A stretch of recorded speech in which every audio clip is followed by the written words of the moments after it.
Hello, hello, hello. How's everybody doing? Y'all give me a 1 right quick in the chat if everybody can hear me. I'm not feeling the best. This is probably, I'm feeling like cradola. I had to cut my trip short. I tested positive for the flu. It was negative for fungulitis, so there's a positive. And y'all know how the flu is, you guys. You might feel good for 15 minutes and then feel like crap for 14 hours. All I've wanted to do is take Tamiflu and go to bed. Every bit of money that I had and received has been given over to the doctors and the pharmacists, y'all. Oh, and a whole lot has happened since I fill out. There's some stuff that I just can't wait no longer to tell you guys. If y'all can hear me, there's something I was trying to watch to catch up. I consider it drama. So, I'm not going to show it, but y'all should be able to hear it in the background. I'm going to push play on my TV and, let's see, let me rewind these first few seconds. I'm push play, and y'all tell me if you can hear it or if I need to turn it up. I'll tell you when they start. Last night was unfortunate. It was unfortunate. Can y'all hear that? It said, last night was unfortunate. Can y'all hear it? Give me, just say 1 if you could hear it and 2 if you couldn't. Because if you can't hear it, I'm going to turn it up. You can hear it? Okay. I will tell y'all this, just FYI. The crafting lady apparently is back. She has a new channel. I'm not taking sides in this drama and this beef. All I am going to say is she is a member of part of the clusterfuck that was trying to talk crap about me. So, whatever's whatever, in my opinion. If I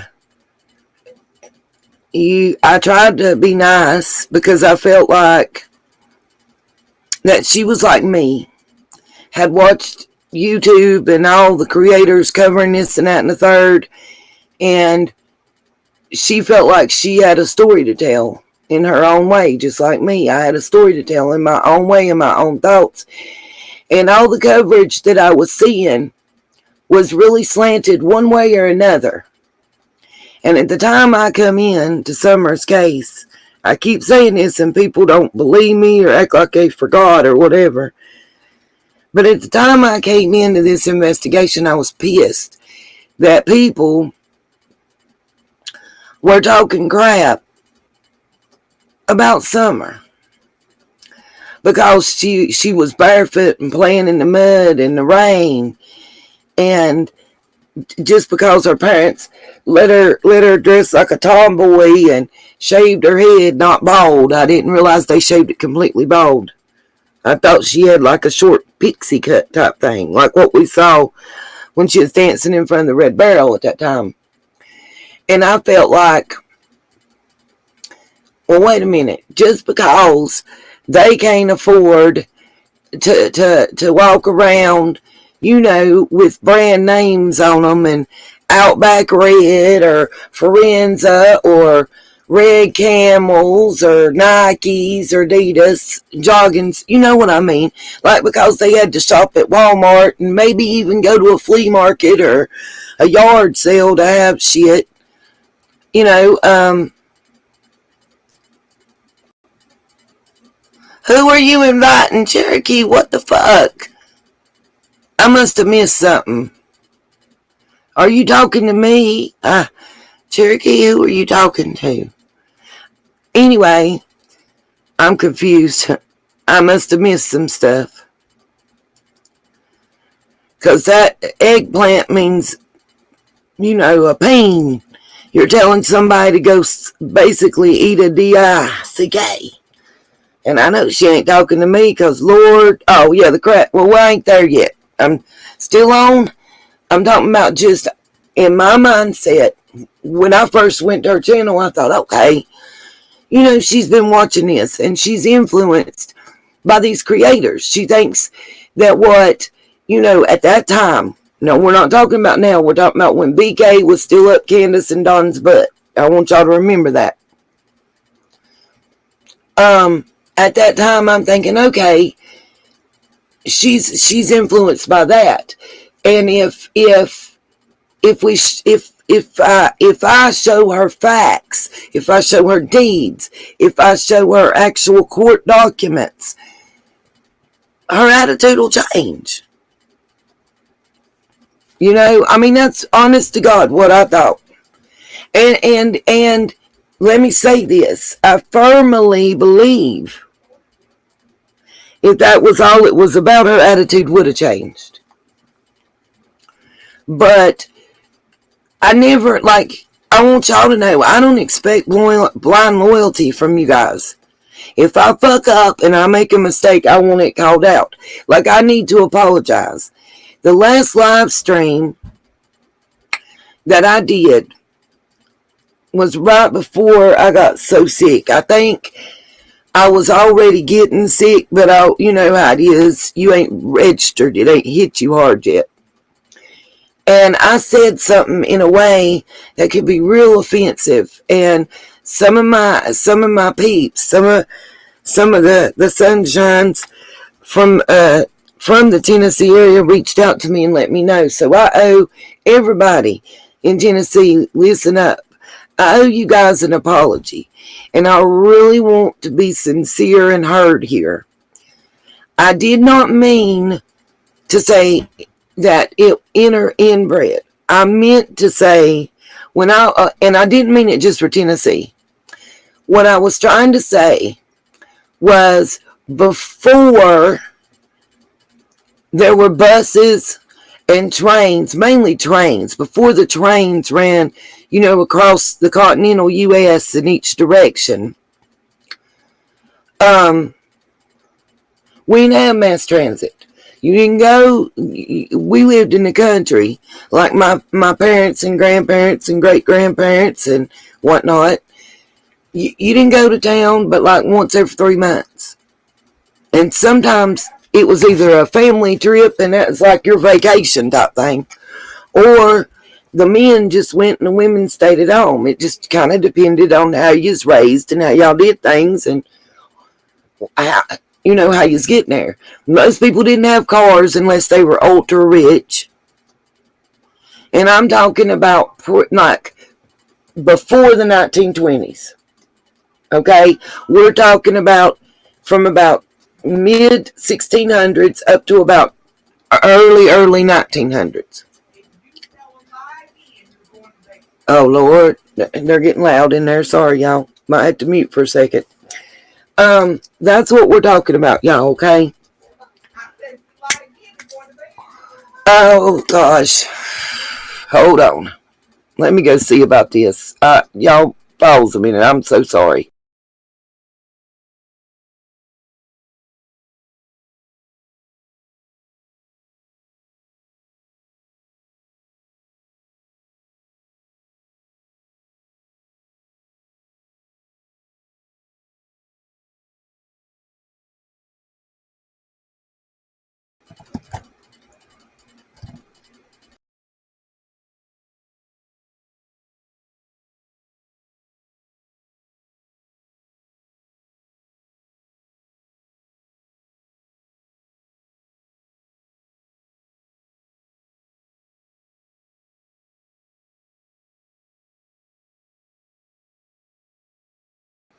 Okay, y'all, sorry. Anyway, what I was trying to get across is there wasn't any mass transportation at all. It wasn't commonplace for anybody to have a car. You were lucky to have a mule or a horse. Hey, Fubar, thank you, by the way, if I didn't thank you for your donation a few days ago. So what I was trying to get at is the people you met, you interacted, you fell in love and got married to, whatever, or the arranged marriage, whatever it was. And this is common all across the United States, not just Tennessee. For that period of time, from the time that we had settlers in these areas until the early 1900s, you either walked, as I say, Fred and Joe got you where you needed to go, or maybe you were lucky and you had a horse and a buggy or a horse or whatever. And most people, that's why you have areas like where I was born in North Carolina and where Summer's hometown is in Hawkins County, why you have areas that for hundreds of years that you had somewhere around like 5 prominent surnames, and why it's very important to these people to keep that land generation after generation within their family. Okay? And I said interbred, and I meant intermingled. And I do apologize because I hurt some people's feelings, and I didn't mean it that way. What I meant was, you might have the daughter of Mr. Smith in Smith Holler marry the son of Mr. and Miss Jones in Jones Holler next door. And then you got Blue Holler and Yeller Holler. So you got these 4 hollers, and each holler has a predominant family name. And over that 200-year span,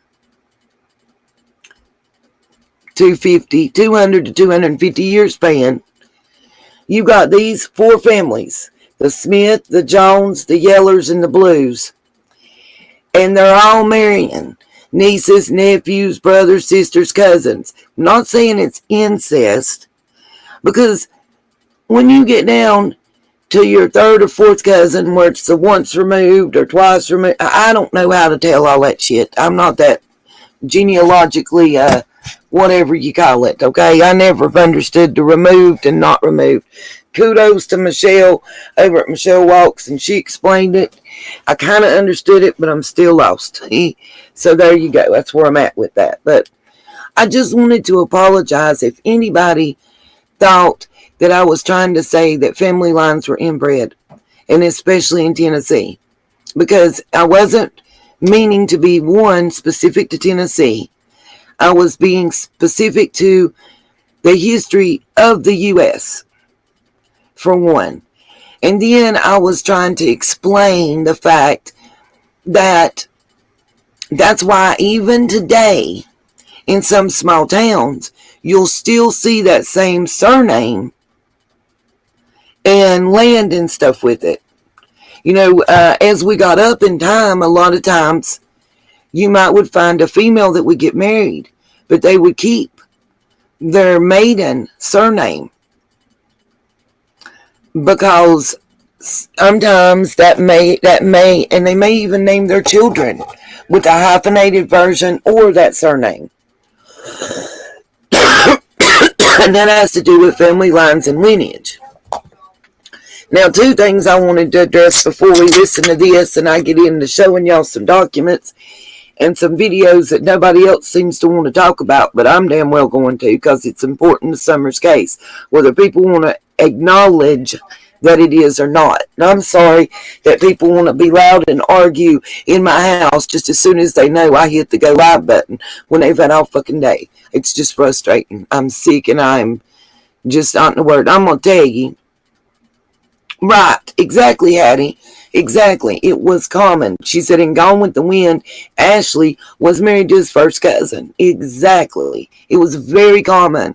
It wasn't looked down upon.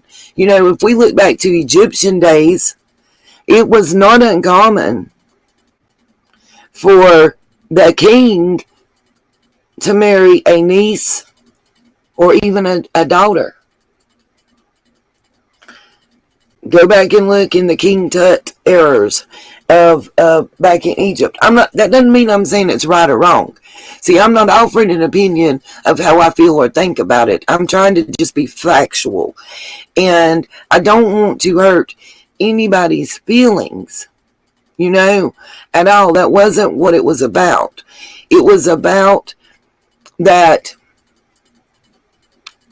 you didn't have the choices that you have today, and trying to get people to look through the eyes of the people that were living back then, and the people that are still living in those areas now, and how they're looking back at their genealogical history. Right, it's just the way it was. Back then, everybody had well water, if they, or creek water. We don't have that now. Does that mean that well water or creek water is bad or wrong? No, it's just damn well harder to get a hold of. It don't mean in other words, it's not a judgment on me,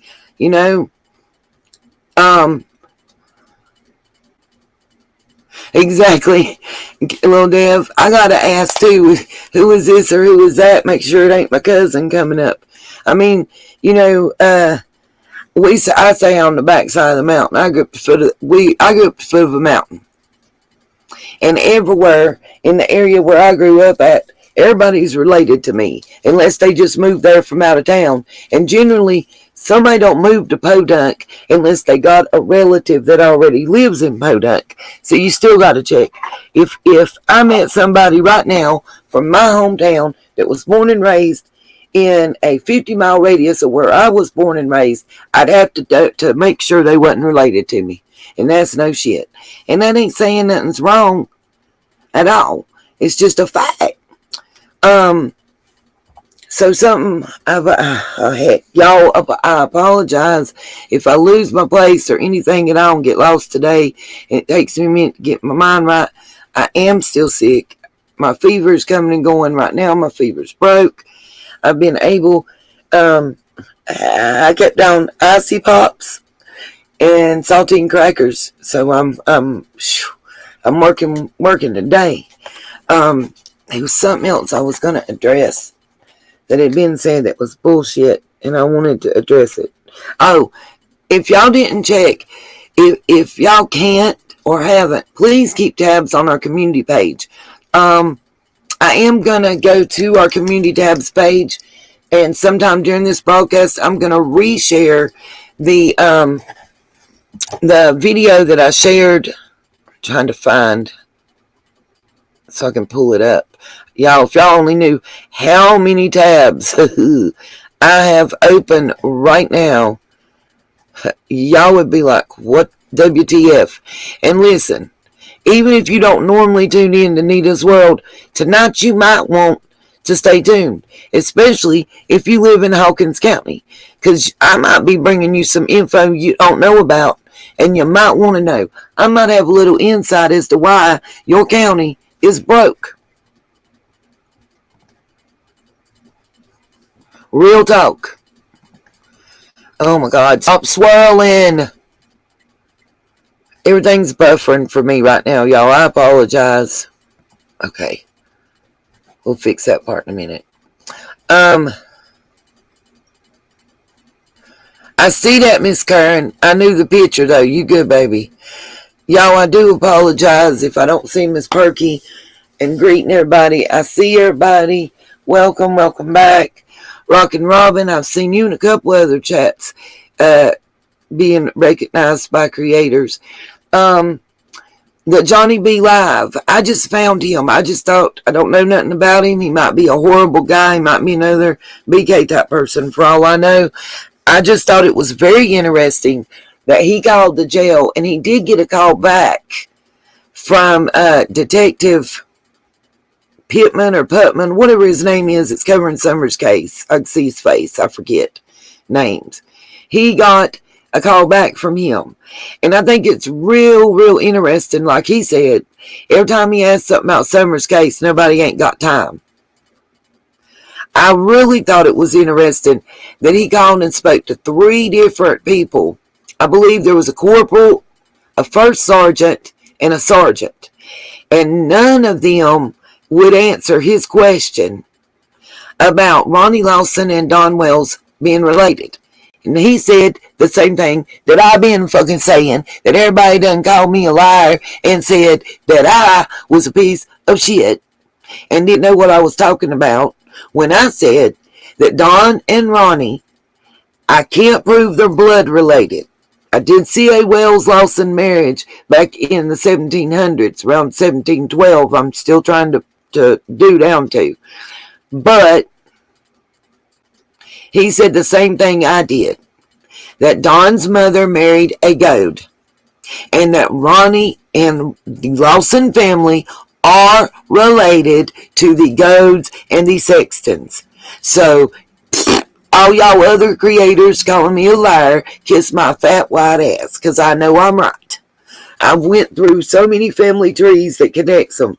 The one thing that I had found that proved there was a marriage between Wales and Lawsons, and I want to say it was either 1712 or 1812, y'all.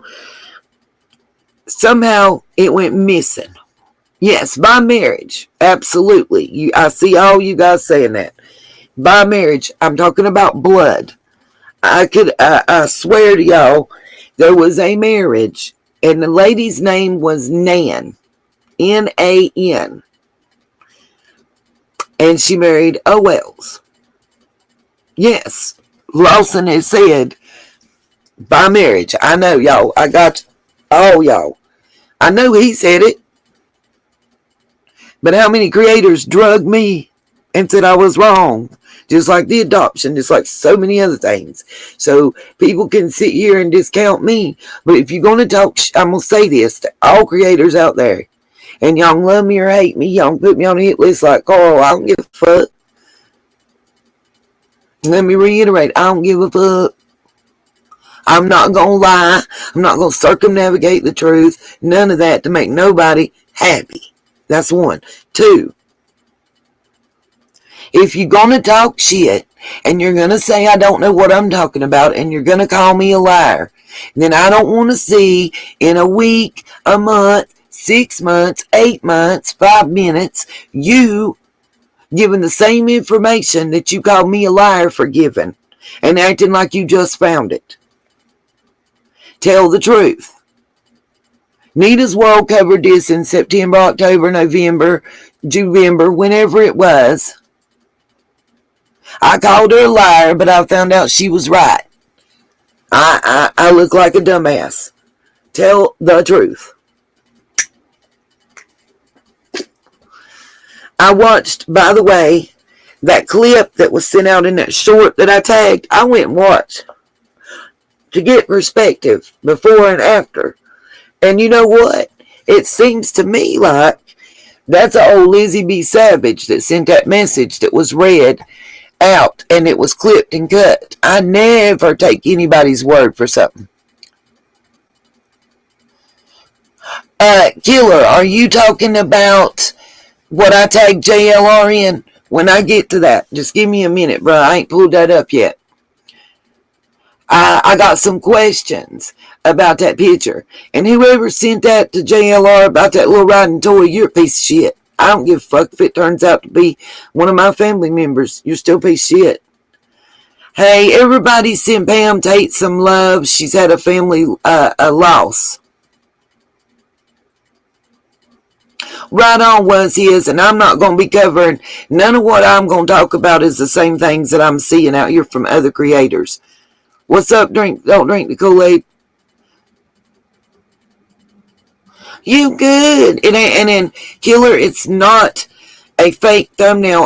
I was trying to give time to see if maybe JLR would pop in the chat because I don't want it to seem like I'm trying to take his thing.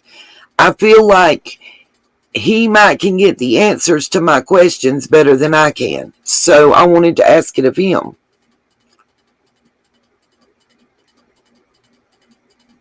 I love me some Sweet Pea, and I'm going to tell y'all something. If Sweet Pea backed you up, Rhonda, on my behalf, I can tell you right now she didn't tell no lie, because Sweet Pea doesn't have any allegiances, as I know of, to any other creator. She will make a video drag it. She's made videos dragging me, y'all, but She also let me know it's all in good. Oh, I seen that, Killer. I seen that. And let me say this while Killer's in here. I don't know what the bullshit. I've been sick. I've had the flu. I don't know if he knows. I don't know exactly what else going on between him and Jody and why she's coming after him or whatever. I know Killer calls everybody fam. It's a term of endearment, like friend or homie, and it's, I would say, I can't say the word, colloquial, but anyway, it's a Bonix for me. I say fam, bro, sis, all that. What I will say to you, Killer, is my understanding is she's trying to say you was hanging out with Don and Candace up on the hill before Summer went missing. And I'm so tired of this shit. Jody Sue, why don't you stop telling us what the fuck everybody else was doing? And why don't you tell us the truth about what you was doing? Because right now, I done watched clips where a few months ago, you said Andy wasn't giving shit to nobody. And then now you saying he's handing out every drug known to man. I mean, get your shit together, Jody. Okay? Take a nap. Go back, rewatch, take notes, whatever you got to do to keep up with your lives. That's one. Two, I happen to know, and hopefully, Killer, you're not going to get mad at me for saying this, but Killer don't even live in Tennessee or North Carolina, you dumbass. Y'all, she up there talking about his accent and everything else. Yeah, I seen that, and she's trying to say it's you and Green Eyes together. Killer lives in another state. Just if he wants to tell me it's okay to say his state, I more than will. But I know he does, and if you can't tell by his accent, something's wrong with y'all. And as far as what she's talking about with his braces and whatnot, that's not new in his mouth, you dumbass Jody. He's had that since day motherfucking one that I've seen him. Sometimes he wears the gear and sometimes he don't, but he's had some shit like that in his mouth since day one. Why the fuck you don't worry about your mouth and what's going in of it and coming out of it instead of every fucking body else's? That's what I want to know. Shitting me. I know you will, Killer. I ain't sweating it. I just don't do that without, Okay, since he told me it's fine since you're saying it. Killer lives in Louisiana, and I've known he lives in Louisiana since day motherfucking one.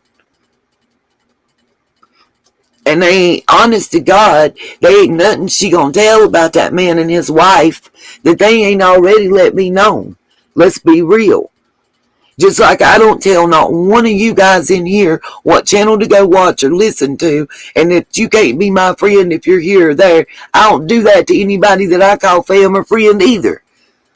If he wants to go chop it up with Benny and be on Benny's panel, that's his choice. As long as he ain't talking shit about Nita, I don't give a fuck. And let me make that real clear. I don't care where my sunshines go. I don't care where my mods go. I don't care where my friends that are other creators go. I don't care who you go on this panel. I don't care who you make comments, as long as you ain't talking shit about me. That's the only reason, or my family. If you talking shit about my son, my daughter, my grandbaby, my mama, me, then we got problems. Otherwise, I want you to hear everything everybody's got to say. What kind of situation would we be in if a detective only questioned people they liked? Real talk. Killer, I seen all kind of shit going on in her chat too, by the way. Talking about, Katie made me crack up just now. Talking about, well, sometimes it's his wife and sometimes it's him. They both on the channel. You just never know who you're talking to.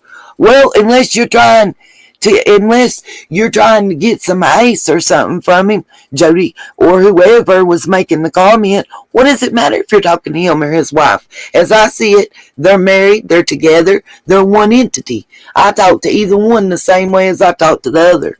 Because you know why? They ain't had nothing but class and respect with the way that they talked to me and treated me.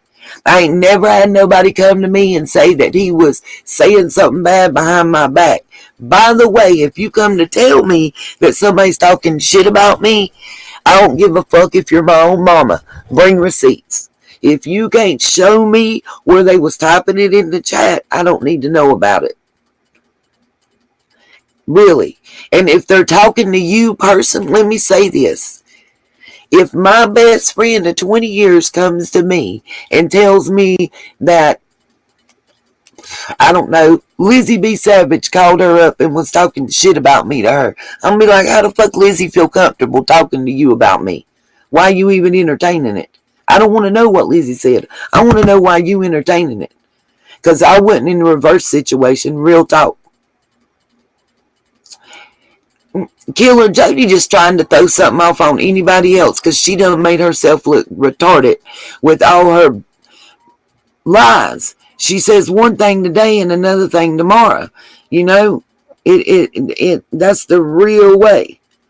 Baby Killer, why are you gonna walk away? No, sir. No, sir. Oh, you'll walk away and not entertain the convo, for real. I'll talk shit and then walk off. I'll be like, hold on. Let me call sis. Alright, now start your combo. Because whoever is my friend that you talking about, I'm going to bring them to the party and you going to talk in front of them. If you can't say it while they sitting there, ain't no reason to say it. Real talk. And last thing I'm going to address associated with any kind of drama, just because I like to get it out there. And if you're my friend, you're my friend. And I'm going to publicly say the same thing I say to you privately. You good, Betty Joe, baby? Oh, hell, I about forgot what I was going to say. Oh, and don't call yourself my friend and be in this YouTube land where you know, because you do it yourself, that videos and audios and everything else can be edited and spliced. And tell me, or don't say nothing to me, and get an email from some buttfucker you don't even know that won't even put their real identity out there, calls herself anonymous, at least they did when they sent your shit to me, and says that I'm talking crap about you, and you just block me or unfriend me. Bitch, bye. I would have never talked to y'all. Oh, Betty, I ain't talking about you, honey. I'm talking about creators right now. You can't call yourself my friend and say you're my friend. And then you want to go out and talk shit about the recording you heard to everybody but me. Because I'll just ghost you. Yeah, I know, Killer. I put a link to it on my thing. I think I was the second name on Carl's list. If I'm on somebody's list to take me out, I must be getting too close to the truth. And you must be somebody that wants to perpetrate a lie. Because last time I checked, court documents is the truth. Just roll with it. This ain't drama. I'm making a general statement. Because I received clips from the same person of all these different people that called themselves my friend talking about me. I just deleted it. I didn't even finish listening to nothing more than about the first minute and a half, 2 minutes. And said, oh, this is somebody trying to start some bullshit drama. But other people got them and took it to heart. Never came to me and said, I heard this, I heard that. Exactly, Killer. And those of you that are creators in this chat and mods, I'm just putting you up on game right now. Take it however you want. But call yourself my friend and you got somebody who maybe had a conversation with me and took bits and pieces, and put words together to make it sound like a sentence or whatever. But you were judge, jury, and executioner, but you were supposed to be my friend. You never came to me, you never asked me, hey, this happened and that happened. Let me let you hear this. Is that you? Never did that. Never did nothing. You just went to your little clique and all y'all got together giggling like some little mean girls in schoolhouse and said, oh, well, fuck it, we're going to ice her out. Well, what I want to say to y'all that did that is thank you. Thank you. Because number one, y'all showed me who really was and wasn't friends and who to trust and who not to trust. And, yeah, pretty much it. I ain't mad at you. I'm actually sad for you. I feel sorry for you. Honestly, I feel sorry for those that did that. It is what it is. Okay, drama segment over. I'm going to play this because I was trying to watch it, but I wanted to get the live stream started, and I said, okay, well, we'll just do it this way. I can't show it on screen because y'all know BK will strike me, and I just lost my strike. There's no turning on anyone. We're all adults. If I'm going to make a professional move with my situation, and I don't want to be tied to no foolery no more. That's turned up to 100, y'all. I'm sorry. I have every right to do that. Now, pushing forward. You did a bunch of weird shit, homie. You did a whole bunch of weird shit, homie. So, you went on the defense immediately, homie. Immediately, homie. And what had happened was... It's more dangerous than that real hate. It is. So you put a situation on your community post. I was going to handle that shit privately with you, bro. You in a super duper deep. You say it's not what I know, it's what I can prove. You already know I was recording all of them damn conversations, homie. You ask me every day, are you recording this? Hell yeah, I'm recording it. So it isn't what I can, it's not what I know, it's what I can prove, homie. But I'm not interested in going there with you. Well. I'm not interested in going there with you at all. If you want to go there, we can go there. I got more professional shit I'm trying to do with my life than sit around and call grown men shims. You know I'm here for these kids. And to hear y'all motherfuckers over there last night saying that shit. Okay, hold up. All half sauced up every night and shit. I'm not sure what he's talking about because I don't watch these folks. Y'all in the chat might know, but I'm kind of confused. The title of this video is BK dumps the Nika girl 777 and the rap. So apparently they're having some beefs. I don't know what it's about. All I can say is I'll pray for y'all.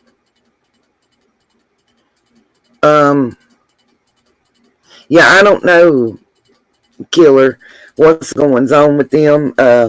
I'm not involved. For once. Whoop whoop. It ain't got nothing to do with Nita's world. It's only got like a minute left to play. So I was going to let the rest of it play in case y'all knew. Yeah, Lil Dev. I don't, there's a lot of people from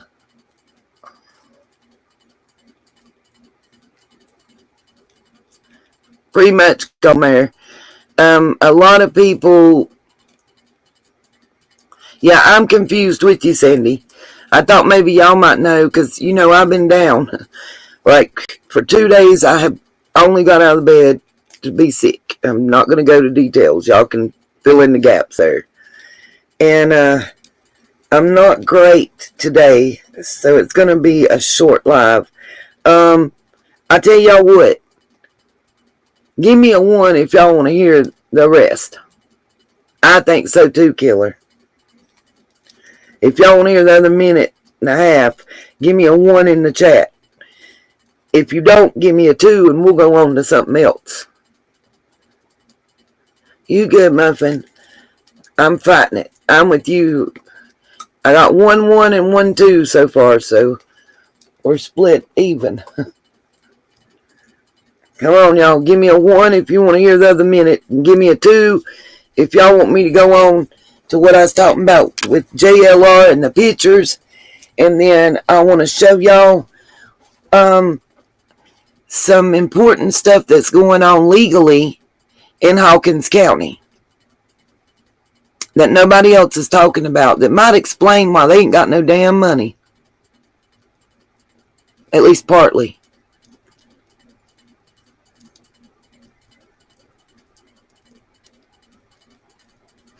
Oh, that's kid stuff. Well, if that's what really went on, that's just kind of kiddified to me.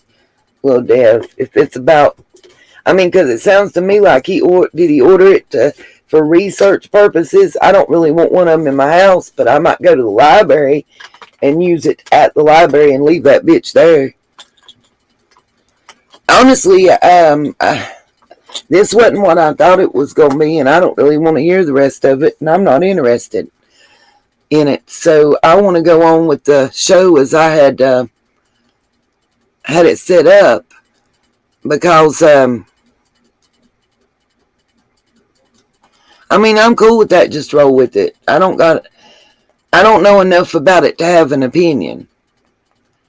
I just know I probably wouldn't want to do nothing with no,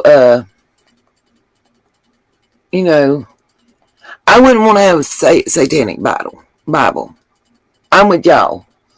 So we gonna go on with the show. That's where I'm at. I'm fixing my TV so I can see y'all's comments better.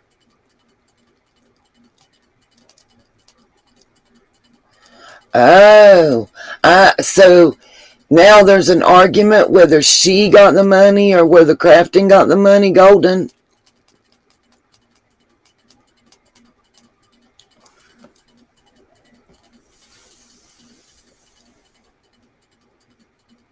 Just let me know, Golden, yes or no to my question. Y'all, I'm going to mute for 1 second so I can blow my nose. I feel like crud. My head's busting. I feel like I'm walking in quicksand. Right, I'm with you, nothing much.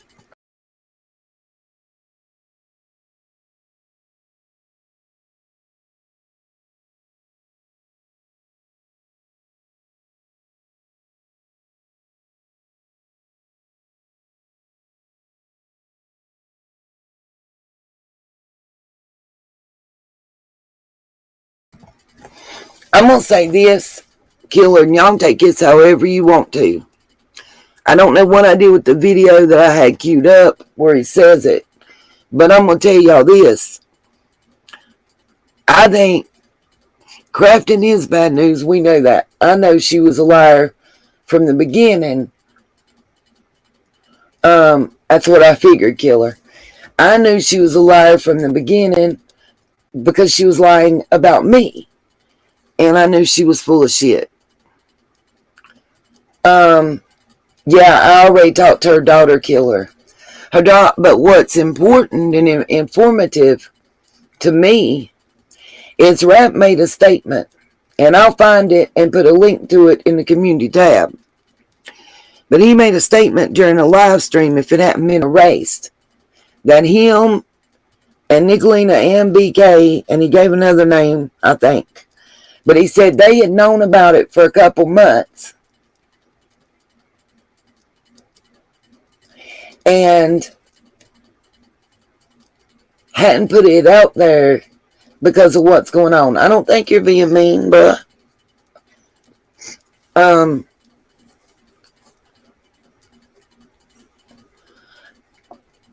I'm going to say this. There's 9 children altogether that's claiming a lot of things. So if they didn't have manic or depressed phases, I would kind of probably be worried about them kids with what they went through. All I can tell y'all is let's just pray for the young ladies and gentlemen that are claiming to be Crafting's children. I think they deserve our prayers. And let's give them the benefit of the doubt. I'm sure there's documents, if need be, that can prove what they're saying. The children. I'm talking about the children. What bothers me is that these other creators knew about the allegations and still allowed her to collect subscribers' monies. That's what bothers me.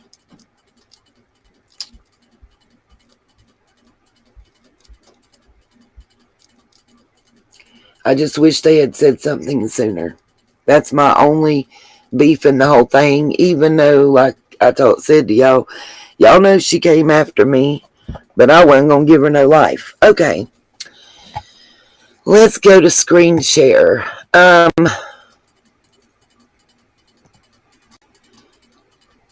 and Killer, can I show a little bit of your live stream where you were talking about Google Maps, please?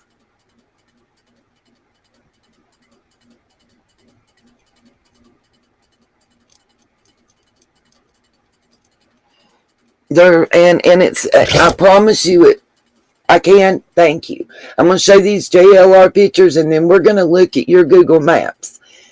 I need to ask a question right quick before you get disconnected or before you leave or anything, Killer. Do you have the free form of Google Maps that you're looking at 3D, or do you have the purchased form? Because that makes the difference in the time. Well, she gonna come for me next, Killer. I love the part where you said whose little doggy is at. And tell Miss Killer if she ain't right there with you, or if she ain't the one typing, that I love her beautiful ice. And I miss her ice too.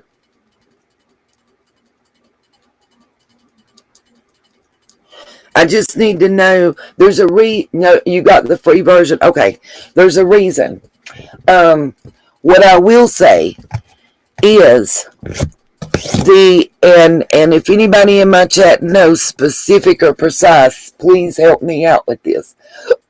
But I do know that it could be 6 months to a year behind in updating. That's why I was asking. Mine was just trying to get a time frame of when that was. I'm going to have somebody drive out there and get me some video and pictures if I can't get there myself here in the next couple of days to see what the shed currently looks like. Because that was the shed that Dawn drove up to on the day Summer went missing.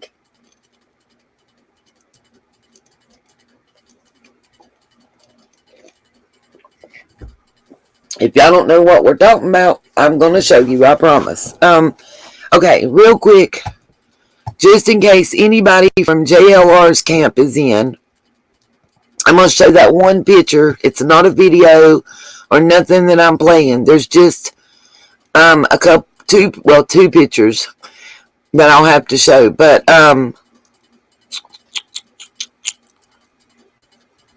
here we go. And then there's some Hawkins County commissioners meetings updates I want to give to y'all. Let me ask y'all, you'll see them on the screen, Kool-Aid. Just stay with me. I have to rewind what you said, Killer, before that. I'm sorry. She made up who? Who? Oh, I saw that. I saw that, Killer. I don't know, but if you will email me, I need a way to talk to you privately. There's another Andy, and I can't release publicly. I'll explain. Anyway.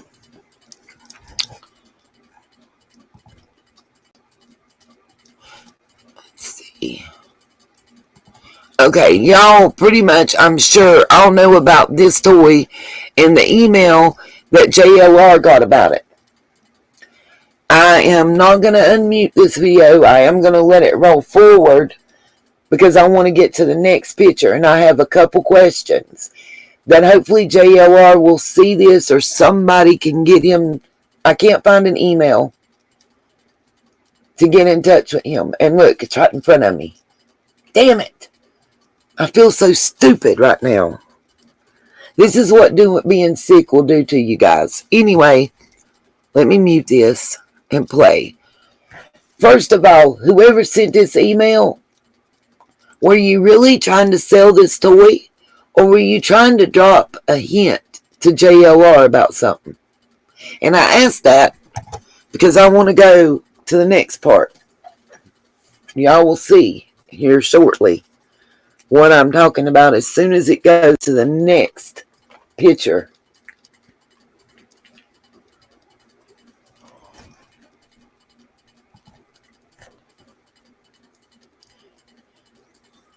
And by the way, y'all, I've talked to YouTube, and if Miss Jody Sue Brown or any other creator starts sharing one of my current or past videos or live streams, I need y'all to get in touch with me while it's still streaming. That even if they private it, I can fix it as long as it's still being streamed. That's what YouTube told me. Okay, this is Evil Exist video of this because JLR did not have the children blocked out. Oh, shiitake. I didn't really want that up there, but okay. Anyway, JLR didn't have the other child's face blocked out, and I didn't want to show it without the child's face. So this is Evil Exist. If y'all want to go over there and look at this over there and hear the whole video, I just needed this picture. I got questions for JLR or whoever sent JLR this picture. Okay? So I hope people are listening right now because this to me is important. First of all, we're told this is Summer's toy and that they took it from Summer's house. Okay, but y'all see the pink horse in this picture, right? We see Summer on the front of a Rocky horse like we all had, correct? Okay, my question is, you guys, first of all, to me, Summer looks maybe around 3 years old in this picture. I don't know what y'all think, but that's what I'm thinking. Okay, 1, who is the other child that's with Summer? 2, whose house is this? Summer's house is not a brick house, and if I'm hoping that I'm going to hit play and this will expand in a moment, you'll be able to see they're on a porch. There is a door on the other side of that little pink horse. There you'll see the screen door and then the big white door. There's just a little step up. There's not even a step from the porch to the door. It's just one little step up. So, and I mean, this is a pretty nice brick house. This is a red brick house, like true brick color. Sheriff said it was the church. Little Deb, see, I don't watch Sheriff either. I'm going to tell y'all the truth. Some people I don't watch from early on, because when you lie to me, I just have a thing about it, you know. Maybe it is the church. But here's my question, you guys. Wherever they're at, that pink toy is there. How many times did y'all ever see Candace taking a bag of extra clothes or a bag of extra toys with Summer somewhere? My thought process to JLR, and I'm reaching out, is whoever sent you this, I don't think they even took this toy. I don't think it was Summer's. Wherever they're at is where that toy actually came from. And if it was from the church could have had a yard sale and the person bought it there. And if this is Allie's house or another friend's brick house, I'd say the toy actually belonged to their child, not Summer.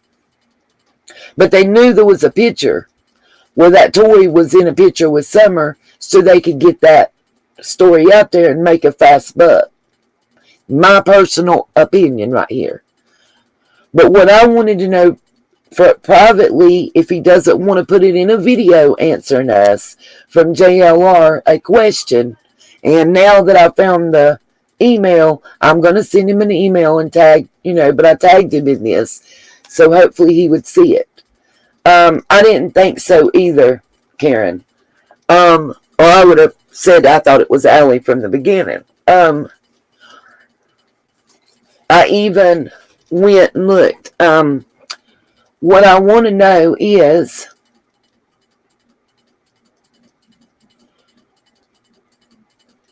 who's the other child? Is this the child that's near the size and age of Summer from the church that everybody's telling me looks just like Summer, like a possible relative?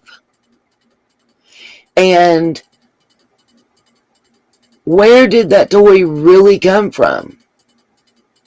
Because I don't for an instant believe that wherever Summer's playing at right now, that they threw that toy in the car along with Summer to take her to play, and then put it back in the car to bring it home. I mean, really, do you guys think so?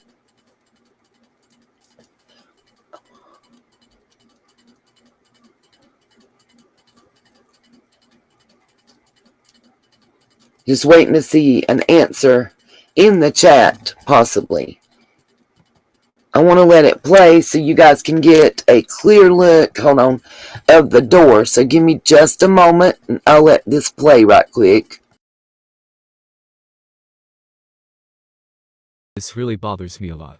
I do hope that Sheriff Lawson looks into this. Stealing a missing child's belongings is just so disturbing. I've got a problem that I'm pretty sure you can help me with. Yes, you will be paid for helping me. Actually paid really, really well.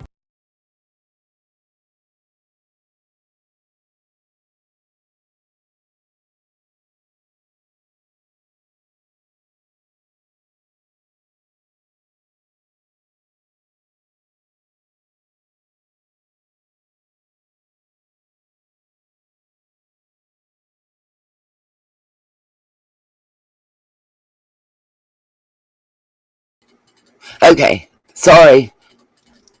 Look at the picture. That would be a private home because the child mind. That's what I was saying. Thank you, Cherokee. That was what I was saying. Everybody keeps saying it's the church, but I would think the fact that the other child is barefoot and only wearing a diaper and doesn't look like they've had their hair brushed or nothing is an indication to me that it's a private residence. Call me crazy.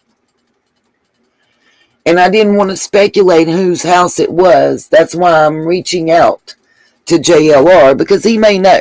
And maybe he doesn't want to state it publicly, but he could tell me privately so I don't keep, you know what I mean? I looked at this picture backwards and forwards, and I really don't know whose house this is.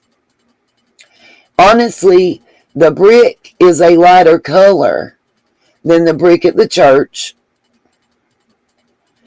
It's very similar to some of the brick at Allie's residence. But we all know that's not what her porch looks like. Renda Evans. Yes, we do know that she gave a lot of those toys, but Summer wasn't missing in the picture I just showed you where the toy is, and they're not at Summer's house. That's why I say I think whoever sent JLR that either bought that toy at a yard sale and knew there was a picture that existed. You know what I mean? Hell, I could have seen a toy like that at Walmart and went and bought it because I knew and had seen that picture of Summer before. Sherry and Grandbun live at the same house as Allie, so as I know of, Miss Pam.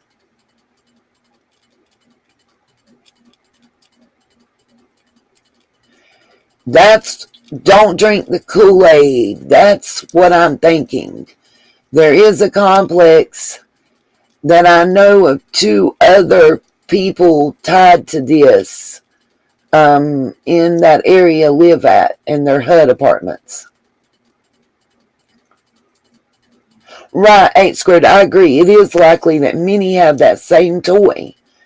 And then it's just, like for instance, somebody's watched videos of Summer on YouTube or on the news, and they've seen a picture of her with that toy somewhere. But I'm still saying that's somebody else's residence. That's not 110 Ben Hill Road, where we see that toy in the picture with Summer. So my question to JLR is, where are they at? Don't you think that toy belongs to the property they're on rather than to Summer and her family? And who's the other child in the picture? Sure enough, Cherokee, that could be a house from their Wisconsin trip. Now I got one thing I want. We're going to look at a couple Summer pictures that I've been looking at too. I found out what's the name of that place. Remember when I showed you Grandma's picture? And a lot of people have showed the picture where Candace is on one side, Grandma's sitting down, and Allie's on the other. And it's like an old wooden A-frame house. I found out exactly where that's at, what year it was, which is real important. Because I want y'all to look at how tall Summer is in those pictures. Now, Summer went missing in 2021, correct? Now, when I show you those pictures, I'm going to show you where they were at, give you the history of the place. In the pictures, by the way, where I got where they were at, and this history plaque and the banner that tells what year it was and everything else was off of Candace's Facebook, where the rest of the pictures are posted. Before anybody says, well, how do you know that? Because that's what she said it was. So we're going to take Candace at her word. But next, before Killer leaves us, we're going to look at the lives. I believe it was a live stream. It's definitely a video that he uploaded. I've watched this a couple times, matter of fact. And, okay, well, first let me show you this picture right quick, because it's just a still shot. Nana's Angels did a video about this picture. And you guys, I got to come out and say, I fucked up. I didn't notice this either. And I've always told you guys, when I make a mistake, I freaking own it. And I'm telling you, I didn't notice this. But she's right. They're right. And I'm just waiting on it to come up on your screen right now. Okay. Hopefully everybody can see this. That is absolutely not Dawn, as I assumed, in the background, behind Summer. I assumed that was Dawn and just kept going. So now I'm in the process. I have over 2,000 pictures from a compilation of all, I agree with H squared on who I think it is.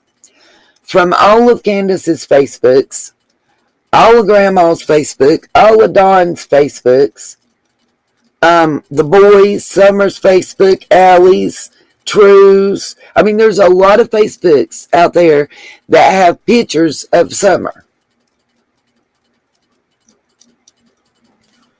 And I'm agreeing with y'all on who I think it is. My point is, I just saw the picture and I focused on Summer's haircut and just how happy she looked at having the puppy, and then how her hands looked all messed up and everything else, and assumed that was her father, because we've seen that same GUN, too heavy for Cameron, I think, that same GUN, in the window and everything. And I always tell you guys, if I screw up, I own it. And I just want to say that publicly. I just did what, a lot of people might have done. And I know if I did it, others could do it. Wonder if the cops have done it. It sent me in a tailspin and made me sick. But I agree, discovering the truth. I agree with you. I say that because of the feet. And go look at the waterfalls where they're all together on the waterfalls. Everything together, right? But then when I look at one specific thing on the chest, I say, nope, it's not H.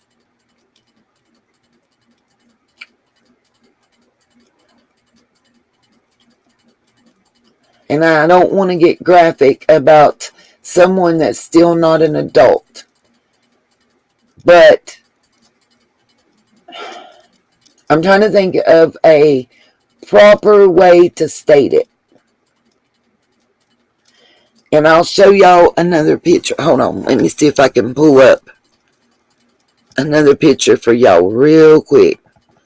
For some reason, I'm having trouble opening files and apps by double clicking all of a sudden on my Chromebook. I'm afraid I'm going to have to reset everything.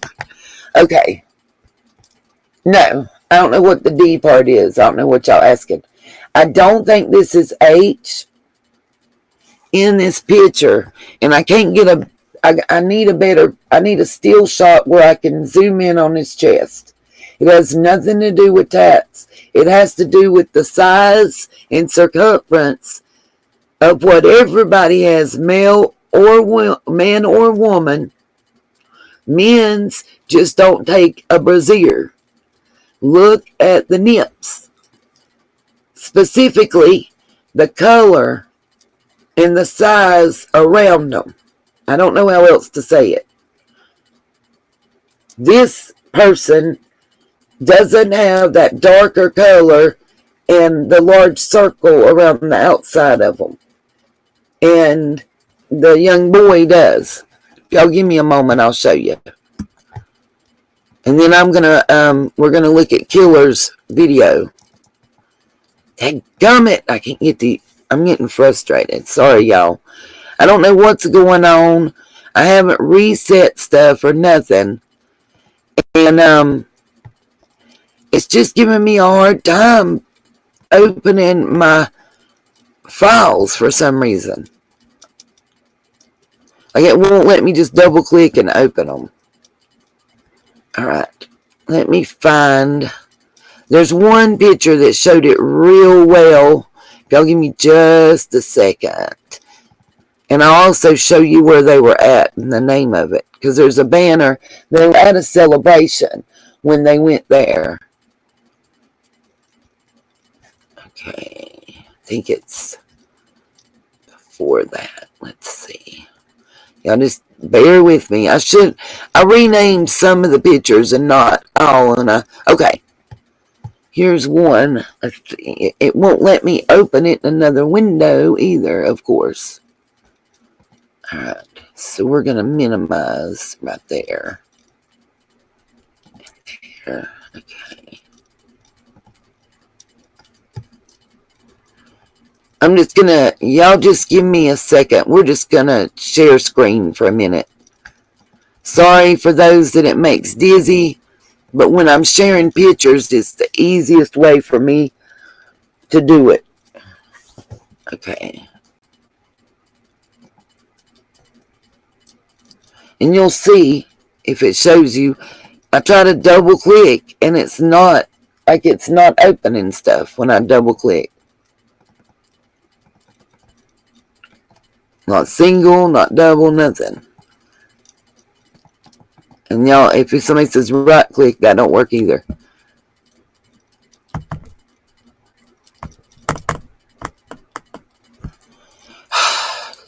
Annoyed.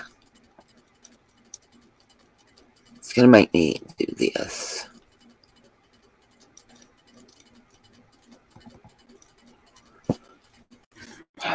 Okay. Oh, come on. Don't go blank. That is so not what I just did. I'm not trying to show children's faces and then my computer randomly does. I apologize. Okay. It should go back. Now, that's where, when you see on the waterfalls, at the little wooden houses and all that. They're at Beckman Mill in 2018 in Rock County, celebrating the 150 years. That's their picture, not mine. Let's see if it'll take me back to the plaque. It was right here underneath it. Y'all, I apologize if I open up a picture with kids. I don't mean to. Okay. It should be opening. Here's the placard from Beckman Mill, built in 1868. This mill was purchased in 1882 by August Beckman and was operational until 1954. In 1990 area, volunteers began its restoration. The mill operates on its original equipment by water power and is listed in the National Register of Historic Places. Now, y'all give me a second. It should go back, and I should be able... And of course it didn't, because I wanted it to. Turd. I'm just going to have to randomly open pictures, y'all. Damn it. I'm trying to find the one where they're climbing the waterfalls.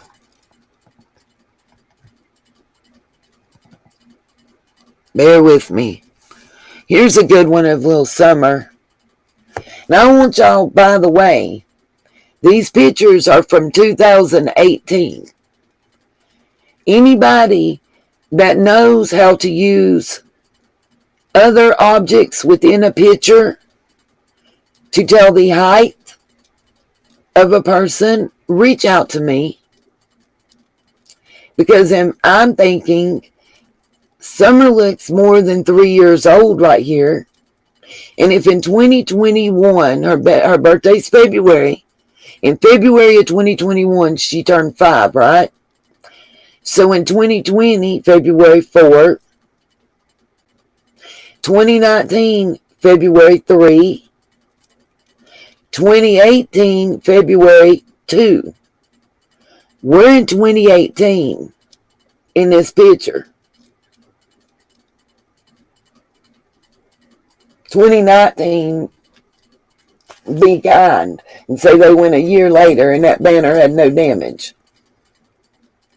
And this is the mill. Right here's one of the sewing things at the mill that they went for in 2018.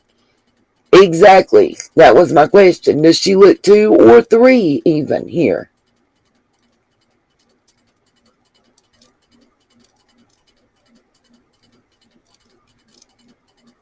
Justice Janie, honey, I know all that. That's what I'm saying. I think that we're being lied to about her age and size. Okay, hold on. I'm not set to subs only. Y'all give me a minute right here. I'll fix that. Mods, hit the dating sites. I'm going to block them the best way I can. Bear with me. Son of a bitch. Hide. Come on, YouTube. I'm going to set the subscribers only. Y'all just bear with me. My stuff's moving slow as molasses uphill on a cold day.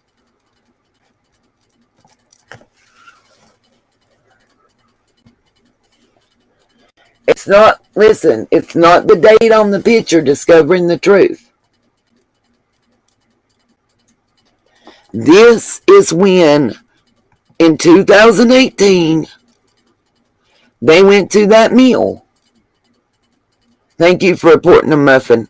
And I'm setting us to subscribers only. Hopefully it won't knock any of y'all out. Subscribing is free. Remember that. So I'm not doing anything that costs y'all money. It just seems once the bots can't subscribe, I guess. I don't know.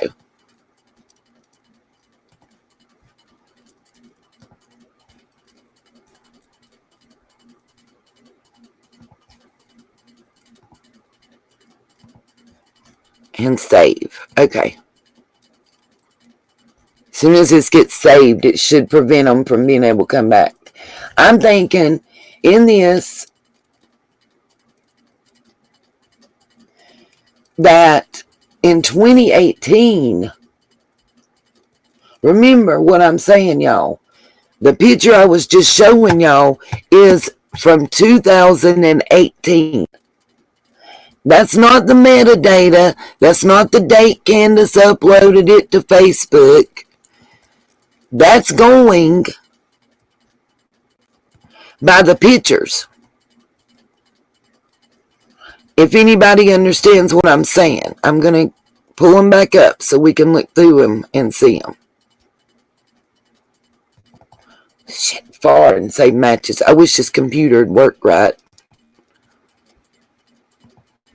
Okay. And blow it up.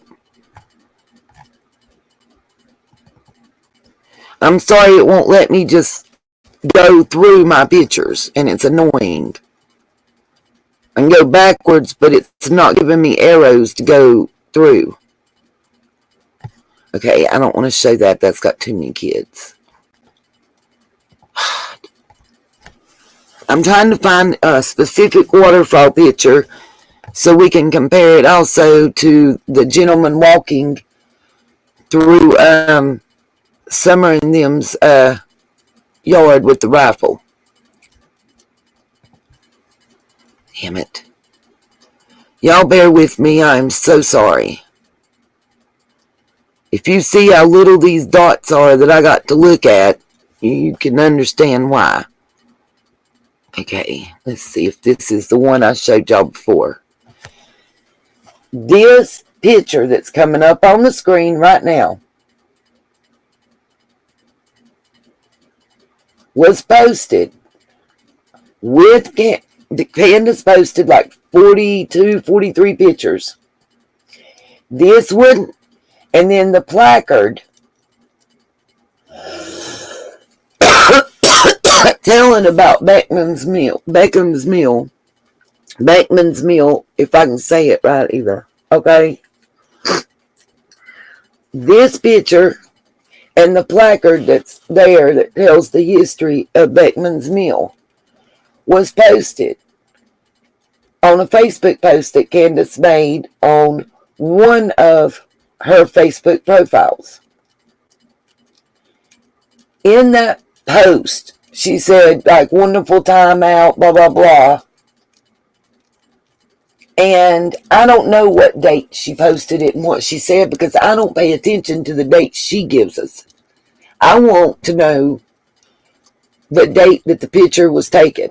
The only real metadata, by the way, the only true, reliable metadata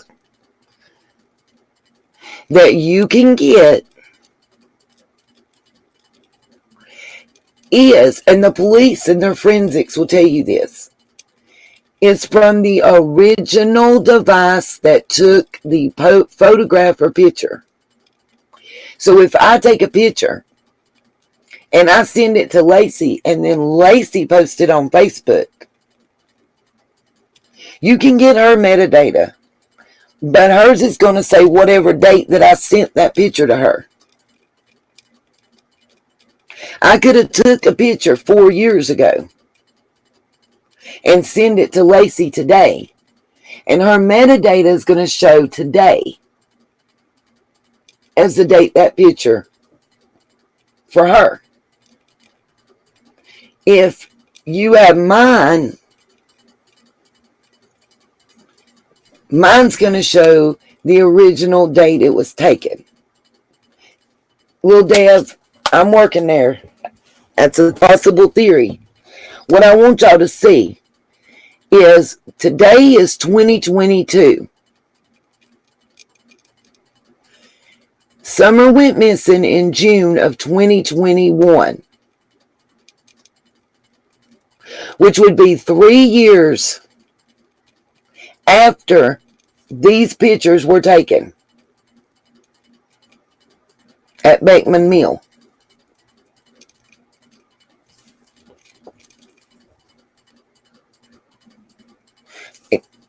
Some of you guys are way behind and what I'm seeing in the chat. So if you don't hear me answering, that may be why. Because you're like, some people are still on the previous picture. And the Rocky Horse, just so y'all know.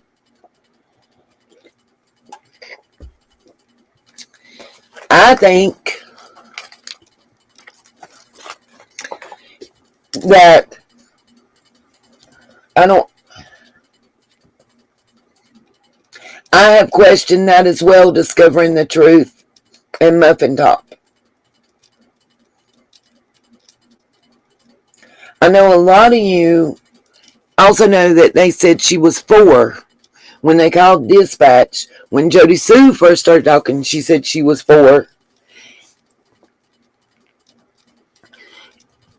And I want y'all to also remember, we don't, show me, has anybody ever found a birth certificate for Summer? I haven't. I'll be the first one to tell you. And if you live in Tennessee and you're willing, if I pay to go to the courthouse or to submit an email or letter to the courthouse asking for records, you can live anywhere in Tennessee. Please reach out to me. Please reach out to me. Myself, and I think JLR and several other creators are getting told the same thing. On marriage license, birth certificates, and anything except land. They can't do it on land. We're being told that we have to prove that we are residents of Tennessee to be eligible to get certain documents. And it takes a year to establish residency. I checked that out. I would have to have a mailing address where I receive mail and say that I live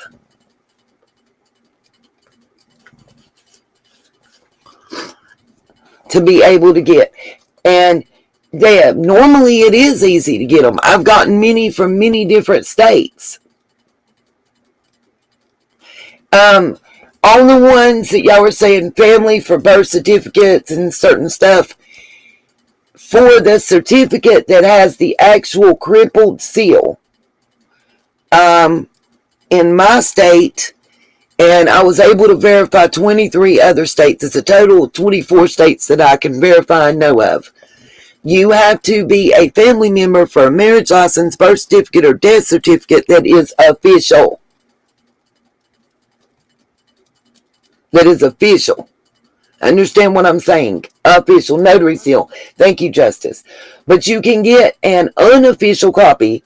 The one, just basically it's a Xerox copy of whatever is on file.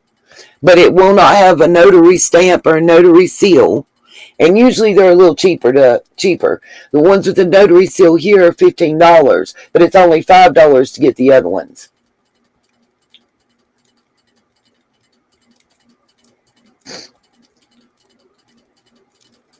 Yeah, discovering the truth.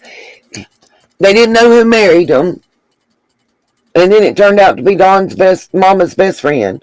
They didn't know Summer's age. Well, Dawn only, I'm going to be real with y'all. Dawn only knew the age. But I don't remember if he knew the birth date. But it was really weird. He only knew the full name and age for the oldest child. And that's the way we're going to address. You can say boy or girl, but let's not say names, guys, of children. Anybody that's under the age of 18, let's please just,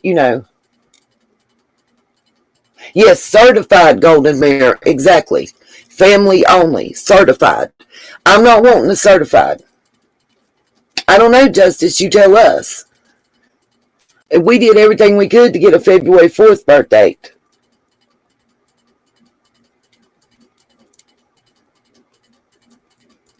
Just roll with it. That was a question.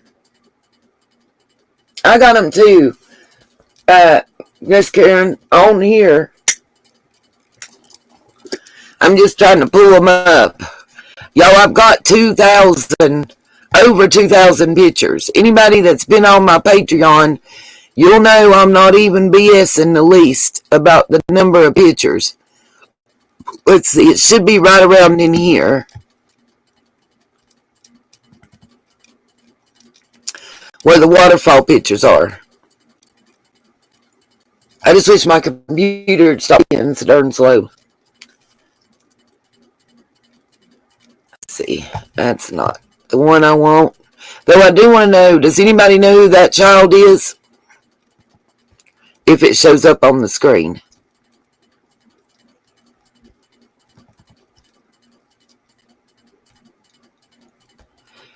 And I'm going to zoom in on this.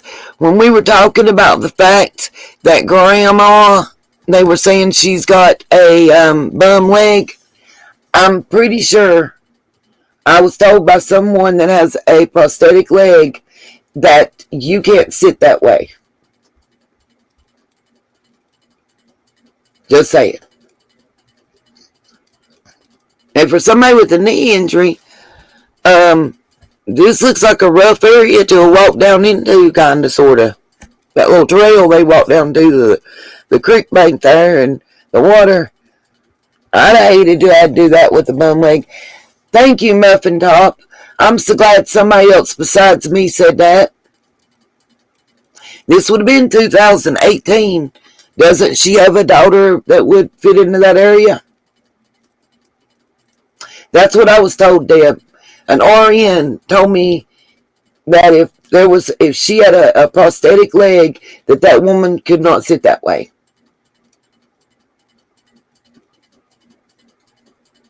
Not pop it.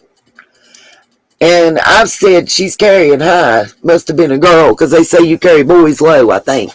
I might have it backwards.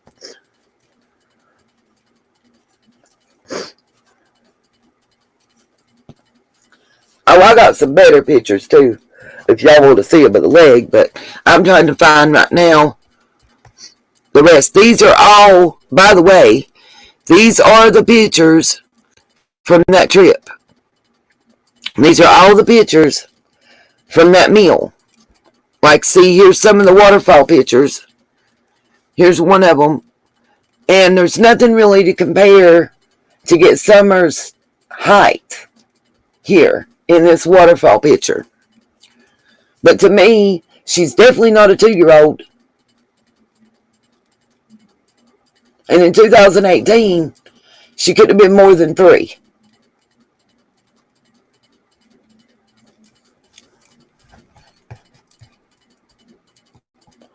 Alright, so it's right in here, the pictures I'm looking for. If y'all just bear with me.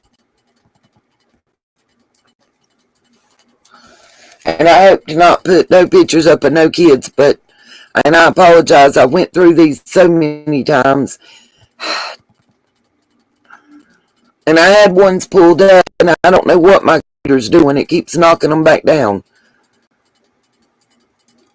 It won't let me open them in different windows. I hadn't done no different settings, so I don't know why it's doing it.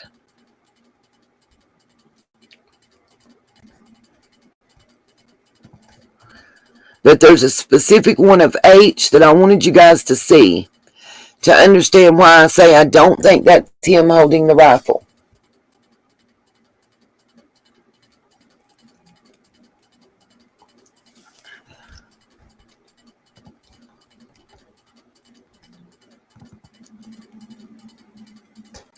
So just bear with me, folks.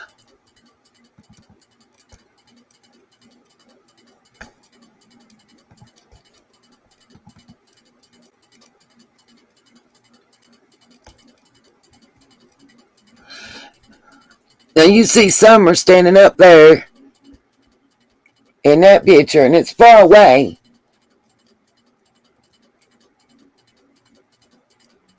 Now remember, this is 2018. It was 3 more years before Summer would go missing. I see some of y'all saying that she couldn't have been more than 4, but I want y'all to understand. This, if we're being kind, These pictures were taken 2 years before Summer went missing.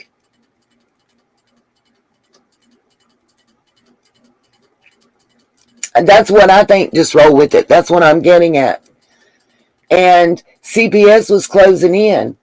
She was supposed to already have been in school, and she hadn't been. So they had to make a move. I'm sorry. But if they're lying about her age and how old she is, that's motive for making her get gone. And we're going to talk about some stuff. I'm just trying to find this one picture of H I want y'all to see when they're all standing together and he's facing the camera. But y'all look at this picture of Summer. It's coming up right here. I'm going to blow her up into her. Y'all tell me that little girl ain't more than 3 foot tall in this picture. Please tell me. Because in 2021, her missing persons posters, flyers, say she is 3 foot tall and weighs 40 pounds. I know that there are it's either geometry equations or trig, I don't know. But somebody that's real good in it, I need somebody to reach out to me. I know that there's a way that we can use other people's height and other objects' height that are in the background and foreground to get a person's height. I don't know who that girl is, Janie. I asked that same question. I just know there's a way, and somebody out there knows how to do it. I wish they would reach out to me. I know there's a way that we can. This is the picture. I want y'all to look at Hunter's chest in between his 2 fingers. And then I want you to look at the chest of the gentleman that's holding the gun, and you'll see why I say it can't be this young man. Without being nasty. Golden Mayor, we know Dawn and Candace didn't always do what the law said they had to do. Remember that. When y'all were saying it's the law and it's mandatory for her to be in school at 5. Okay. It's mandatory to not, sell drugs and shit and to use drugs, but they did it.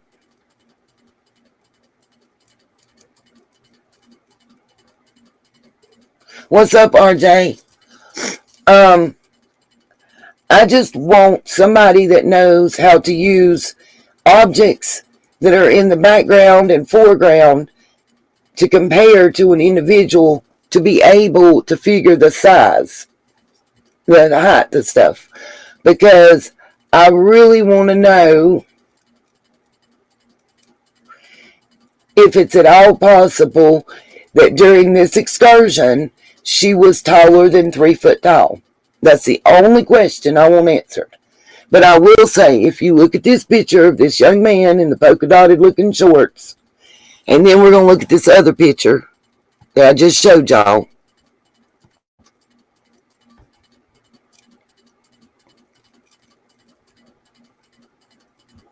You find the right one. And I can't blow this up because this is a still shot in a video. But if you look at that picture, you can tell there's no way that that's the same person when you look at the chest on this gentleman. Like I said, I don't want to go gross and stuff. You know what I mean? I ain't trying to be gross about it, y'all. I'm just trying to be specific. Shelly, I have no idea this year. I have no idea on that.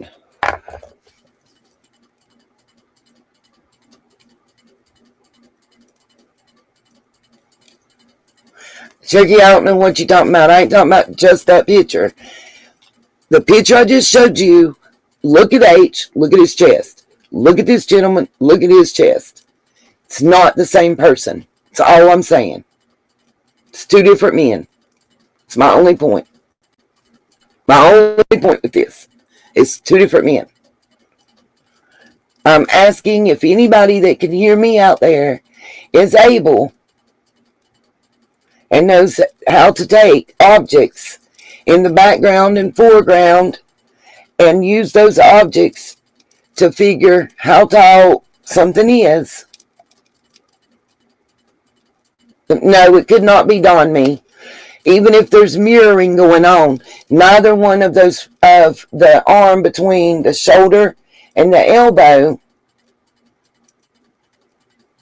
have tattoos.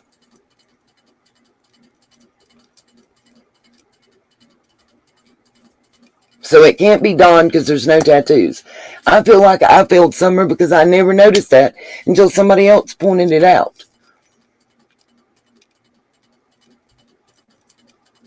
I don't know. H squared, I have no idea who it is. I can just tell you who it isn't.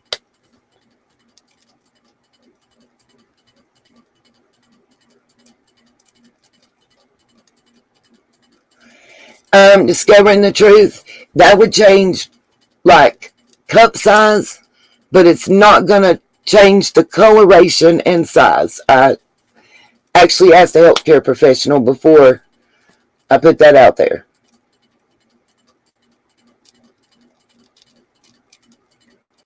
Oh, yeah, I'm not just by that. No, not just by that pic. I've got a lot of pictures. I want them to get the height from a lot of pictures progressively. There's just, I think, I just have thoughts, and I want to know. She's not going to be 3 foot tall in 2018. Or she's not going to be 3 foot 4 inches tall in 2018, and then in 2021, just 3 foot tall. She's not going to weigh 62 pounds in 2018 and only weigh 40 in 2021 and not look emaciated.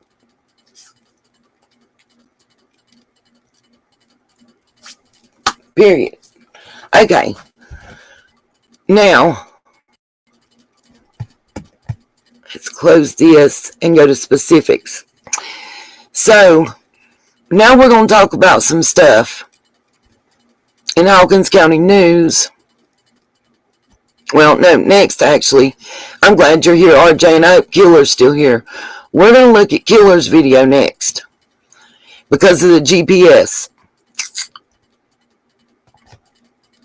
The Google Maps. RJ, if you ain't seen this, you'll find this fascinating.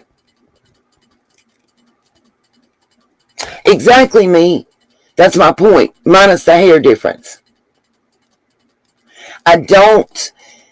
Discovering the truth, the Cameron that I know, first of all, is a minor, so please don't say that name in the chat. I've asked no minors' names, please. Second of all, the one that I know being identified to him is way skinny.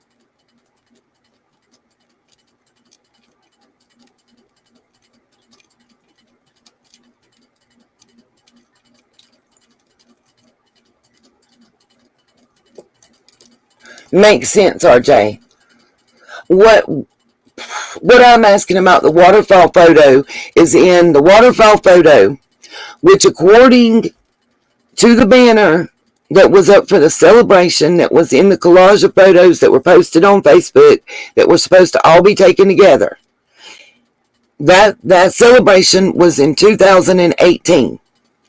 In 2018, she looks taller than she did in 2021 when she went missing. You're good discovering the truth. I just don't want to take a chance. I wish the head wasn't chopped off either, y'all. Okay. I want to look at this. If you guys hadn't seen it, it is me. It is. If you guys hadn't seen this, and Killer gave us permission, which he's given me permission before to show his stuff. Make sure I show y'all the right one. Okay, yeah. Google updated their maps. Now, I asked him the question in the chat, and RJ, if you're here, you might could even help me nail down a time frame better. What I do know is he says he has the free version of Google Maps. They are commonly and very well known to be a minimum of 6 months behind on what they show on maps. Now, I'm going to let his play in the beginning so you guys can understand what he's talking about.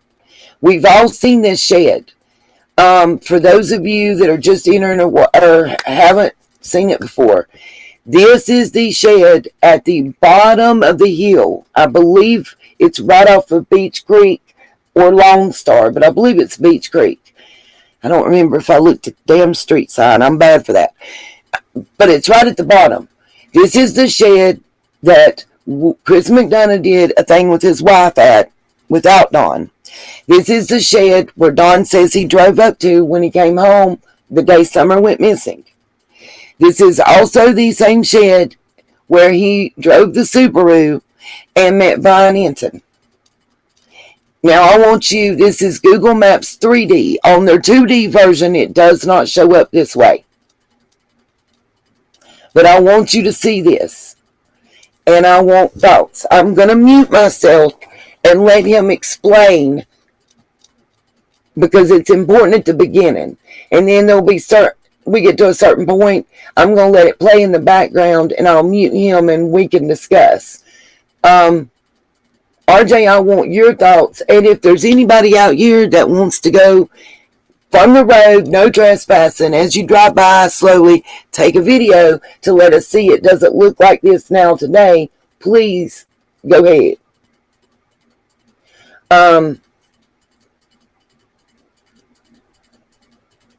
Yeah, I don't know about that, discovering the truth. This is just Google Earth. I'll let Killer explain it. Here we go. Man, look, it's hard to do this YouTube thing and stay as engaged as Killer wants when you got a schedule going.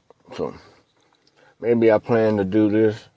Maybe today I said Killer was gonna finally hit that button, go live. Man, it's just hard to fit them lives in. It's hard to even fit in a short sometimes. It's hard to get on here and present shit and have a voice and talk about what's going on in cases or what's just going on in the YouTube streets. Before I start talking about the little video I made this morning and wanted to bring to y'all and take care of a couple with upper management home office call, some housekeeping issues, some maintenance issues. Yesterday I was around YouTube seeing some stuff, man, just make you wanna fall out and puke. And the name of the big deal, Killer got a serious side. He'll bring you straight info. He got a side that knows how to clown. He got a side to the way it goes over here is everybody should be going straight to a problem. To fix an issue, you go straight to it. You don't do all these circles, zigzagging, beat around the bush. Go straight to it. A straight line, A to B. I don't have no size and none of this shit because I pretty much know I have control of my channel. And that means something to me. It should mean something to y'all other creators. Like, I really don't have a side, but if I'm gonna watch the foolery that does take place, and there is a side to all this stuff, YouTube entertainment. It's not true crime entertainment, but it starts with a true crime event, just like other media, horror movies, whatever, take an event and people start making other medias on it. We're a true crime community. We entertain ourselves with true crime talk at events. We don't take pleasure in other people's pain and suffering and misfortune, but it is what it is, man. So yesterday I dabbled And so what y'all were doing, that was the entertainment part. I'm firm but fair, so I ain't making no apologies to nobody because none of them needed. Didn't say nothing wrong yesterday, but if I was took the wrong way, and I say y'all asked for that smoke, but then y'all don't want that smoke and y'all go back to playing victim. I'm talking about Bob and Lori. I seen y'all come from other places, welcomed y'all, have no problem with y'all, and still, but every single time, y'all like some little chihuahuas tying a $100 leg. And don't take me the wrong way because y'all want to be treated. Everybody wants to be treated equal on here, and I always have. Y'all being treated equal. All of y'all on here that bitch and whine about the shit y'all do to each other, but then turn around and want to play victim and act innocent. My only problem is, let's do this. Let's play. If it gets ugly, it gets ugly. If that's what y'all doing. And that's quite a few plays. Everybody does it. Everybody. That's not what I'm talking about. Look, at least have one rule to this shit. If you're gonna get in and play in the arena, is what I meant to all of y'all. Stop fucking throwing a stone. Get the shit started. And then when it gets hot, y'all break down and wonder why. And then when it's better, everybody got different channels trying to get the shit started. Y'all throw a stone or y'all go after somebody. Then y'all wonder why. And that's on every side. Just go into this shit knowing tomorrow I'm going to string somebody and we'll bust them upside their head. That part I'm done with. Why y'all all running around getting... Man, y'all do something, killer. I ain't stopping with y'all. Tell everybody get happy. We in the future or something. Something's going on. But here's a question in this video killer want to know. Who living, now that Google Earth updated, who living at the end of Ben Hill? Sorry, y'all. Y'all should be able to hear it. If you can't, then I'd go out and come back in. Let me double check. Hold on. Let me double check.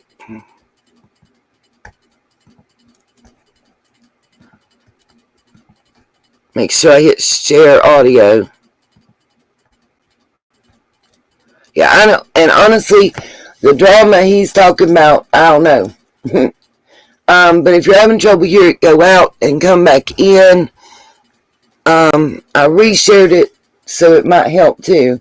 But here's the part. I forgot that he talked about all the drama in the beginning, and I apologize, but here we go.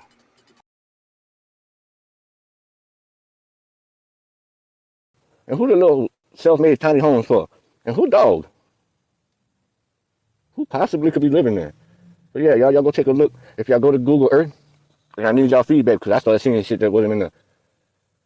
Go to Google Earth. Ben Hill updated. But the weird part is sky view, 2D view, it's all the same stuff we've seen before. But if you go to like the 3D and get up on that street, it's different than 2 days ago maybe. Y'all, I'm gonna watch this with y'all because I picked out everything I could. It might mean something, might not mean something. Maybe Don just renting something out, but everything looks a little bit more cleaned up, and there's definitely somebody living there. Might not be no power and shit, but they country living, they can survive. Whoever's out there.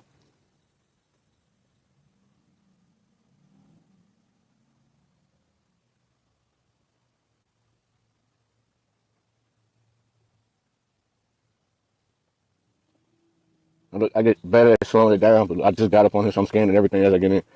So, yeah. All right, so I got my bearings. Flag's not old, not dirty. It's when you start to look, yeah, once I pan out, because once I got there, I was right up on it, yo.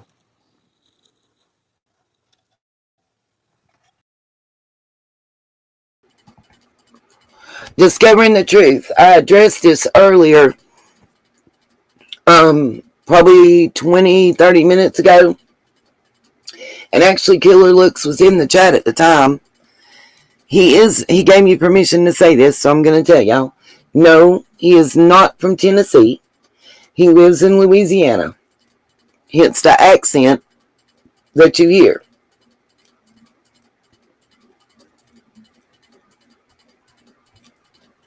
You good?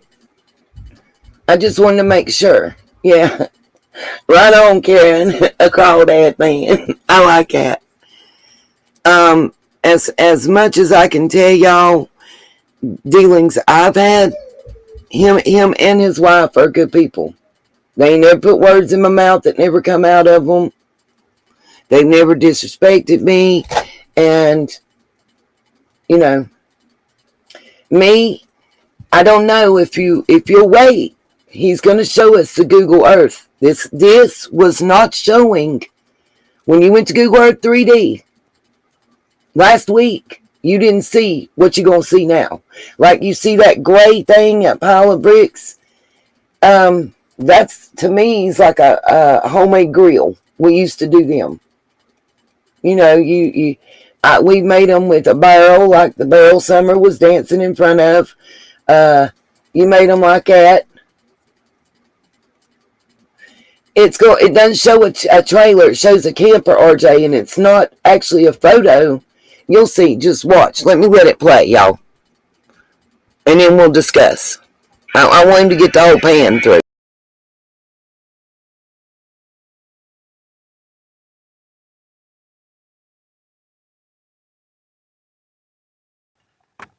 Today's video brought to you by Rain, White Gummy Bear. We won't stop, we can't stop, bro.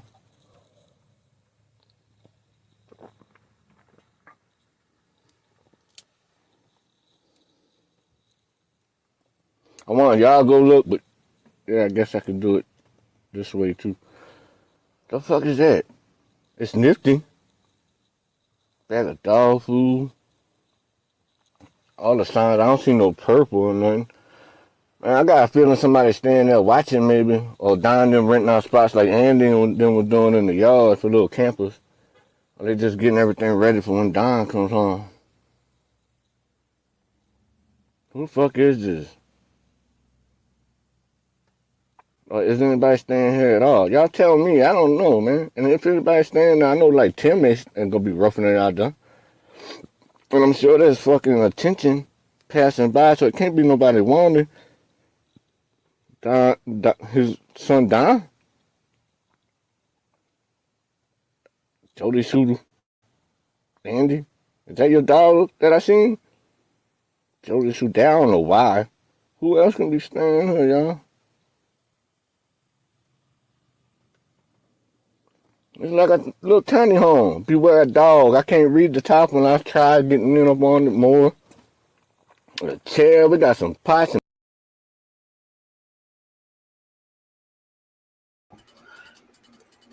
It's not a photo. When you go to Google Earth 3D, it takes you along. This is why, though, I asked him if he had the free version or the paid version.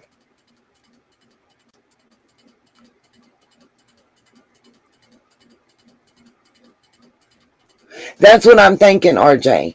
Because generally, the free version is a minimum of 6 years past. You not got a charger, Katie?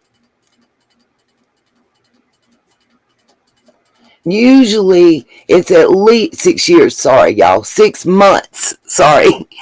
The free version is a minimum of 6 months behind at all times. Well, turn it off, and I can text you what you need to know. If you don't lose your lifeline, Katie. Please, God, don't. Also, guys, let me say, I have been able to get my meds and stuff for the flu. Took everything I had, and then some.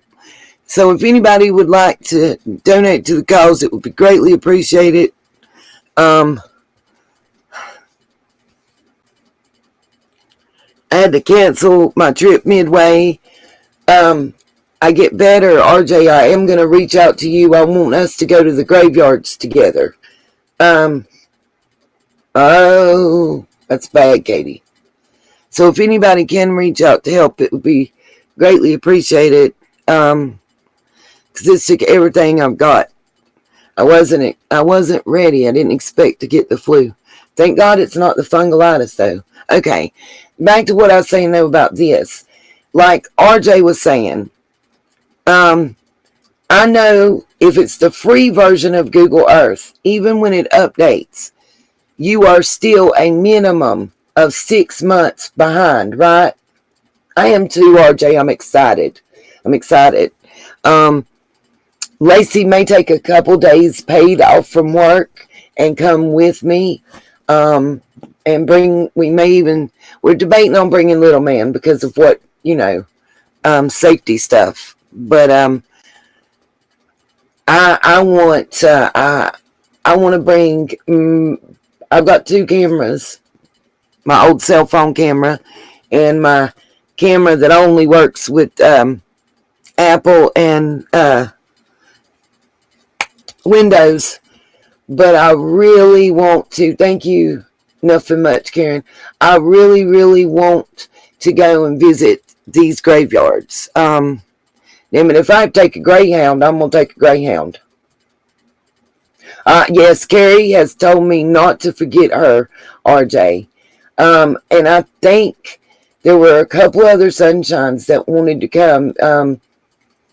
RJ, you've got RJ's got my number. I'll just say that, and you can contact me because I'm available about any time. But we can get this together.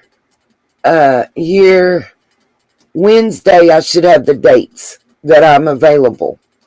Maybe me and you and Miss Carrie and whoever else you want to come, can y'all get together and go? We're talking about touring specific graveyards in that area. Oh, by the way, RJ, do you know who currently is of record owning the Pressman's house? According to the tax records, I was shocked. I'm going to let this play. I will stop. And RJ and everybody's telling me they think, and if Killer's still in here, that this is from 2013. Which, let me say, I expected it to be older than 2020. But also,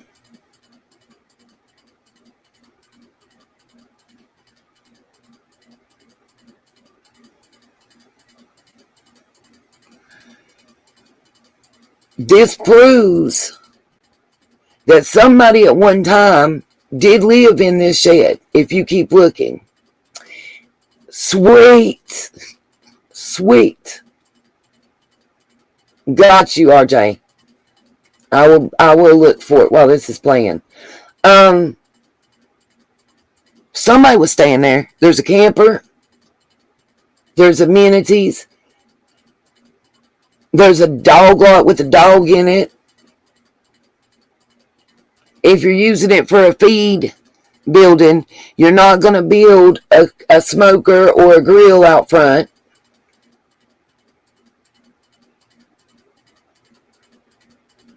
You're not going to have some patio, some porch chairs, as we call them, plastic chairs. They're the Dollar General jobs. You're not going to have them sitting out front. Thank you, RJ. I'll go look right now. You're not going to have them sitting out front to sit out and chat in, more than one of them. There's just some stuff out here that leads me to believe that one time somebody lived here. Now, sweet true crime. Now, if y'all remember, I don't know who this was, and if you were staying here and you want me to know, you can email me and reach out and tell me. You can tell me not to tell nobody, and I won't tell nobody. I will keep your confidence if I give you my word. I'm getting my journalism credentials back so I can cover all that and not have to worry about having to reveal sources, by the way. But we did have communication, Pam Tate did, from Pam Wales. And she said that the trailer at the bottom of the hill where we saw Dawn go is where she lived when she lived in Tennessee. Now, I don't know if that's true or not, but somebody was. Oh, don't worry, Cherokee. I got a tablet just for that. And I've got different graphites and root vine charcoal.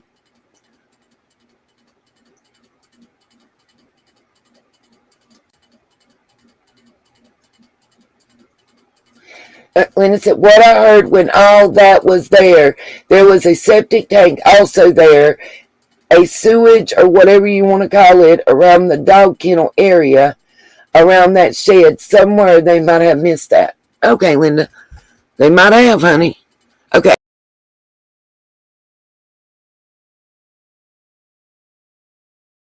And pans, I can't tell who if that's a person or not. I go back to everything and slow down later. Right now, I'm just scanning see where I can get, how I can get. What the fuck is that? Firewood? Yeah, I get it, but why do they have burnt firewood? And that's not ground. This is camper. I went look. All the team of killers.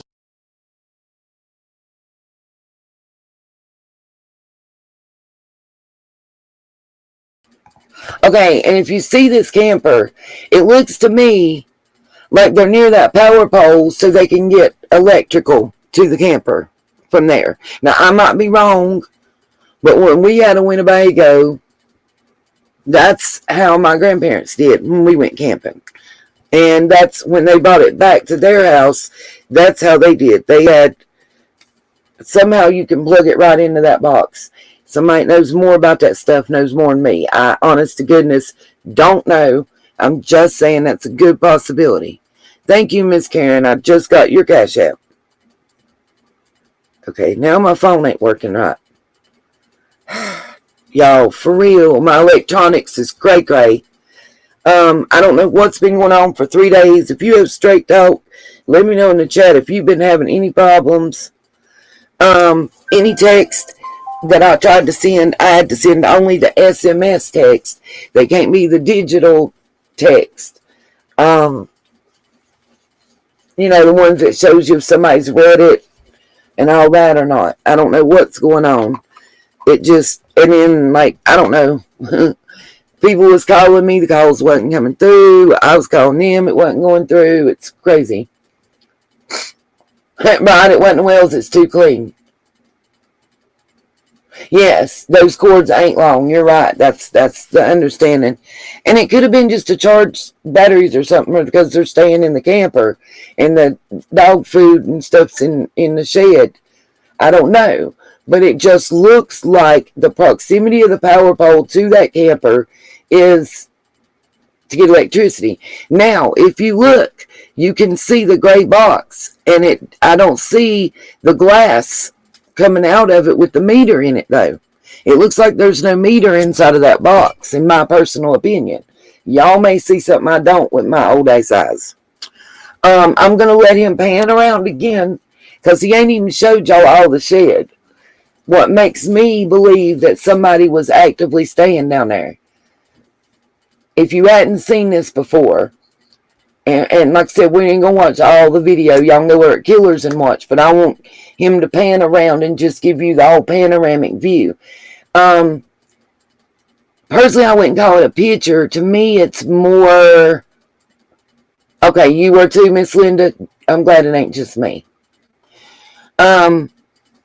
The whole panoramic picture. I personally, this is more video. I don't know what you call it. It's not necessarily, it's not a picture, but it's not really video either. What do y'all call Google Earth? Yeah, that's what I heard, Cherokee. I hope, I hope it doesn't affect my stepdad's phone, them doing the 3G, because he still uses a flip phone. Yeah, I think the glass would show some sunlight or some type of reflection. It looks too dark in there, which makes me think it's empty. Satellite imaging. Okay, good to know. True crime. Do you consider the satellite imaging like this, do you consider it a video or a picture?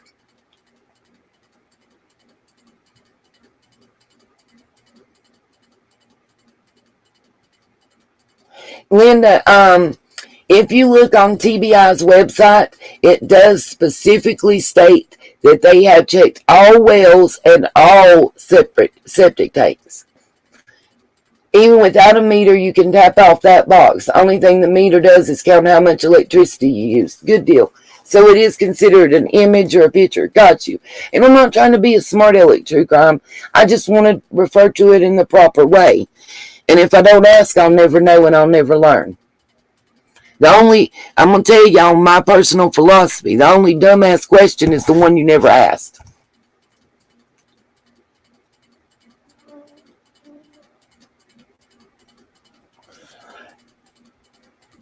Yes and no, Rebecca. My understanding is the old goat home place was established here before they built up on the hill. But this camper and shed that's currently being shown is not where they lived. If that makes sense. That answers it proper.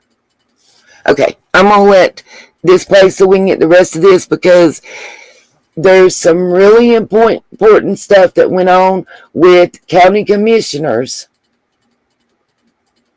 that I want to show y'all. Everybody heard about the 15 cents in property tax hikes, but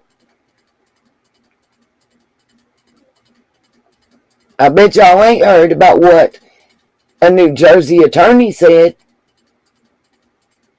And y'all remember, I brought you the judge speaking about keeping that $400,000 in the county.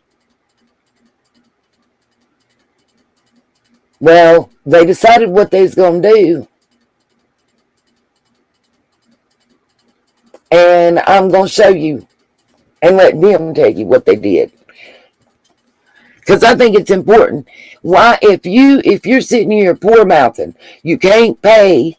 And Ronnie got up and spoke, and I want y'all to hear what he had to say and what some of his detectives said that y'all ain't heard, and officers. But here's my thing. You can't afford to pay your officers and your 911 operators anymore, not even equal pay to what somebody makes at McDonald's running the drive-thru or making hamburgers. But you got $400,000, and you could have established a treatment center that could have been profitable and kept it in the county. Kept that $400,000 and invested it in your people and in your county. And instead of doing that, what did you choose to do? You even had one of your district court judges get up and tell you, and he's there day in and day out in the court system, tell you this is what you need to do. So, in my opinion and way of looking at it, and y'all call me crazy or wrong, my opinion and way of looking at it is one of two things. What do you think? That you're going to get more tickets, fines, fees, and payments for arresting people for being hooked on drugs if you don't have a treatment center? Because they're not paying their fines. We can tell you that by going and looking. So you're not getting it that way. They're not paying their court costs and fees. I mean, I showed y'all specific persons of interest in this case that have owed fines since 2009 that aren't paid. That's one. Two. Right on. Absolutely, RJ, and I showed that video. We went over that here. The judge even explained how to make it independent to where tax dollars didn't have to support it, and where probably, with the plan he set forth, within 5 years or less, it would be profitable. See, these people are court-ordered to treatment. Instead of them taking those dollars that are paid by their insurance companies or by themselves for treatment outside of your county, you keep it in your county. And that money helps you build your money in the county. That's why the fuck y'all broke. But if somebody was suing me, I'd want to be broke too. Or somebody's. We'll get to that. Let me just finish letting him show the panoramic view at about less than a minute, and then we're going to go to something else. Then I'm going to show y'all who owns the Pressman home, and I'm going to show y'all how many deputies that are currently employed in the state of Tennessee just got decertified. I have that article for you too. I've been sick, but I've still been researching. I might research harder while I'm sick because I can't do nothing else but lay in the bed and look at stuff. Said that ain't Grandis's camper. I don't see no power here, but maybe they're running a line from the main house. There ain't no mailbox. The mail going to the mailbox is what was told to me. I see propane bottles, air conditioning.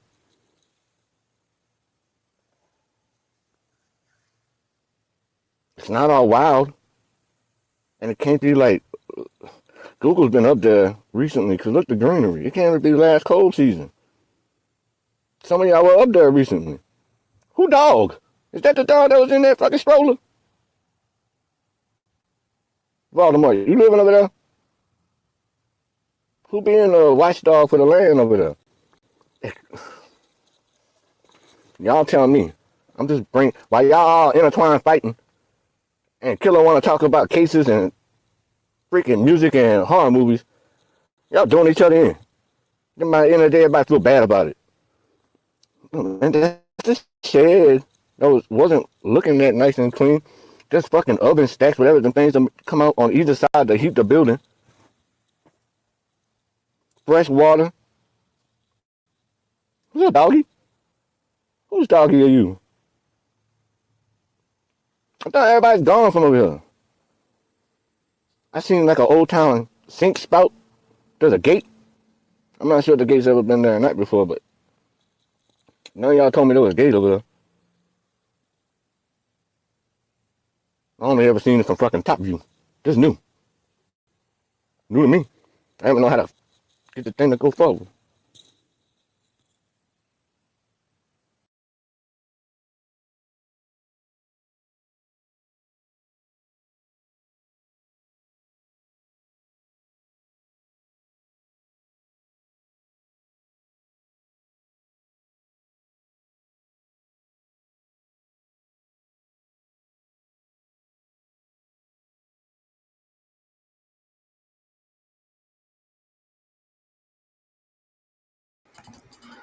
I'm opening up these screenshots. Give me just 1 minute, you guys. You open them in a different window.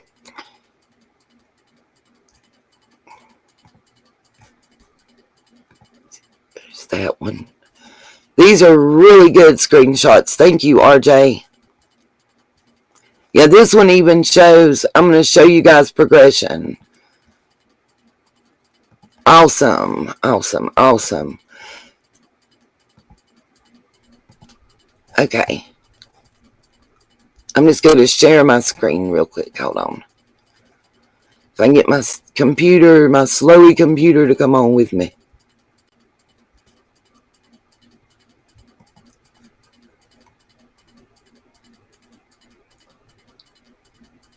Okay, got you. And I may have found, I want to verify before I show you guys, but I may have been sent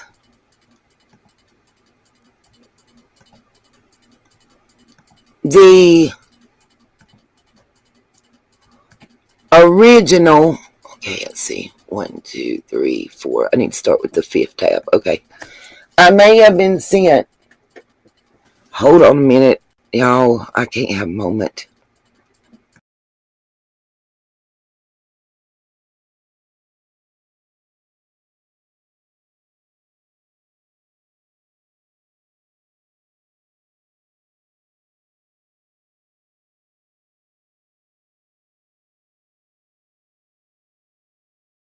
Okay, sorry. I had an interruption from the house.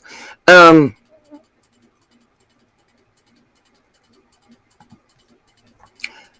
may have also found, well, one of y'all may have found and sent me where that picture on the Rocky Horse was taken to. Yeah, I was making sure I had them in the right order, RJ. Okay, guys. So here's some good panoramic still shots that RJ just sent me. 3, 4, 5. Okay. Of this property. Let me see. Y'all should be able to see it.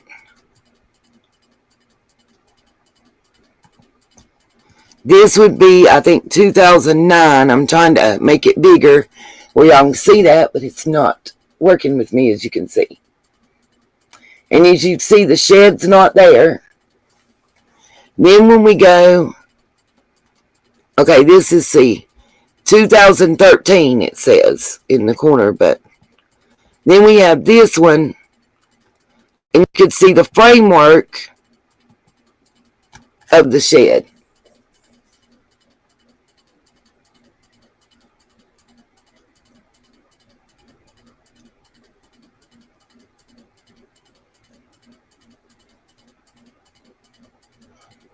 This is, I guess, when it's first being built, is what it looks to me like.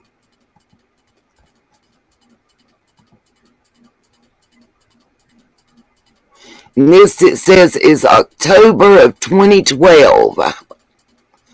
Is when this one was. The first two were 2009, I believe. Oh, I'll try RJ. Let's try that on the next one. Okay. F11. I don't have them buttons. I'm on a Chromebook. I don't have no Fs. I forgot that. That's why I'm... But here is a panoramic view. You see the doghouse. You see the shed. You see the camper. And this is October of 2012. And then this one might be the same picture. I can't tell. I'm trying to get the date on it.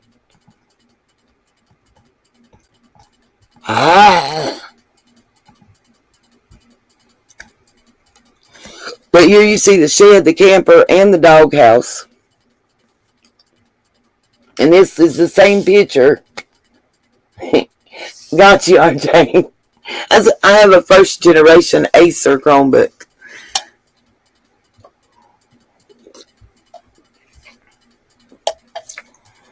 And this is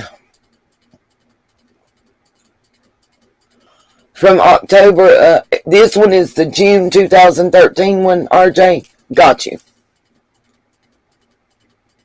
The other ones where the property was empty started 2009. And this one ends in 2013. It's a progression through.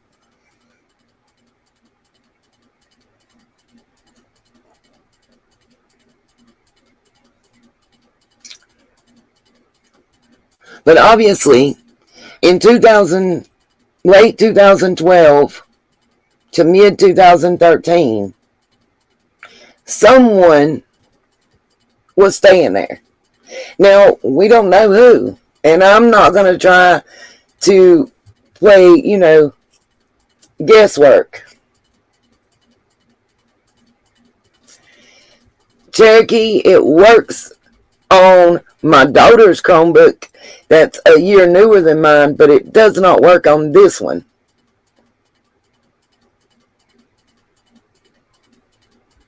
If you want to, RJ, that's fine. I don't want to put you in any position.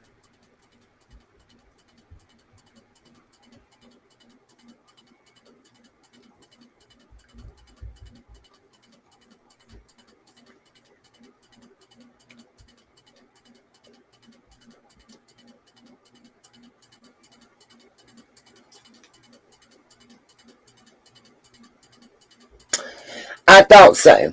Because that looks like the camper that I saw in Florida. But I didn't want to say that without knowing. And that makes sense. Because when he first moved,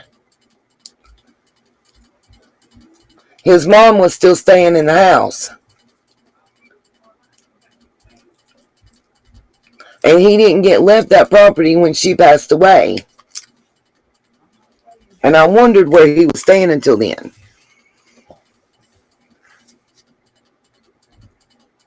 Okay.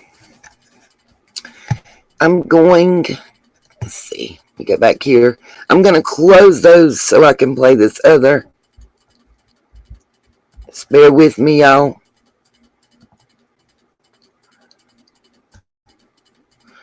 Because it's in here.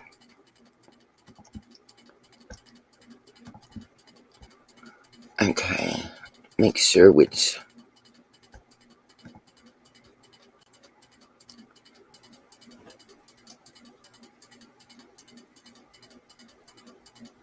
Okay.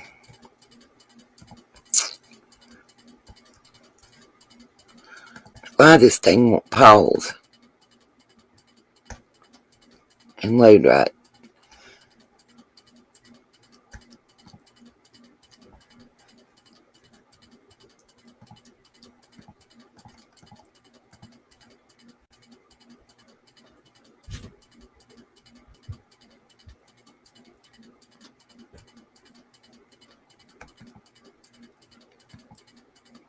Okay. Share.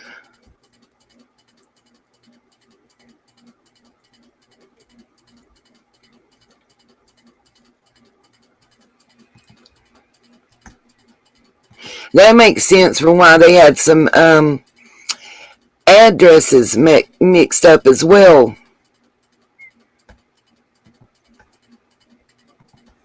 While some are saying 125, while some are saying 110.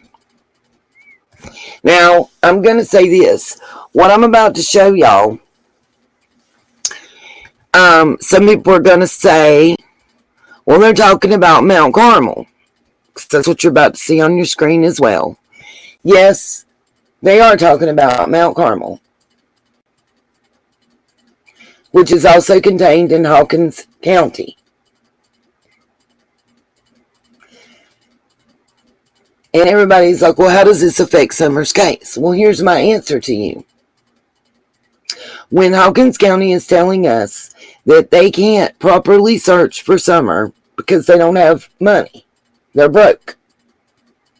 When they don't have enough staff to maintain the jail, when they don't have enough staff to go and search, when they don't have enough staff to properly serve warrants and protect and serve, that could have had a direct effect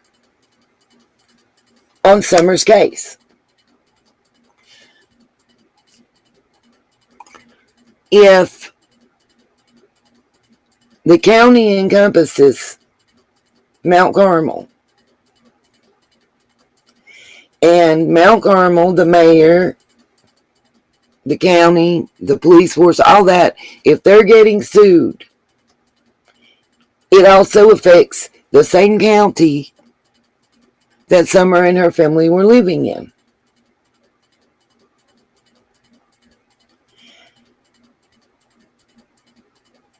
When you also have to look, personally, in my opinion, call me cray cray, it also shows us a way in which the politics, professionalism, and laws and everything are applied. When you watch this, you're going to understand. If I see questions in the chat, or there's something I need to pause to make a comment on, I will. But I want y'all to watch this, and we're going to watch this all the way through. And I know a lot of you are going to have opinions, good and bad. I had opinions on both sides, per se, so I get it. Let's just watch. I've not seen this talked about anywhere else. And I will say, y'all, let me say this. This is not the only recent or semi-recent lawsuit involving this county.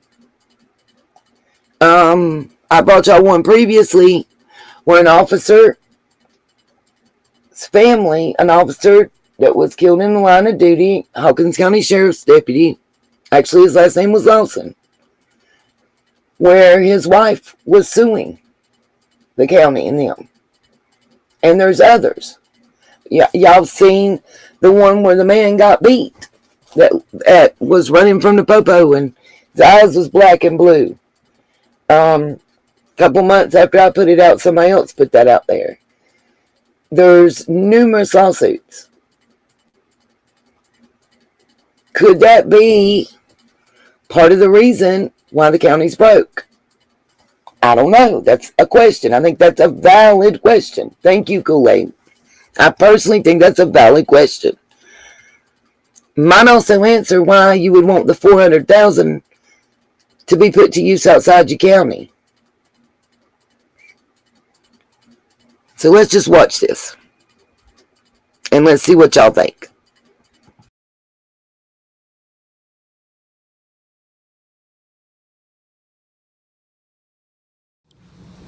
I do have my timer for you. Do I just stand right here, or? That'd be fine, that'd be fine. My name is Terrence Jones. I'm the founder and executive director for the Total Justice Project. I drove the 9 hours here from New Jersey. I had sent you, Mayor, Pat Stillwell, and all of the aldermen and alderwomen a formal complaint against Mount Carmel Police Officer Hunter Jones for using excessive force and for violating his police chief, who's out there in the hallway there, Chris Lunsford, use of force policy. I came here today because I sent you, Mayor, and the aldermen a formal complaint by email on April 10th, 2022. I sent Chief Lunsford and yourself, Mayor Stillwell, the same formal complaint again because I didn't get an answer on April 10th, 2022, on May 5th, 2022, and May 13th, 2022. So I never got an acknowledgement for my formal complaints. I never, you guys, the mayor and aldermen and the police chief never responded to my formal complaints. It appears that you and Chief Lunsford are intentionally ignoring a concerned citizen's complaint against a police officer who is employed by the Mount Carmel Police Department.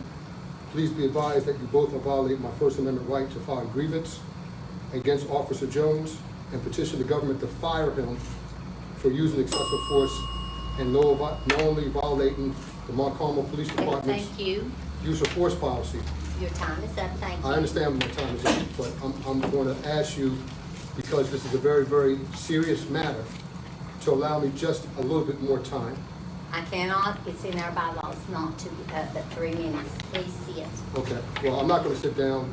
I have a First Amendment right to free speech. The reason why the news media is here is because I'm here.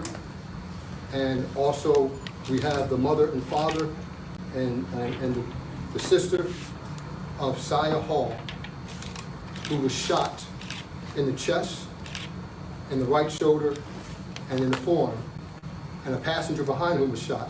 There were 5 juveniles in this vehicle, and you had 2 police officers, one of them being your officer, who fired 16 shots. Sit down, sir. Okay, well, I'm not going to sit down. Well, then you'll need to be quiet because we have got a meeting. So I'm not going to be quiet.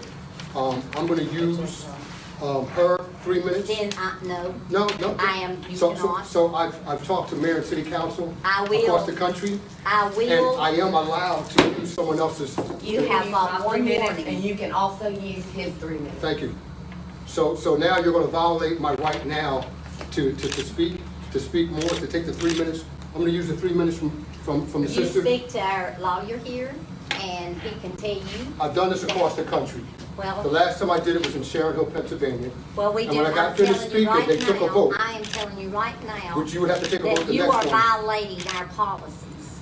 So you show me where. State the policy, because I don't believe you, Mayor. Well, State the I'm policy sorry. where I can't take We'll someone else's 3 continue minutes. with our No, so Mayor, now you're violating my rights. You've already Do we have violated any- my First Amendment right. So you said to ask the lawyer. So please, what is your name, sir? My name's Joe May. Joe May? May, just like the month. Yes, sir. Joe May. Can you please tell the mayor and the alderman that I'm allowed to get the extra 3 minutes if I want it? Policy of the town of Mount Carmel, which has been in place for quite some time now, is written by the mayor.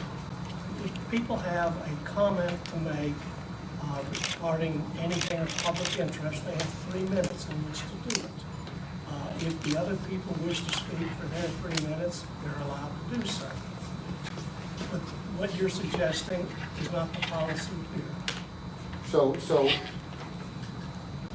from what it sounds to me is, there is no policy whether I could use someone else's 3 minutes. And like I said, I've done it across the country.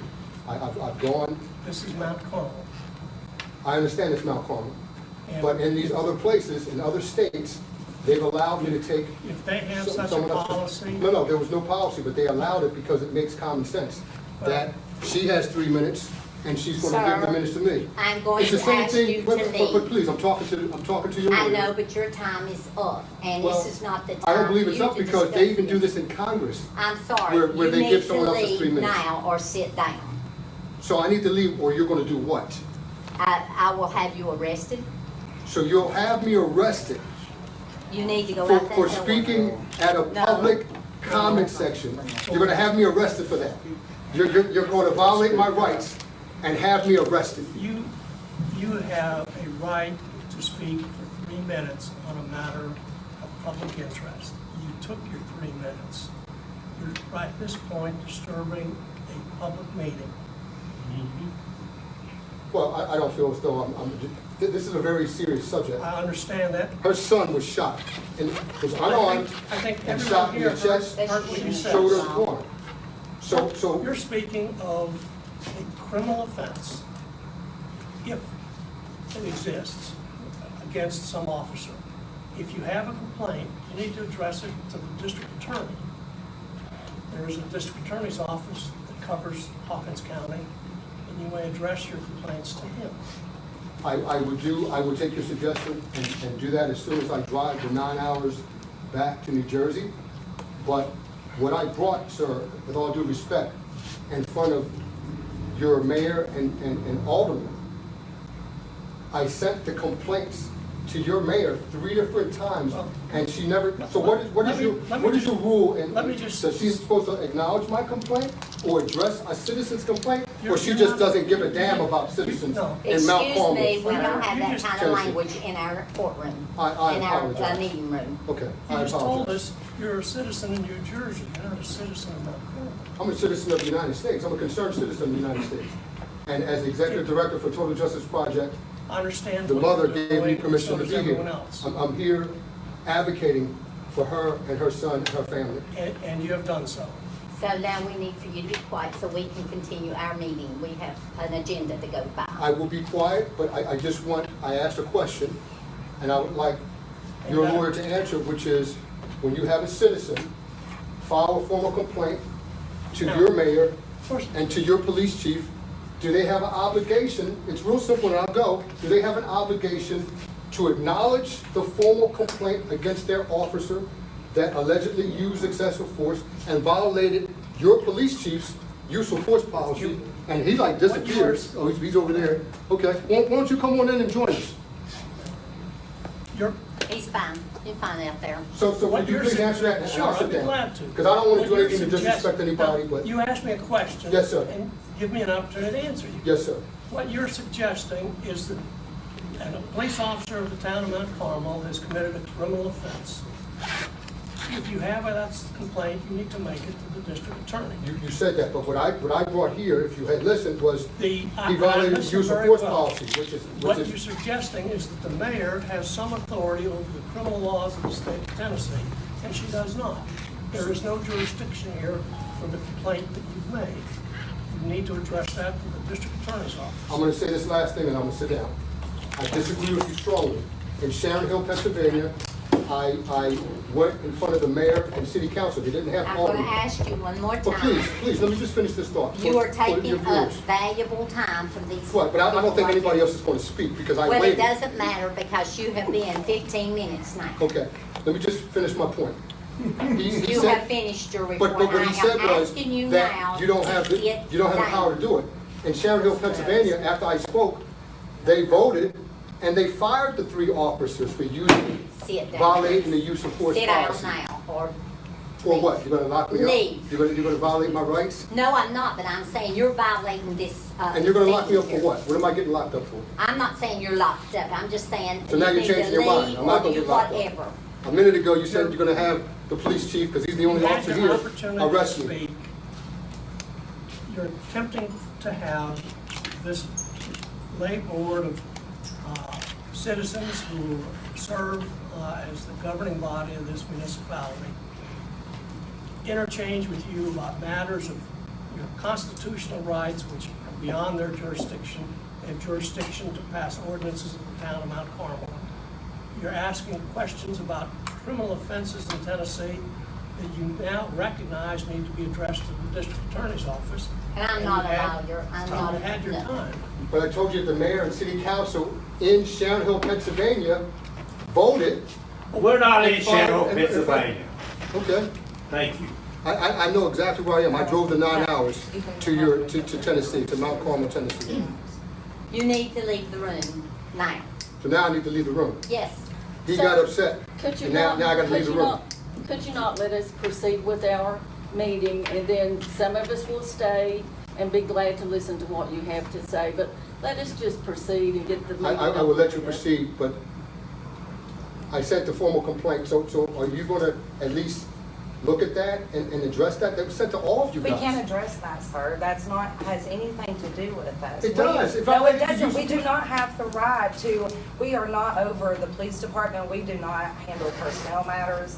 We are not allowed to interject in that stuff. Then And especially if is it's your not police chief going- allowed? Because then I'll leave you guys alone. Is the No, police chief he allowed? does not need to be in here. We're having No, a meeting. what I'm saying, Mayor, please, with all due respect. You're I sent the taking formal up our complaint to the time police now. chief. Doesn't You the are police taking chief, up our time doesn't he have now. a right? Step out there and talk to I us. will talk to him. Thank you, ma'am. Thank you, guys. Thank you, sir. Thank you.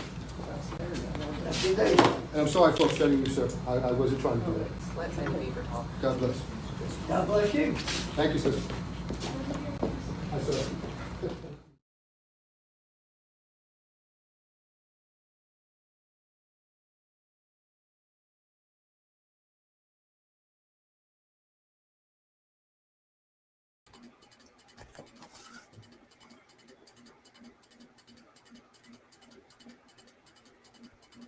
Right.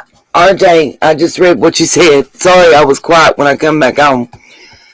But you are right.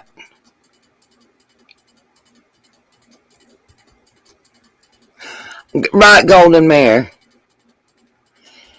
What I wanted to say about this is, one, the man up speaking actually is an attorney. And I wanted to say he knew better. That was my first comment. He knew better. The only way the city council, I don't know how it was wherever he's talking about, but they would have control only over officials that they appoint, as I understand it. They would not be able, now, if it was an elected or an appointed official, they may have some control or pull. But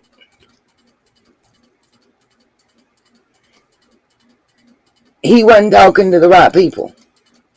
That being said, I did look back, and for over a year, he had been sending letters to all the officials, the police chief, the mayor, everybody on this council, and nobody's responding. Not even sending a letter saying, hey, I received your claim in your letter. I'm not the right person to be addressing. You need to address this person.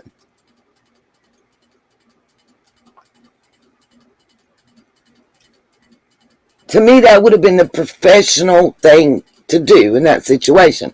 Or, if I was the mayor and I knew the attorney generals who handled it, I would have took or emailed, or walked to the next office, whatever, because I don't know how the setup is there.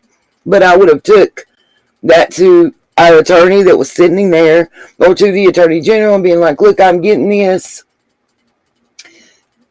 I don't feel I'm the person that should be receiving it. I don't feel comfortable responding. Can you do this? Yeah, true story, RJ. And I hope that's what they did. I hope that's what they did. Because an individual officer on the force that doesn't hold an appointed position, I don't think that they can have the right to make that choice. Call me crazy.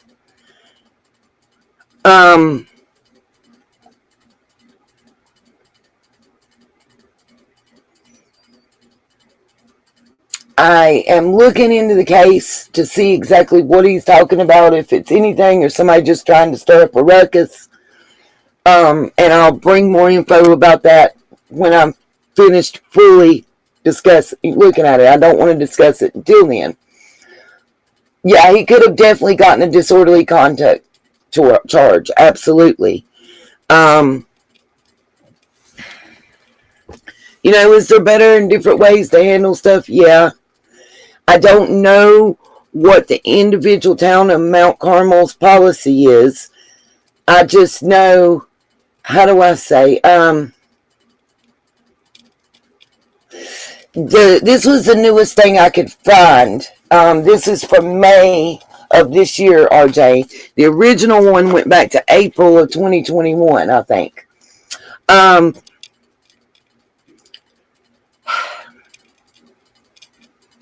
There's all the time, all around the world, by the way, there are claims of police brutality. And obviously, the larger your police force is and the larger your population is, the more claims you're going to have, whether they're true or false. Okay?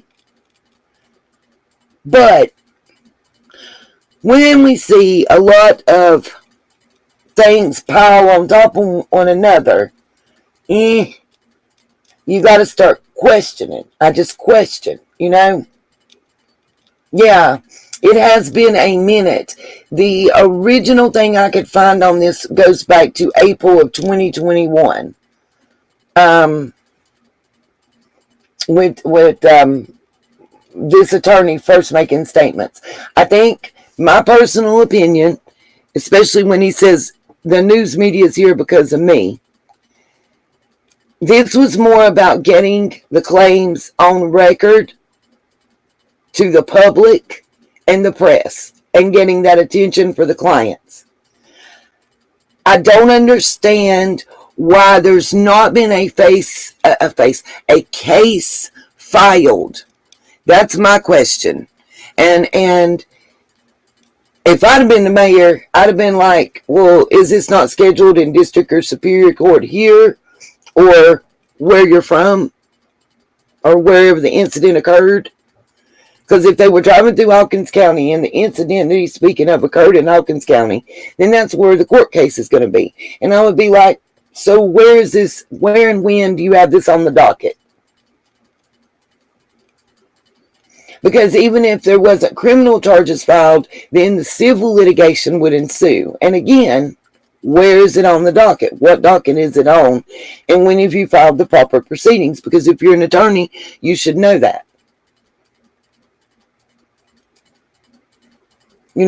Maybe call me crazy. And it kind of looked like where we used to have our city council meetings. I'm not gonna lie, when I grew up, because we have a large county, and we have one big town. And kind of like Rogersville. And then we've got 1, 2, 3, 4, 5 little small towns. And one of them probably don't have over 1,200 people in it altogether within that county. Now the big town, where we got I think we've got 6,000, right at 6,100 people in the entire county. The one big town where I was born and raised has 4,300 and some change inside that city limits.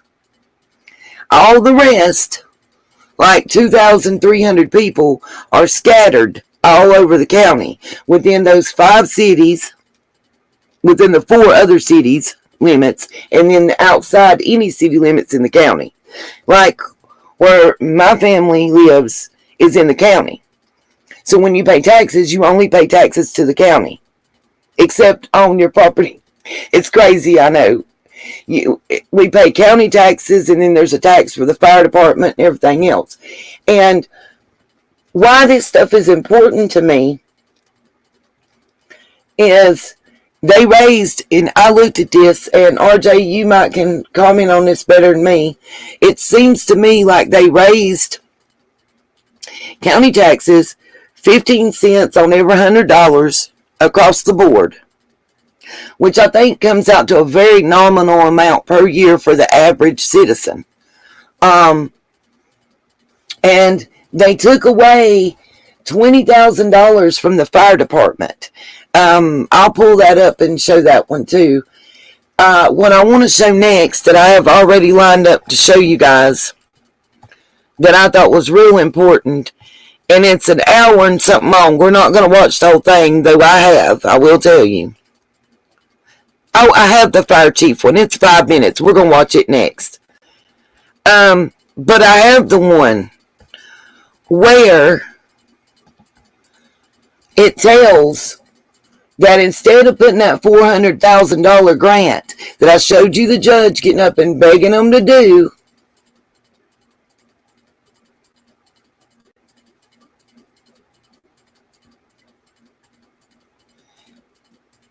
they sent it to another county. My question is why? If your county is broke, you shouldn't be sending another dollar out to another county. That means every time that you sentence somebody to even have an assessment or treatment, they're not going to be able to get it done in your county. They got to go to another county and spend their money. When you want them to spend that money within your county, that's what I'm looking at. Call me crazy. And I know what you're going, Cherokee's going by Robert's Rules of Order. Yep, and I've got the proof, Kool-Aid. I got that lined up to show you too, but I want y'all to see and hear what the fire chief had to say. I think this is important because some people might not understand what it means when you lose certain city and county services, you guys, and I don't think he got a good answer. Personally, bless his heart. And again, I want you all to understand, in my opinion, these things go to the mindset of the officials that are making decisions in Summer's case. They're making decisions on, do we buy a drone or do we pay for a search team to find this little girl? Do we do this or do we do that? And that's important to me. That's important because how important is it to solve this case? How important is it to find Summer and to figure out what really happened? Where do you put it? You know what I mean? I feel you on that, RJ, and like I said, I don't expect you to say a lot, and that's cool. I don't want you to think I do. I just want people to understand where my mindset is, because again, this is a county that's broke, and I get it. I want y'all to hear what the citizens think. I want y'all to know what the mindset of the body, the people that govern are, and what the mindset is of the average citizen and what's going on. If I didn't tell you that these people from New Jersey are saying basically there was 5 kids in a car, is my understanding at this point, and there was, the way he made it sound in this is one person got shot 16 times. Not the case.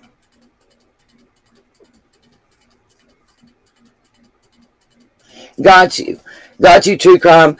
Also, before we do the 400,000, and everybody tunes out, I want to, real quick, I've just got several, probably maybe 2 notebook pages worth of comments from my personal thoughts on the behavior panel's newest video that was released July the 28th of just, a couple days ago, where they showed some things we've seen before and some things we hadn't.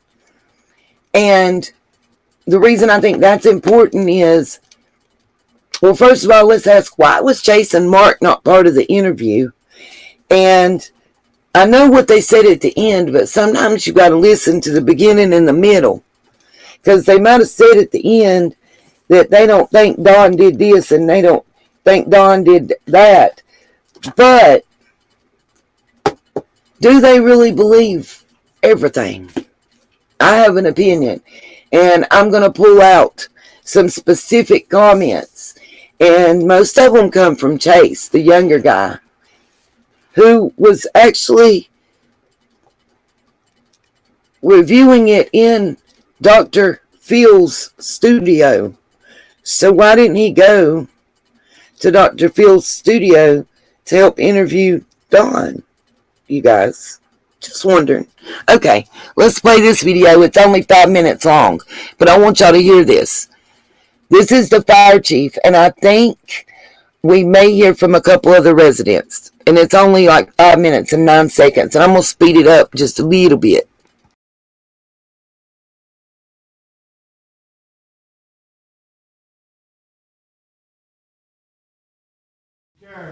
Mr. Bingham, I'd like to recognize you, and I apologize for overlooking you before. Let's go back to the last resolution.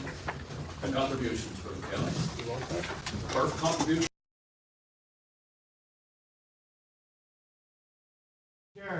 Mr. Bingham, I'd like to recognize you, and I apologize for overlooking you before.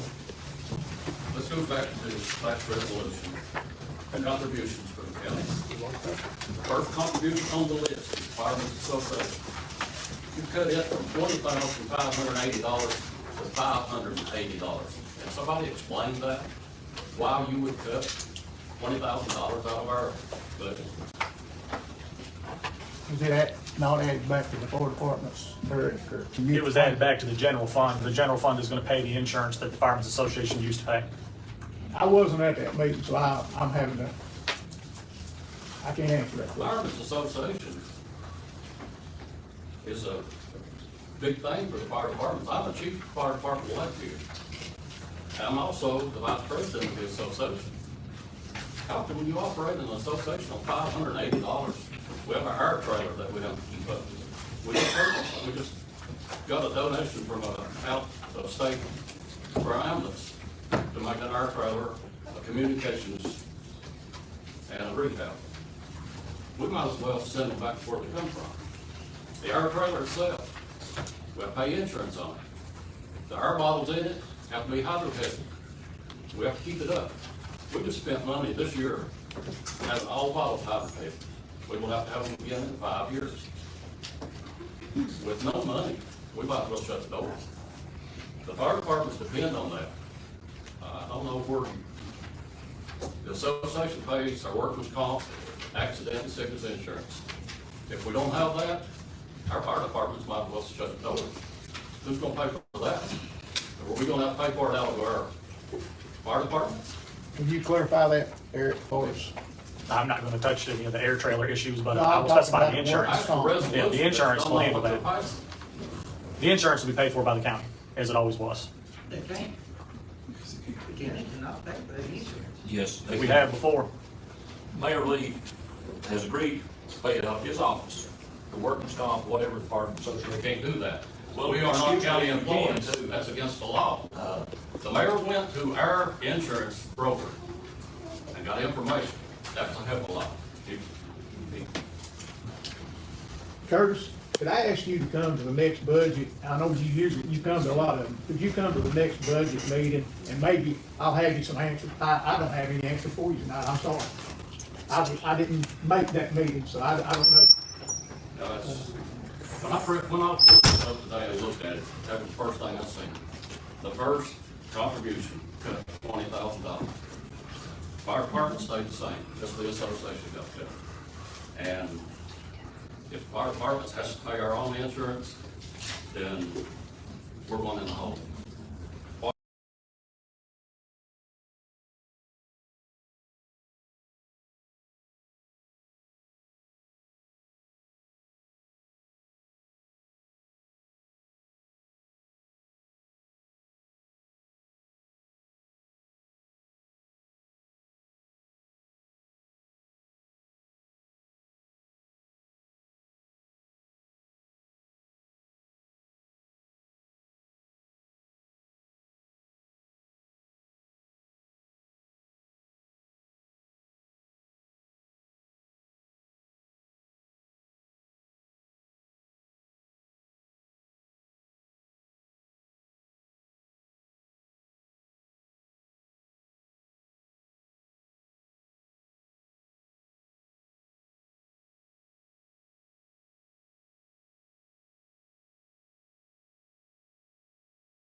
Looked at it, that was the first thing I seen. The first contribution cut $20,000. Fire department stayed the same, just the association got cut. And if fire departments has to pay our own insurance, then we're going in the hole. What contributions we get, we can't make our yearly. We have to get out and do fundraisers and everything just to operate the fire department, keep our doors open. If we start shutting the fire departments down, homeowners are going to start seeing the effects. You either won't be able to get insurance, or your insurance will be so high that you can't afford it. Because the insurance companies will not insure if we don't have fire protection. Thank you, Curtis. Danny, do you have anything you want to say? You're on the board. No, this was discussed during the budget hearings. Mayor Lee. I do want to add something to what he was saying. So my father, for my entire life growing up, was a volunteer fireman, a first responder, dispatcher for the EMS, all that. He did spit some truth. How do I say this? We had a fire department that had to shut down that was a volunteer fire department. It left a void. Those citizens that did not have fire coverage could not obtain certain insurances through the insurance companies because they did not have fire coverage. That part I know, at least in North Carolina, is true.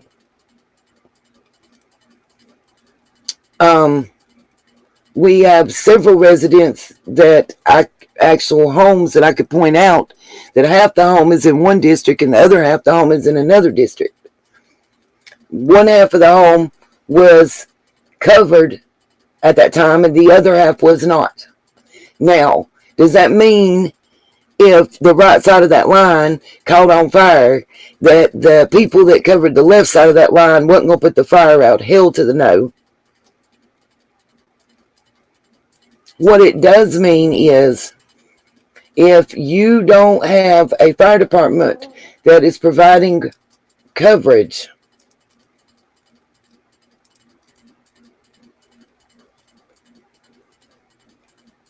more than likely an insurance company will not write you a policy for fire insurance.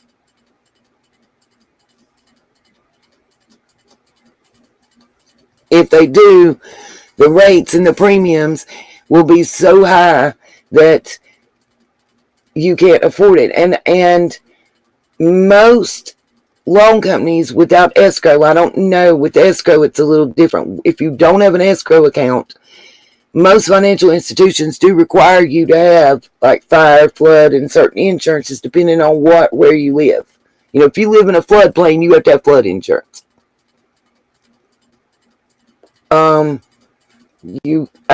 Obviously, if you can't obtain fire insurance and your loan requires you to have it, then technically, even if you're making all your payments, you could be in violation of that agreement.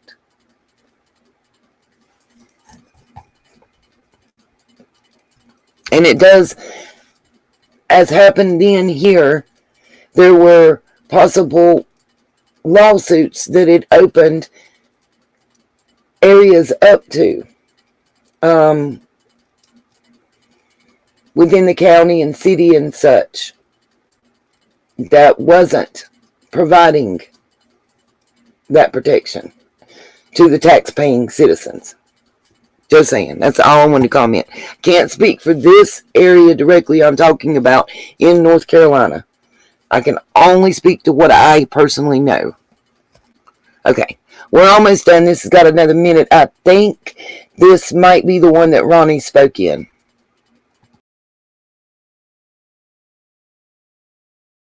Has agreed to pay this out of his office. He's agreed to, and they're very well aware of it, that this can be done and will be done. It cannot be done. We are not county employees. You cannot come into our department and take over. We'll We are get some, private-owned business. I would advise you to attend the next meeting. we'll get some answers at the next budget. I sent an email to the mayor about that, and he didn't respond. Thank you, Chairman. Moving on. If you don't want to learn how to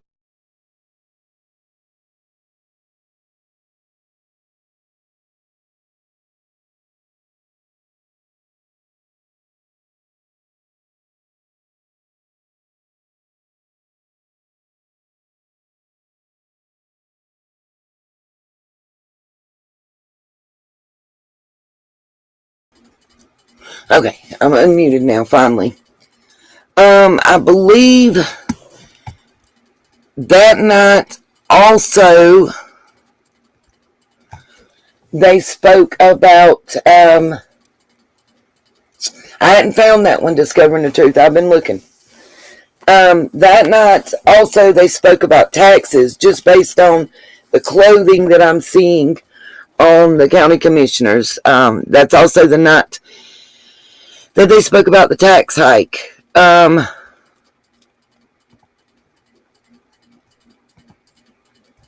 Let's see. I'm looking for something.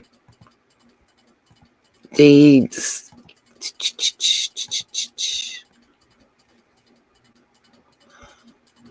That's 3 dotted. That's the 400K. This is what I wanted to show y'all. Okay.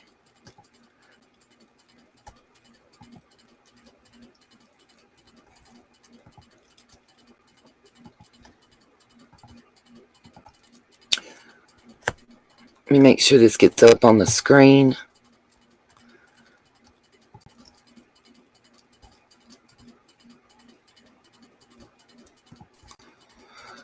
Y'all may not be able to see part of this. And I do apologize. But, so, we're going to choose Hawkins County.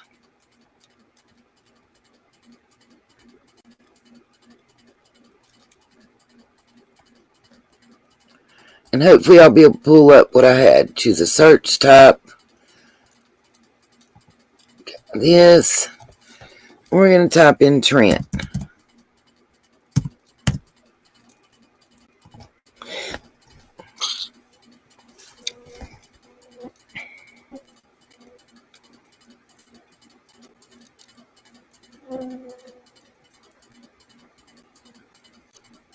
I'm looking for something specific. Y'all just bear with me. So I done this search.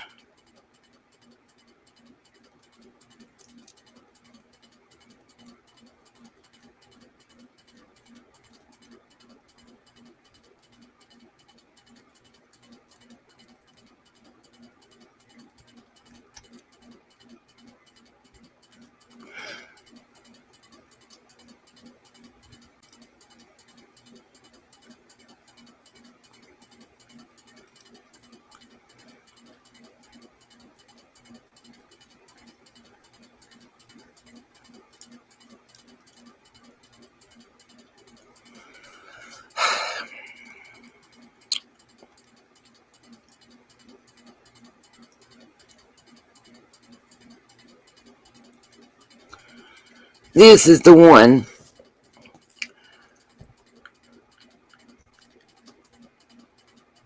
Now, James Trent was the name of Carly Trent's father, and I'm just wondering if this is the same James Trent that owns the Pressman's home.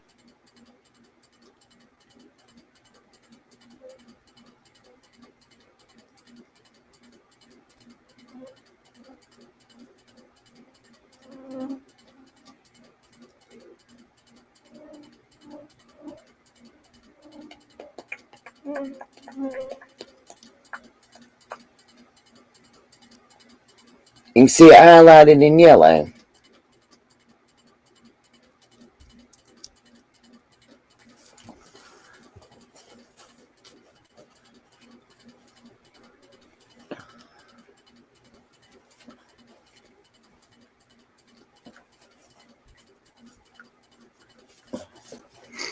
Let's see.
Wow, I keep getting knocked off my own stream, y'all.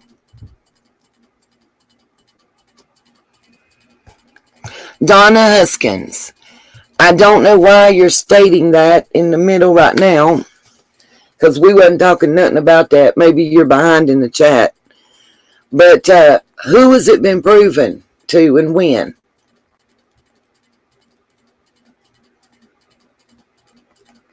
Please tell me.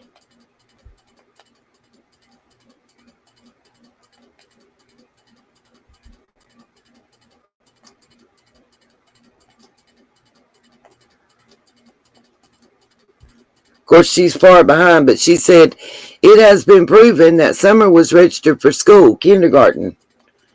Who proved it? The authorities hadn't said it.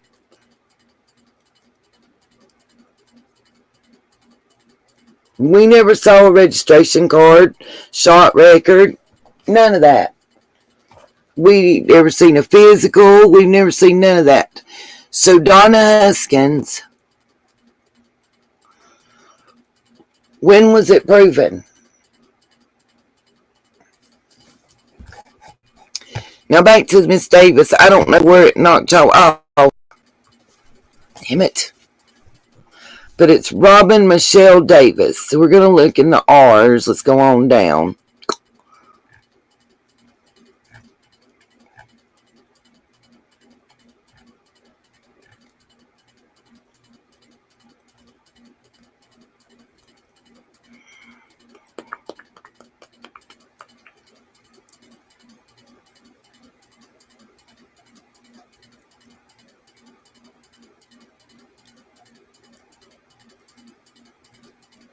There we go. Robin Michelle Davis.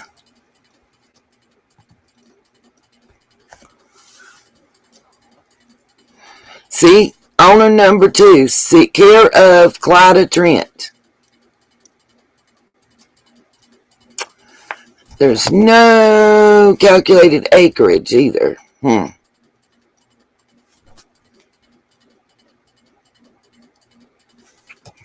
Says click here for the most up-to-date ownership info. So let's see what we got. I would too, RJ. I'm just asking. She said that it's been proven. Well, if it's been proven, then you can tell me where the proof is, right? That's all I'm saying. Here's this real estate. January 1st, the owner, and I don't know why it's in care of, except I saw this land transfer and the amount that it was sent and sold for. In 2019. And the only person of that name I could find anywhere was incarcerated in a jail in Texas.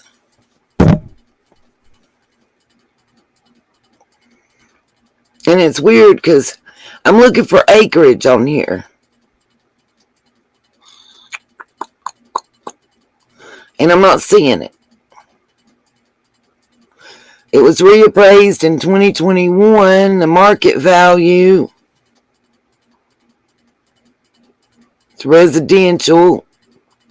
It's in District 5. It's got one building. It says it's not a mobile home because it's 0 on the mobile home. No utilities. It's got one public electricity, whatever that means.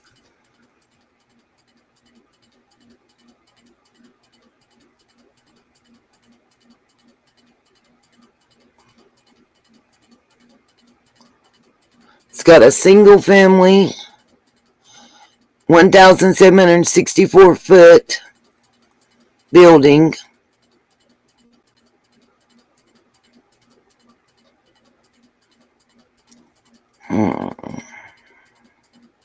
Built 1972.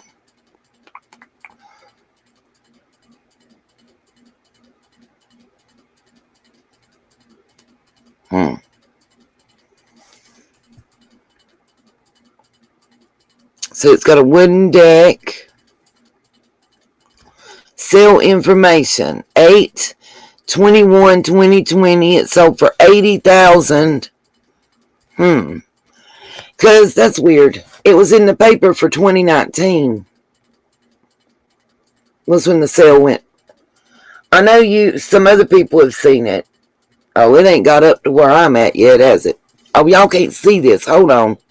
Shit. Y'all can't see what I'm looking at. Damn it. I didn't know it switched to a different window. Hold on a minute, y'all.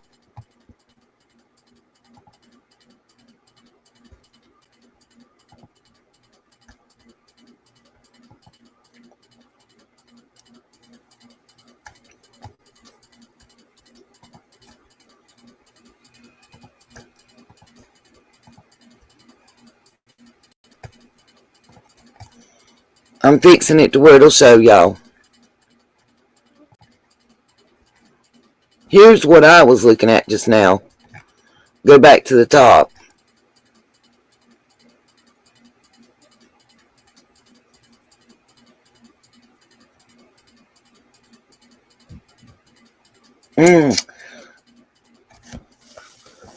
Okay.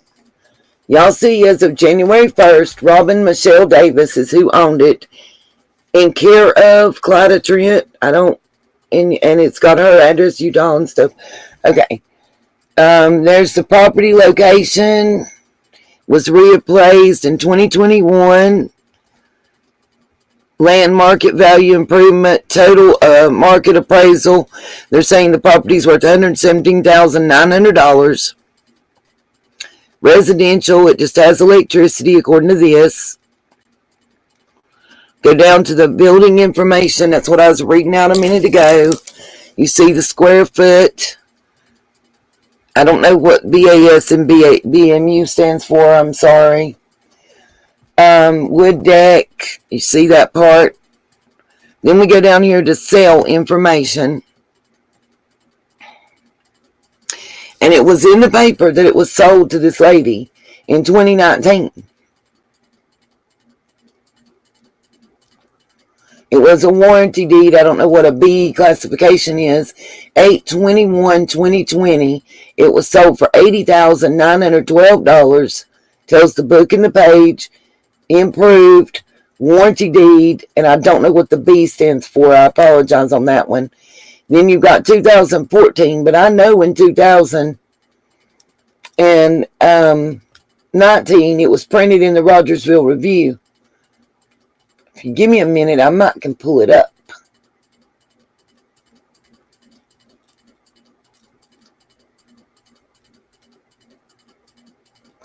You would think they'd have it in care of, but what about if you're in jail?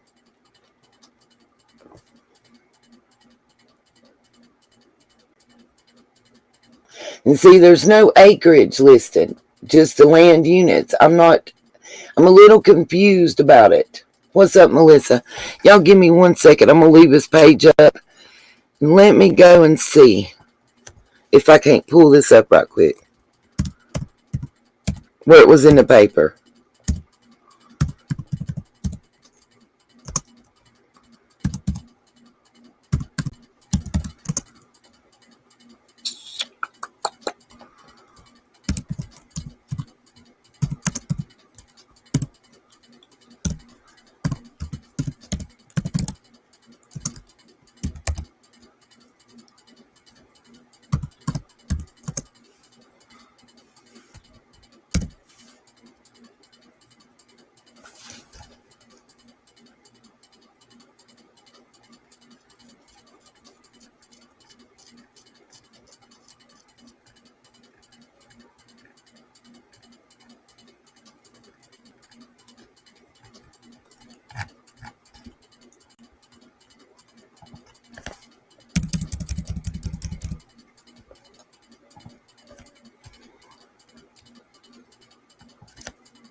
I think this is the one. Let's see. It's 2015.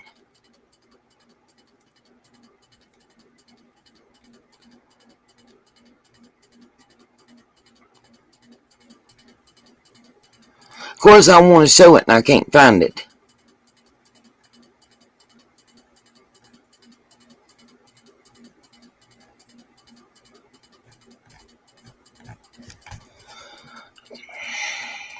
Okay, let's try it another way.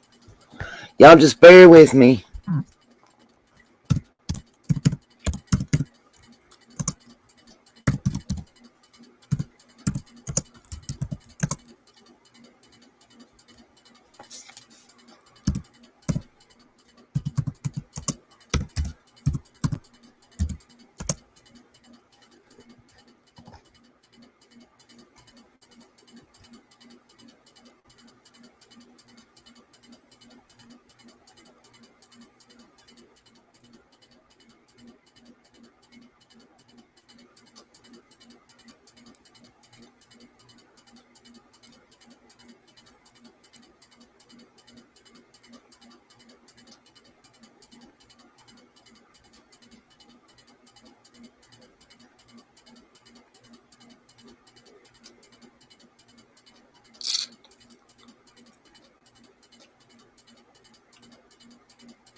Try it that way. Aha! It was timesnews.net. I knew I'd find it. Okay. Now y'all see. Oh, let's roll this back up. The Robin, Michelle Davis, and Clyda Trent. Now let me show you this other. Hold on. Let's let it pull up. No thanks to the sign up and the cookies. Thank you though for asking. Make sure this is the right one. It's still.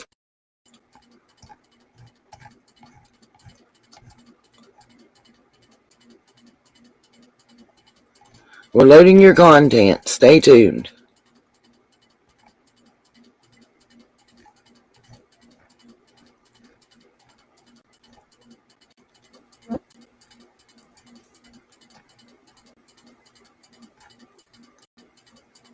Lord have mercy, it's taking forever.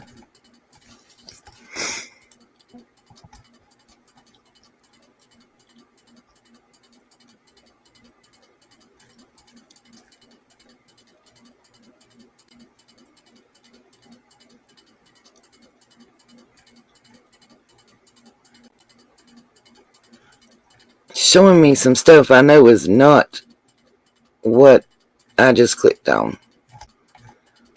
The heck.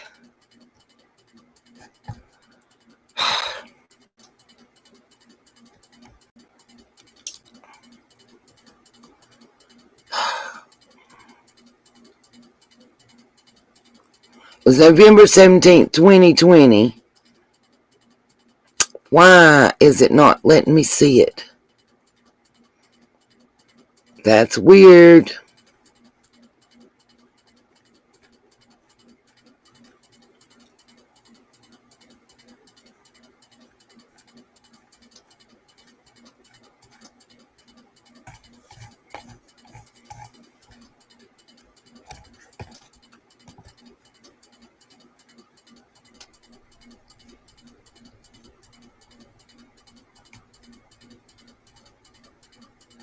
Tennessee discovering the truth. If anybody can hear me, for some reason the chat's not working. My stuff ain't working right, y'all, and I'm having a moment.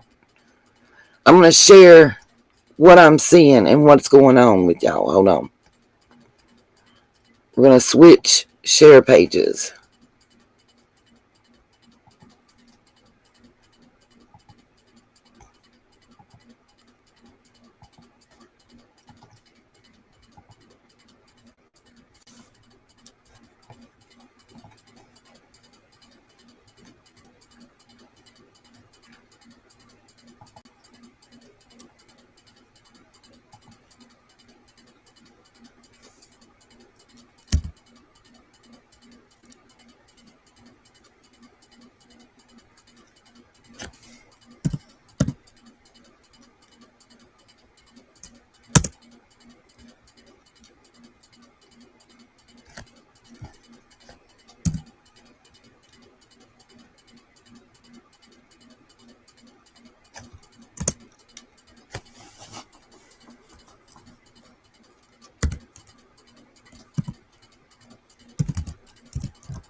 If y'all see this, you can see where it says that for November 17th, right?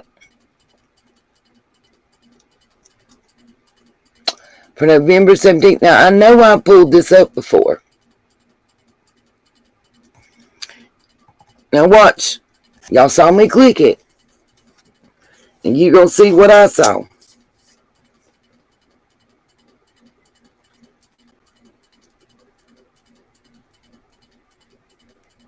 If anybody has a link to this, it would be greatly appreciated because it seems to have disappeared now. I think I have the original on my Patreon, but I'll have to go through and dig to find it.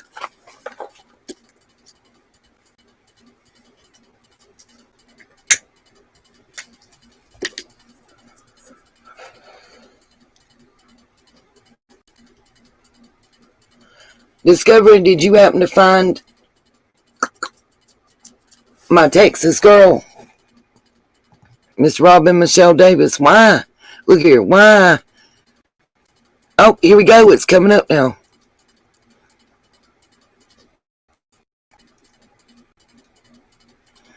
These are criminal charges, y'all. See this?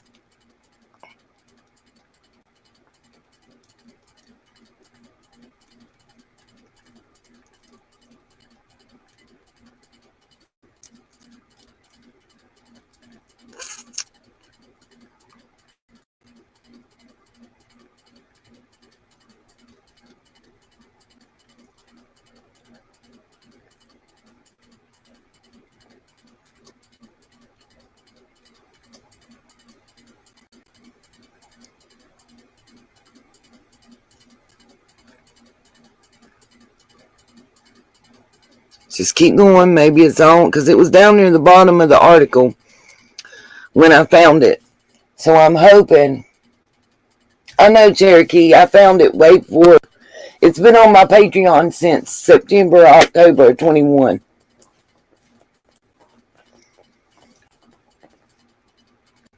I have a previous video where I showed this, along with the deeds and Clyda's other properties.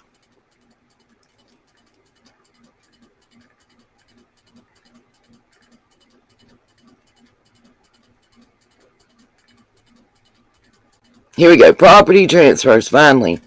Hawkins County.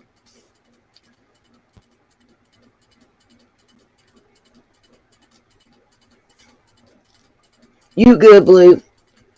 By the way, anybody that can help, it would be greatly appreciated.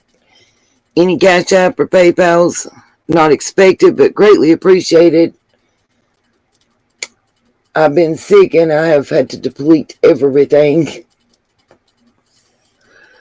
Oh, thank you to those that have helped. I appreciate it.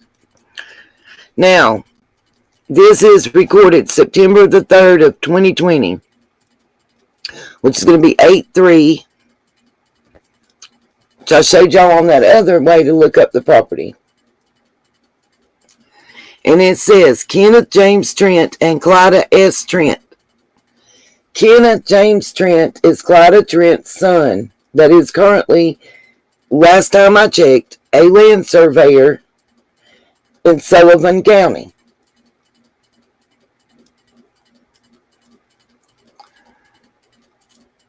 Kenneth James Trent and Clyda S. Trent. You can see it. It's the middle notation.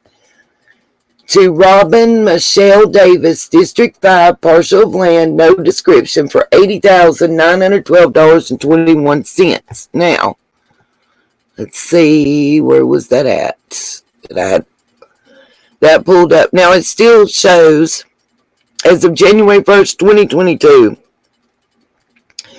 I was just showing y'all this, and it denotes that 2020 sale for $80,912 on there. Book page, and it was a warranty deed, and I'm not sure what the B qualification means.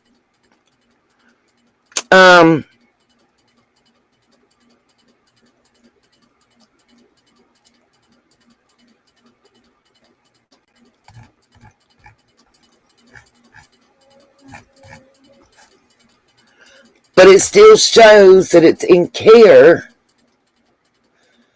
of Clyda Trent.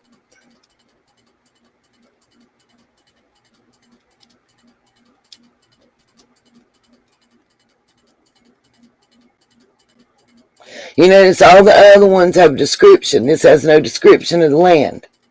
When we go back, and I'll show y'all this one. Hold on. Stop. Let's go back to sharing something. And then we're going to have a little mini discussion before I probably say good night for the rest of the night. Y'all know I'm a little weak and tired. Now here is from the official State of Tennessee Comptroller of Treasury Real Estate Assessment Data. It's what I'm putting on your screen right now.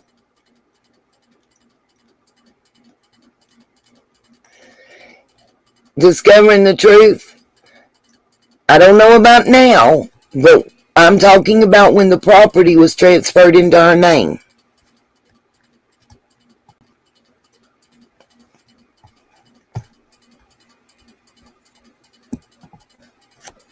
That was 2 years ago.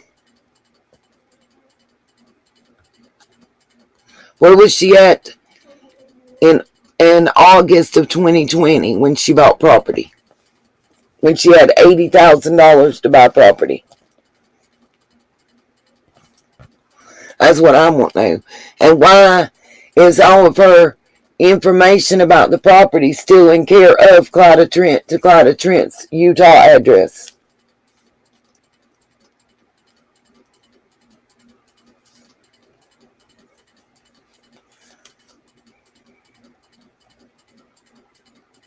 I'll look it up and show you in just a second. I don't know where she's at, but look, just to verify, you see the owner is Robin Michelle Davis, but everything goes to Clyda Trent.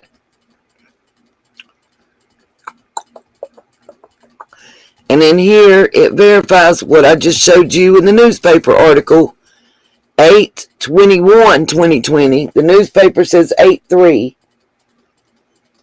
So there's what, an 18-day difference.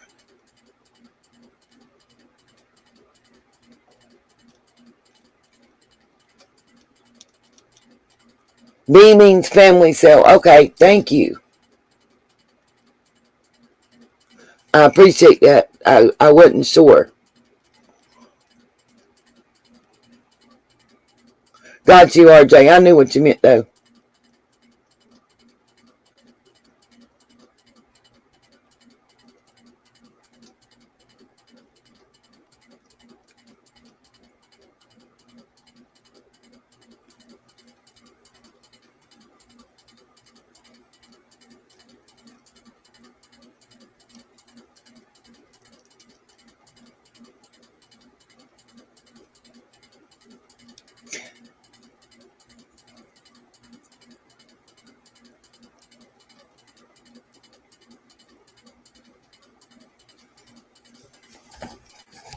Hold on.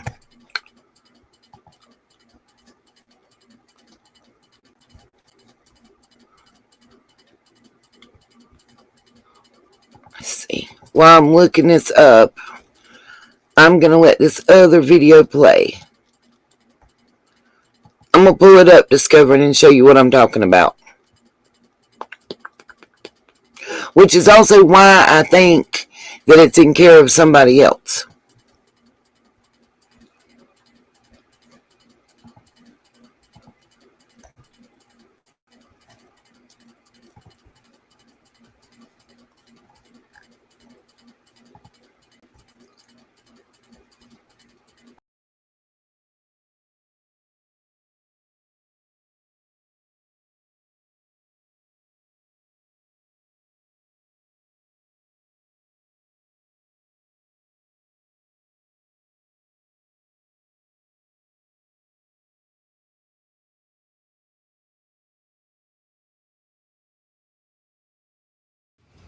Moving on, the next item is 2022-0708, introduced by Commissioner Thacker. Honorable Rick Brewer, Chairman of the Budget Committee, members of the Office of the Board of Commissioners. Here in resolution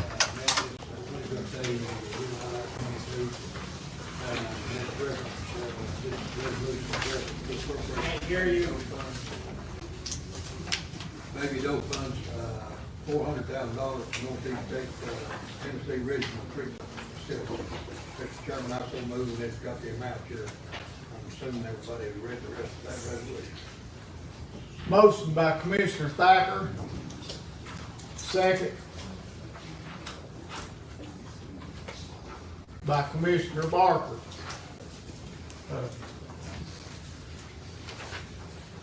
Is there any discussion?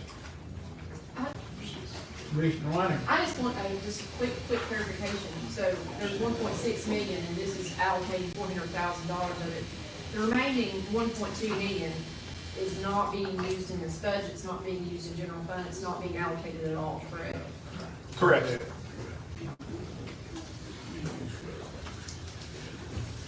Mr. Chairman,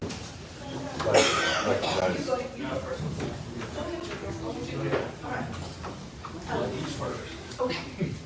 It's nice to be here again. My name is Judge Boniface. I've spoken to you before. I just wanted to very, very briefly go over the fact that Judge Ross has a fantastic program. I want him to get, in fact, I talked to him after I went to the budget meeting. I was like, there's still money on the table. Please get a proposal together because what he does for our community is amazing, okay? But we do two different things on two different levels. Judge Ross takes care of misdemeanor, people that have misdemeanor offenses. My court takes care of people with felons. I take care of who have to be high risk, high need to be in my program. My program goes for years. So we have individuals longer. That's why we need an inpatient facility. What I can do with felons, you cannot do with misdemeanors because you don't have as much time. So it is imperative for our community. I want you to know too, I am from here. Not only am I the judge here, but I own property here. I bought in Hawkins County because I love it. When I started working over here as a judge, I fell in love with this area. I bought the old Lawson's estate place on the river. I love it here. I want to help our community. I'm not asking, I know that some people think this is money that goes to Carter County and only Carter County. That is not the way it works. It will be for our citizens, and there will be plenty of our citizens that will benefit from this. The way it will work is they will stay here in Hawkins County until I get them a bed up there. Then once I get them a bed up there, it's roughly a 2-year program. They will come out with technical degree of some sort so they are employable. They will be clean for at least 2 years. They will be back in your workforce. They will have all of their families back together, hopefully. And that is,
This is the 4th time I've been knocked off. No, I'm not gone.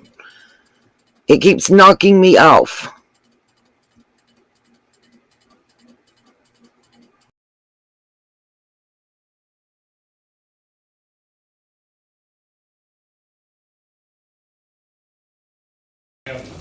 Shown in the amount so far. Yes, sir. I'll pop that right there. Get my glasses. Okay. Carter County has approved all of their 1.8 million. The veterans has approved all of their 389,000. Johnson County approved 50,000. The town of Irwin gave 170,000, which was all of their money. The town of Unicoi gave 102. Solon gave all of their 3.5. City of Kingsport gave 1.5. Hamlin County, I know the mayor and I are going in front of the commission in August. He has already agreed to propose 500,000 to the Carter County facility for Hamlin County to be involved, because they want to be part of this.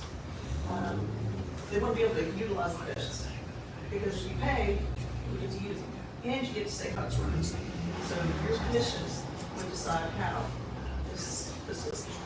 But those are the committees so far that we did. And my next question, I have very little understanding of it, the funding. Is high funded from the state already promised? The state has agreed to give a recurring, I think it's 1.8, I think, million, which is in that packet that we gave you previously about the cost.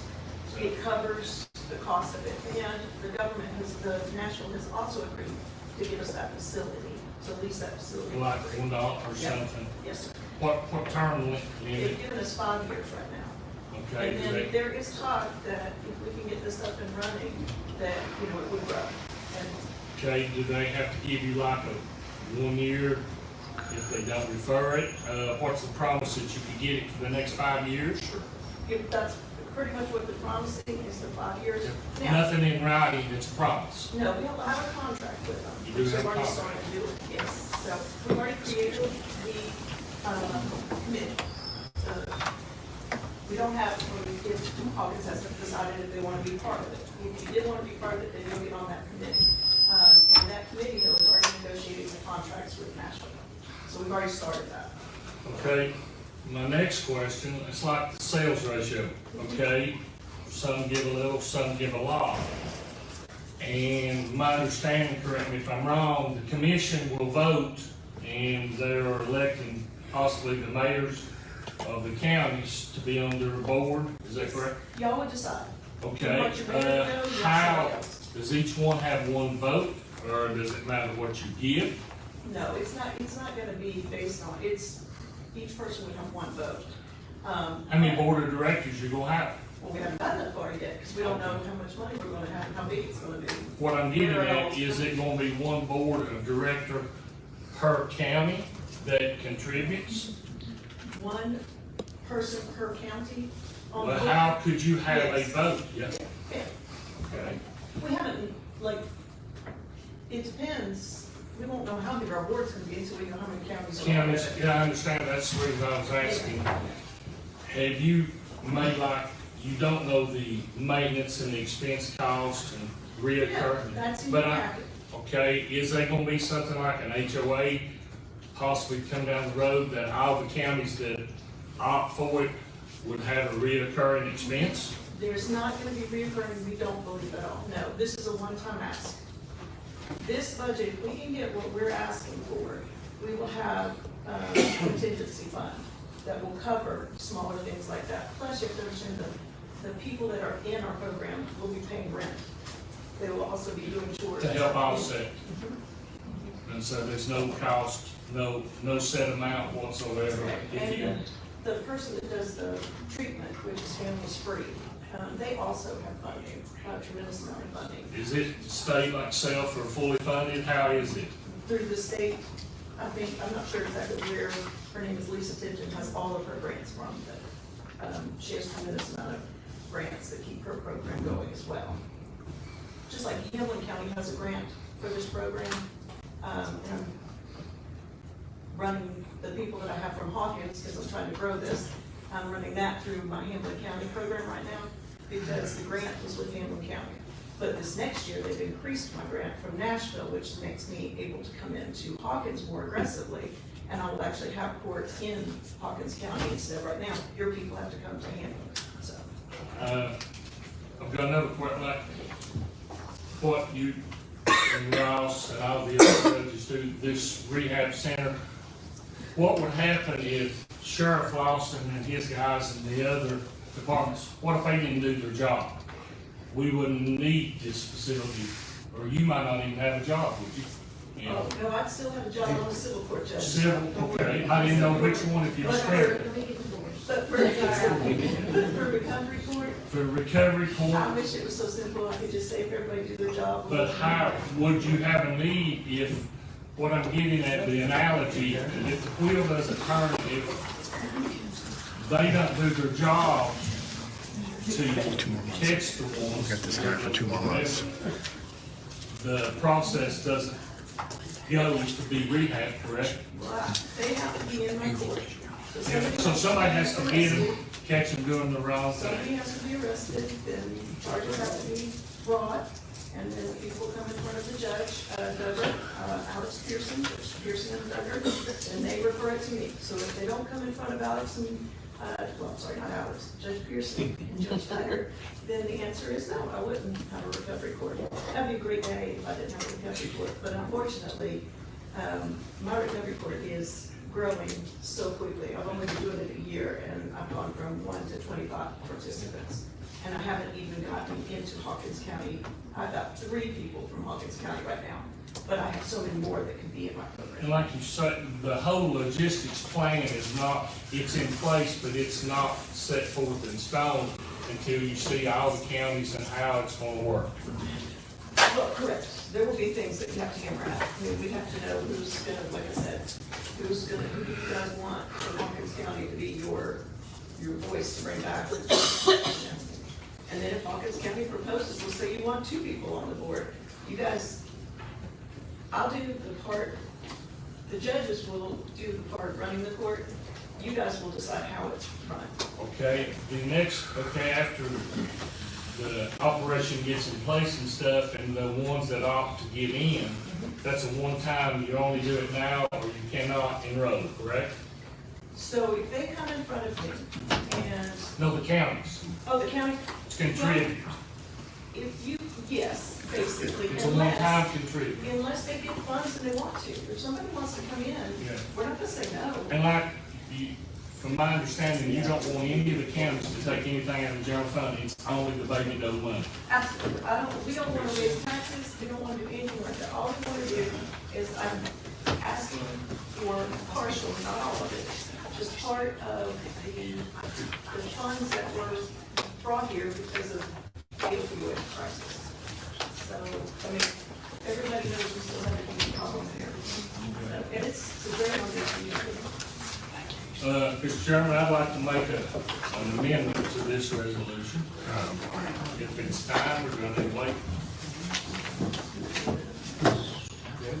On the floor. Okay, I'd like to amend it, I'd like to change the amount to $50,000 to the recovery court and give Sheriff Ronnie Lawson $100,000 for his drug rehab, where he can be able to continue to do his job so they can have a recovery court.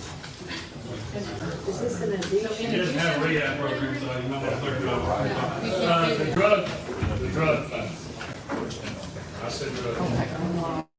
Wait, in addition to the 400? No, the limit, the 400 goes away, the 50 to the recovery court in Carter County. So 50,000. Yeah, I don't think This motion, that's arrived at this motion.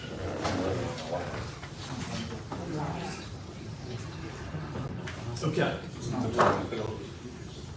Mr. Housewright, if you don't care, would you repeat your amendment? What I would like to do is to change the amount of the 400 in this resolution to 50,000 coming from Hawkins County out of the baby doe fund, and 100,000 to Sheriff Ronnie's license in his, what is the proper term you use?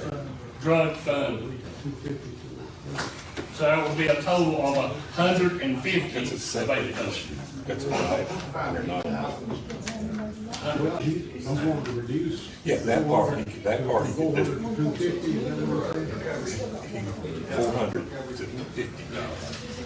And add 100,000 for a totally separate program, which is a writer, that's not like. Well, but he could say, I want to reduce 400.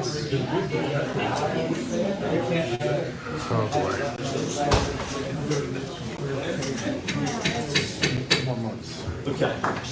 Mr. Phillips, there was a question presented by Commissioner DeWitt regarding a rider. What is your... As I understand his motion as far as this 400,000 is concerned, he's wanting to make a motion to amend to reduce that to 250, am I correct? 50 from Hawkins County and 100 to Sheriff Ronnie Lawson's drug fund. You can't do that. Well, so, but basically, as far as this resolution is concerned, you want to reduce it from 400 to 50. And I think the other matter would have to be by a separate act, because that's a separate issue, or put the money somewhere else.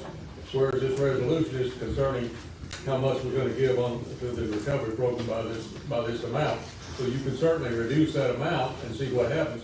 And then, if that money is left over by a separate resolution, you can make the motion that you want.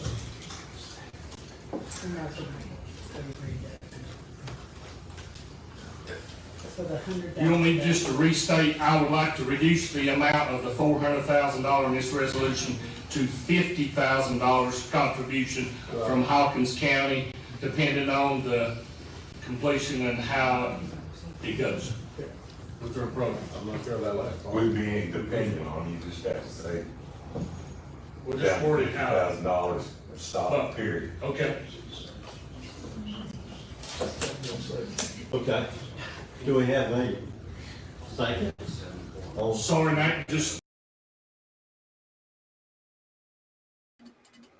Exactly, RJ, I saw what you said. I wanted to say that. As I understood, because I've looked at the baby doe case, because I honestly, in my heart of hearts, believe that part of the reason that things are going the way they're going in Summer's case has to do with the baby doe case, has to do with that class action lawsuit that preceded it. How do I say this? As I understand, the baby doe money was for treatment only. And it comes from so many different children being born to opiate addicted parents. The baby doe case came out of the class action lawsuit against Big Pharmaceutical, as I understand it, from a layperson reading over these documents.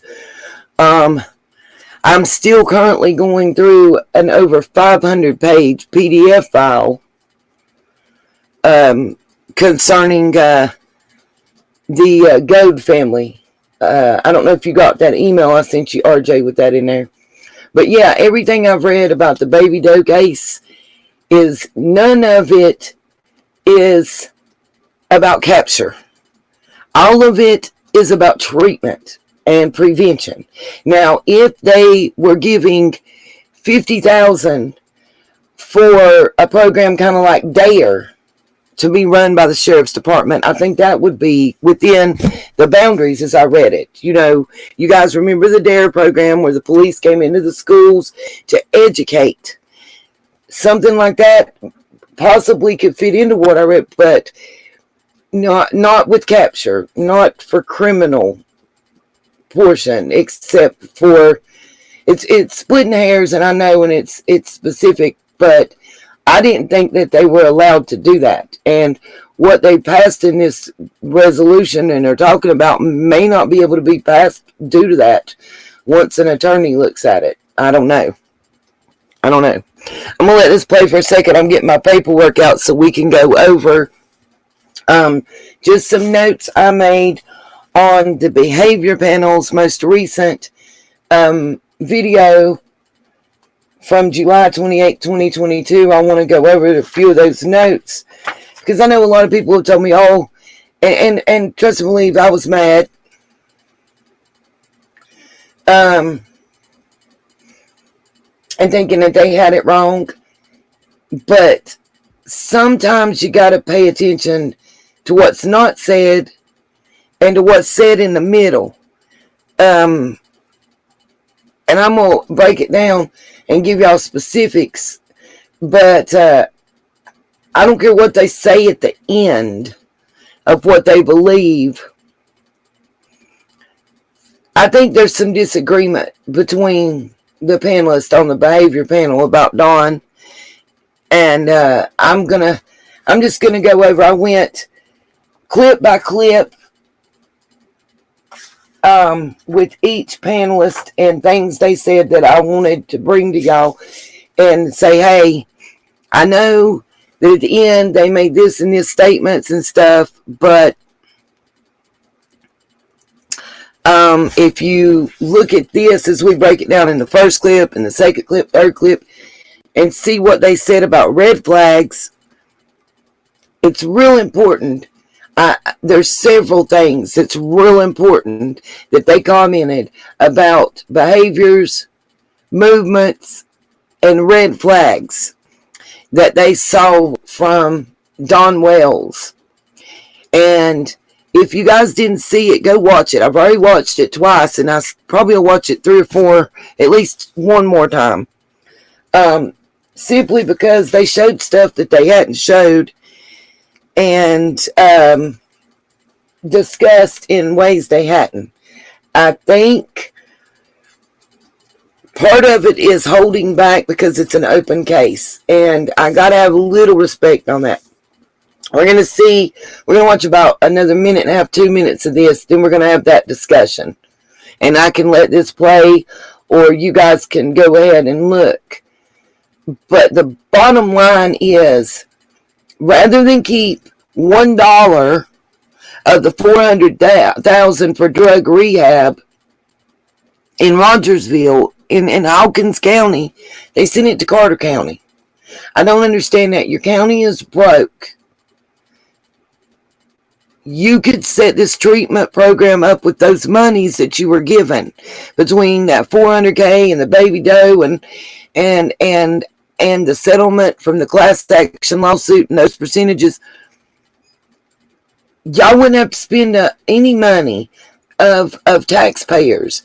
And the treatment center, the judge even sat there and outlined to you guys how it could be profitable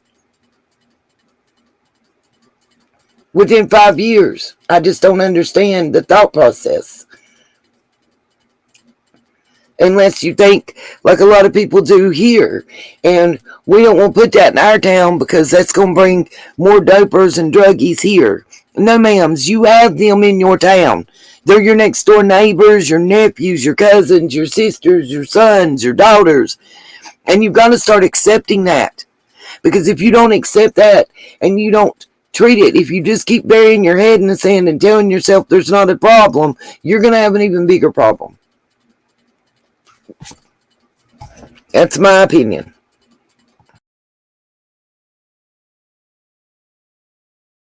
Like they said, change the amount from 400 to 50 for the office.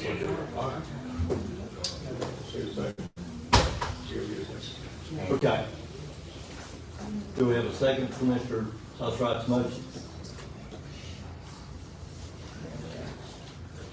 Commissioner Allen, do you wish to second that? I did. Okay. I saw that, RJ, but does that mean Hawkins County has to send the money they don't have? Any discussion? And Katie, did you get charged up at all? I see you're back.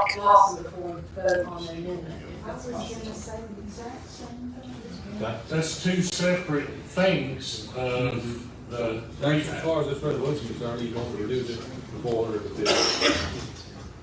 Well, then I'll request to speak and give that opportunity to Judge Ross and Sheriff Lawson on this matter. Okay. All right, first of all, I just want to correct a few things. I know Judge Montes didn't have any intentions of misrepresenting, but one thing I want to make clear is we both operate recovery courts where the participants are not in jail. They report to the recovery court. She has a felony one, I have a misdemeanor one. We both operate under the best practices of the National Association of Drug Court Professionals, whose national conference I missed today to be here. I'm driving to Nashville when we get done. But we both operate under the same principles, same guidelines, all those things. Our program is anywhere from 12 months to 24 months. We've had people that are longer than that. So to say that we can't provide a year's worth of service, that's not correct. We do that regularly, and we have people in our program right now that have been here 18 months, going on 2 years. Their sentences with me are placed on, they're placed on hold while they're in my program, so I can keep them indefinitely, as long as they choose to stay in the program, and they do well and all that. So that part's not correct. The other thing that I want to point out is she deals with state inmates that are convicted of felonies that are housed at the expense of the state.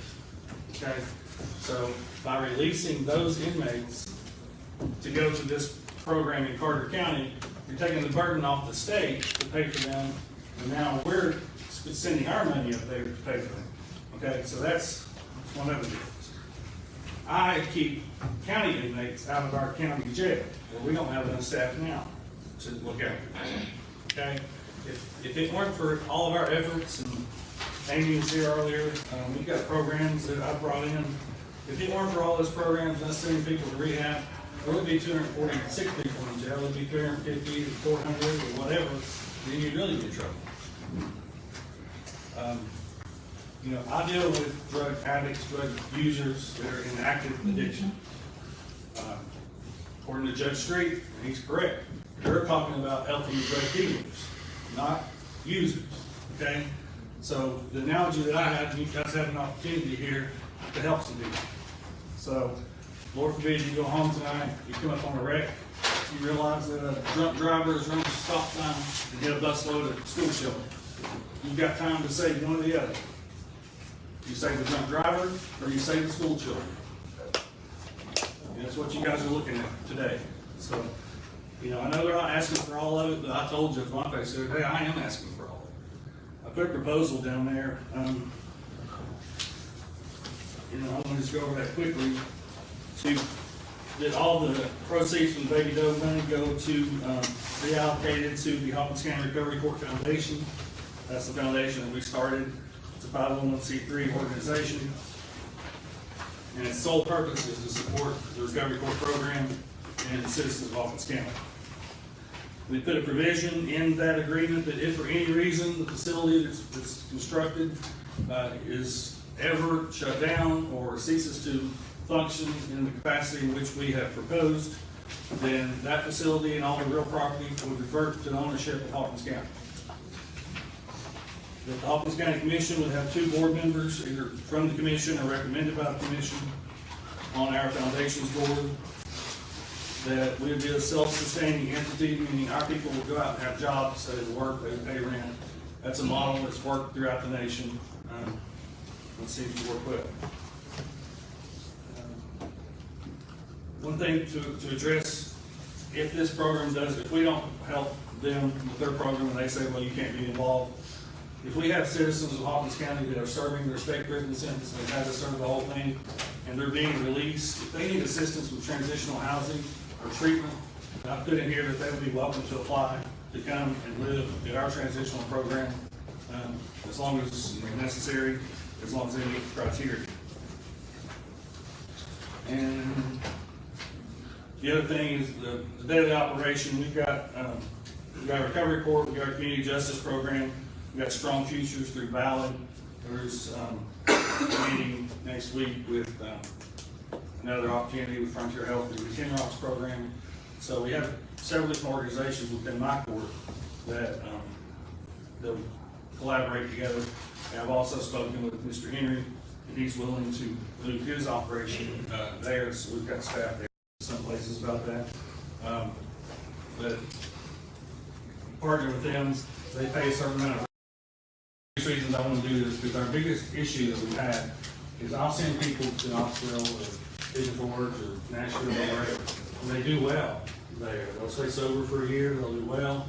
And the problem is when they come back, they're back with the people they knew, they're back in the places they knew, and a lot of them go downhill. That's why I wanted a program where maybe we could still send some of those people to those places. Part of their agreement with their programs or whatever is that once they complete those programs, they have to come back and live here in our program for 6 months so we can be there with them and support them as they transition back into our own community so they don't have as much tendency to relapse. And that's one of the biggest reasons I want to do this. Judge Ross, let me ask you. Yes, sir. Number one, I heard you mention your board of directors. Do you have police officers on your board of directors? Do you have anybody from the I'll be honest with you. As far as the Recovery Court Foundation's board of directors, we have one, but we have a Halloween party once a year and maybe a Valentine party or something where we make a few $100s that we can help use for our participants to get a tire or get their teeth fixed or buy some food or something, you know.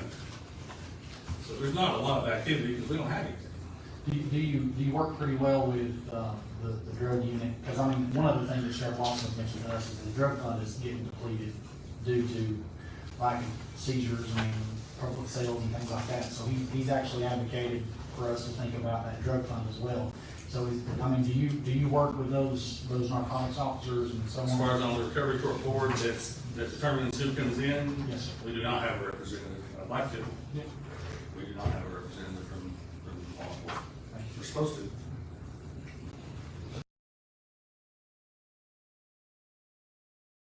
Now that commissioner just asked him if they had a representative from the sheriff's office working with him. And he said he'd like to, but they don't have one currently. And the commissioner, as I took it, just said, were you supposed to? Okay, they supposed to have more than 2 deputies from like 6 or 7 in the evening till 6 in the morning. But they don't at the jail because they don't have enough people working for them. Because as the deputies have already told us, your 911 operators and your sheriff's deputies in that county, their average income is about equal, sometimes less than, what somebody's making working at Walmart. Let that marinate for a minute.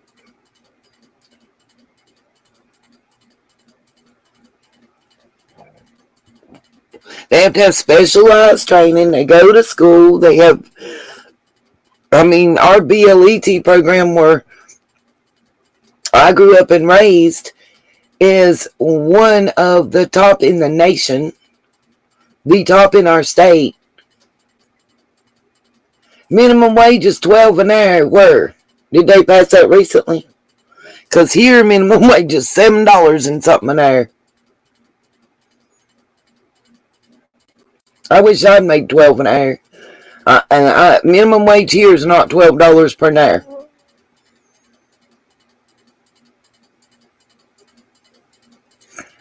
I don't know if it's that in Tennessee, if that's like a state minimum wage or what.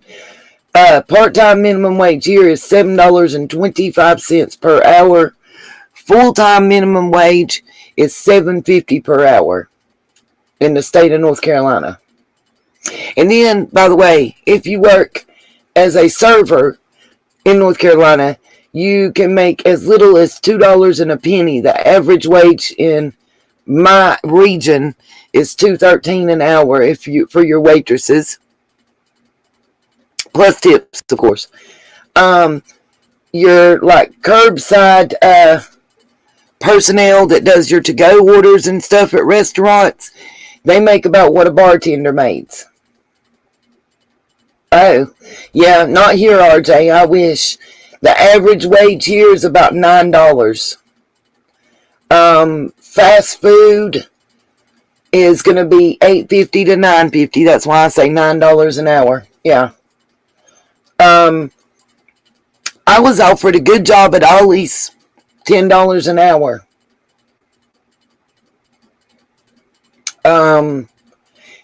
If I want to work and go in at 9 p.m. and work till 9 a.m. at a convenience store, they'll pay me $12 an hour.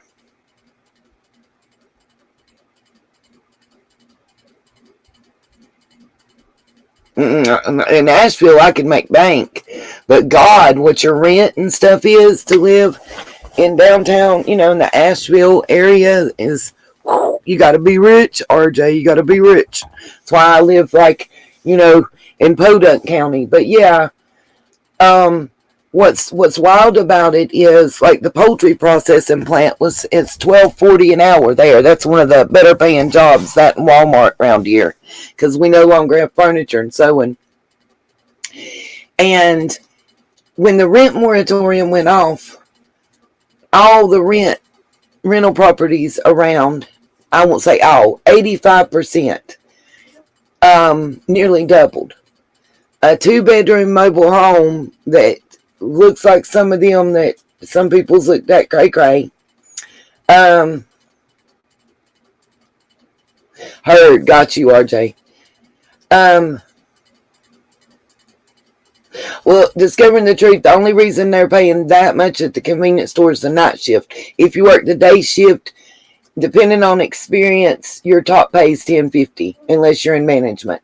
But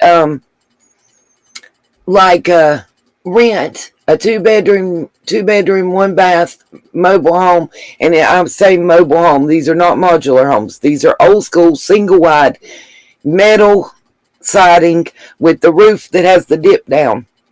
The 2-bedroom was $350 a month. Now it's $725. Same trailer park. Actually, they offer less services. Now water is no longer included. And the 3-bedroom, 1.5 baths that they have in that trailer park went from being $425 a month to $800 a month. And that's just an example. Like, there was a 2-bedroom, little small house. The square footage was under $550. It was like $540 something. And before the moratorium, the rent on it was $650. Now it's $1,100. Now you take the fact and factor in that the average wage in this area has only went up 50 cents per hour.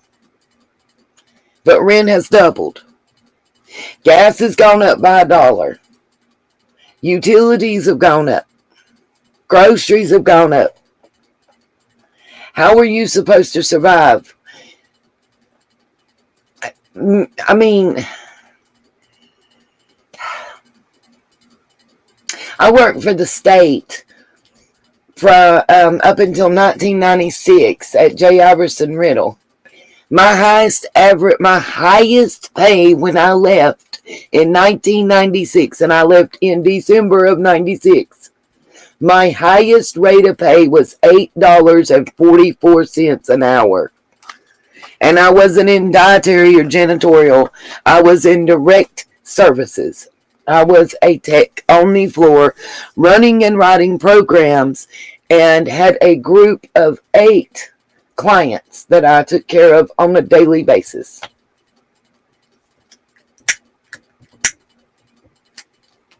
And that's before taxes, yo. And you right, Katie. I've been trying to get in touch with somebody, actually, that has an old school Winnebago. It's, I think, 80s model. And drivable. She's got a new generator. It's got the hot water heater and the AC in it. Y'all, I know a place to park it for $50 a month with the hookups, because I got the hookup at that park. and I'm gonna try to figure it out. I know she paid $500. I know she's put into it, and remodeled, I guess you'd say, or upkept, whatever, and added the generator so it's self-sufficient and all that. It's a gas-powered generator, in case somebody asked, the kind you crank like a lawnmower, I think. But I'm gonna see about it. Oh, that would be fun, Miss Katie. By the way, again, if anybody can help in any way, I got my Tamiflu and my allergy medicine today, and I already got my inhaler and my blood pressure meds and stuff. But between that and going straight and turn around and coming back, I depleted all my funds. I'm feeling better. I'm going back. We're going to do the graveyard tour. We're going to put out more of Michael Vaughn and Summerwell's pictures. I'm still plastering all the interstates and all the highways and byways and everything else. I don't want to give dates and times ahead of times that I'm going out publicly anywhere. So if anybody just wants to support the cause, support me making more flyers, because I'm down to only 25 flyers left for summer. And I'm waiting on them to send me Michael's for free that I have went through. They don't have anything like that for summer. I wish they did. And just with gas and general expenses, anybody that wants to help can. I've already used everything that YouTube pays me for a month and 2 weeks of my pay. And I'm kind of down to less than $20. Well, right now I've got, don't want to tell a fib, $27 and some change to my name. There we go. So anybody that can, oh, I feel you on that one, discovering the truth. I want to do it because that way, when you guys is in court and you want support, I can hop in the Winnebago Go. I'm just thinking the money I would save on hotel rooms alone in less than 2 years, the Winnebago would pay for itself if she's still wanting the $1,200 that she was trying to sell it for. But anyway, anybody that wants to support, help me pay for flyers and gas to put those out and to go on the road. Donations are not required, but they're welcome and greatly appreciated. And anybody that wants to know how to support the channel for free.com and don't know, shoot me an email. I'll give you a list of ways. I don't have a problem doing that on how you can freely, without spending a penny, show your support of our channel. Also, I don't know if I'll probably do a short live stream under 30 minutes separate from this once this is over. Just for those of you that are painters, sketchers, crafters, colorers, you might want to tune in. I have got some life-saving hacks and tips that changed my crafting world.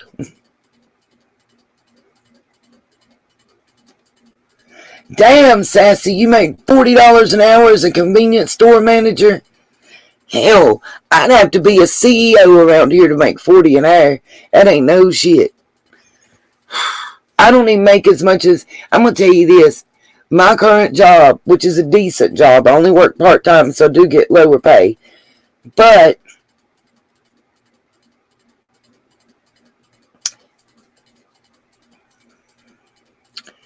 my granddaddy passed away in 1999 and he retired 15 years before that. And when he retired, he was making more than the average paycheck per hour is around here.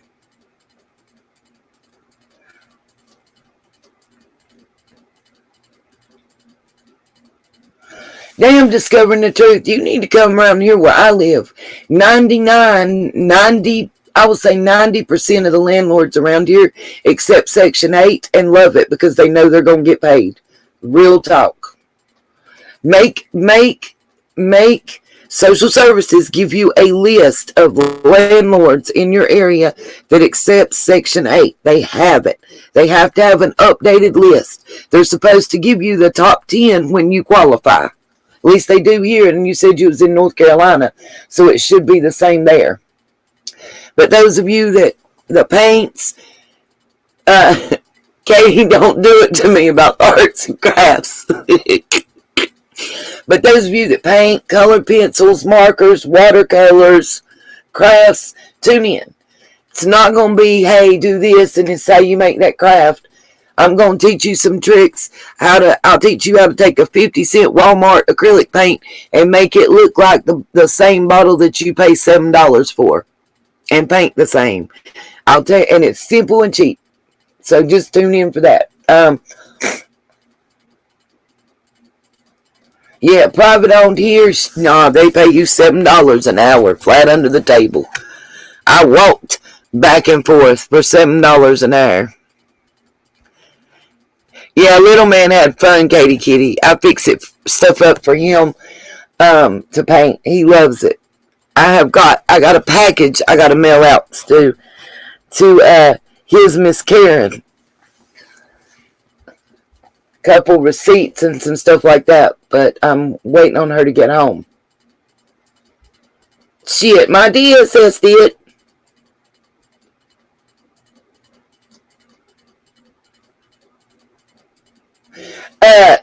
Here's Section 8. We apply through DSS through Section 8. So I don't understand that. Because Section 8 and Housing Authority is two different things. You don't have to live in Housing Authority to use Section 8 here. Yeah, I'm right across the mountain in North Carolina, and so is Discovering the Truth. Yeah, Section 8 here. If your landlord takes it, you go rent a 3-story mansion. As long as it's the right bedrooms and stuff.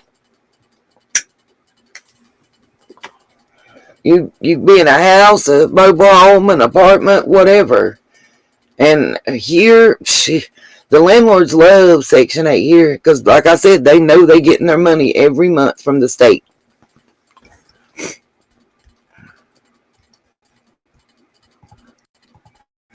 I want to get to where Ronnie talks, so hold on. I think this is the one. They don't have the support system they need in this county. Oh, wait a minute.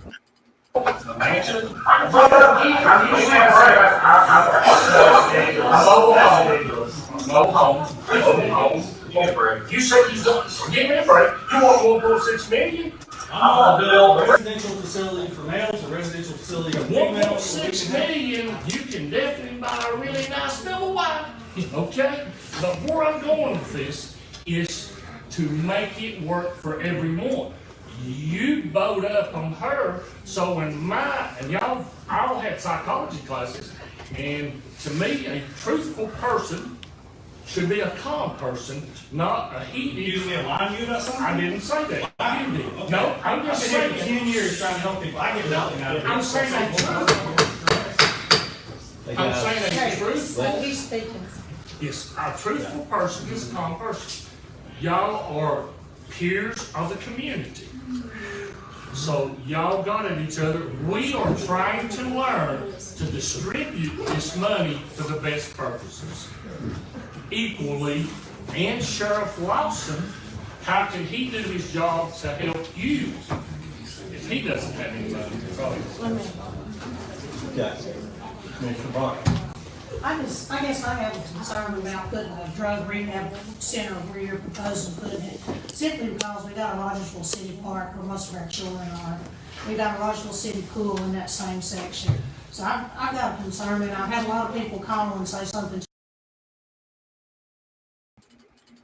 I didn't even see this part where she said that. But y'all remember what I said earlier about the mentality where I live. If we don't want it here, they don't want a halfway house here. They don't want this here. They don't want that there. Because there. If you don't put it there, guess what you're going to have? Because where they didn't put the halfway house here, guess what we got? They got a convenience store that they put there. Guess what's all in the parking lot of the convenience store? our homeless population that comes out of the woods around there, where they proposed to build the halfway house and they didn't want it because the residents didn't want it. Now they've got all kinds of theft.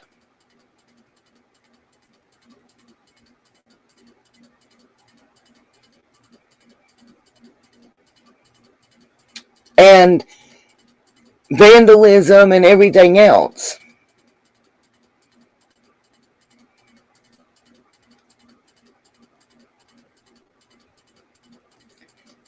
And if you're saying you don't want this treatment facility here because you don't want it near this and here, do you honestly think these people live in your town that are getting sentenced?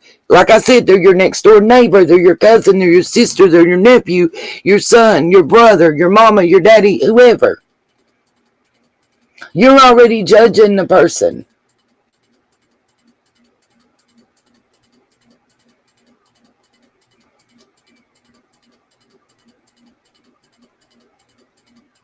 I mean, I ain't trying to be a bitch to nobody, but that's kind of like saying we don't want a hospital in our neighborhood because there's going to be sick people there. Where are you going to put it? You got to put... If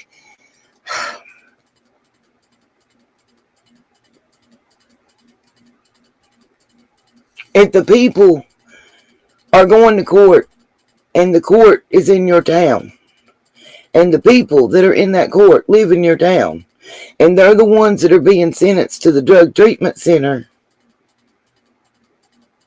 do you think they're already not visiting your park? Think they don't got a sister, a brother, a cousin, a child in school? You think they're not at the Walmart or the Dollar General? I mean, that's an honest question. I'm just asking. Because I really want to know. And yeah, you might not want it right next door to you. I get that. I get that.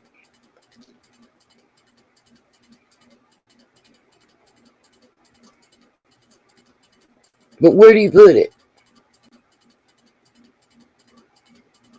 What's the answer?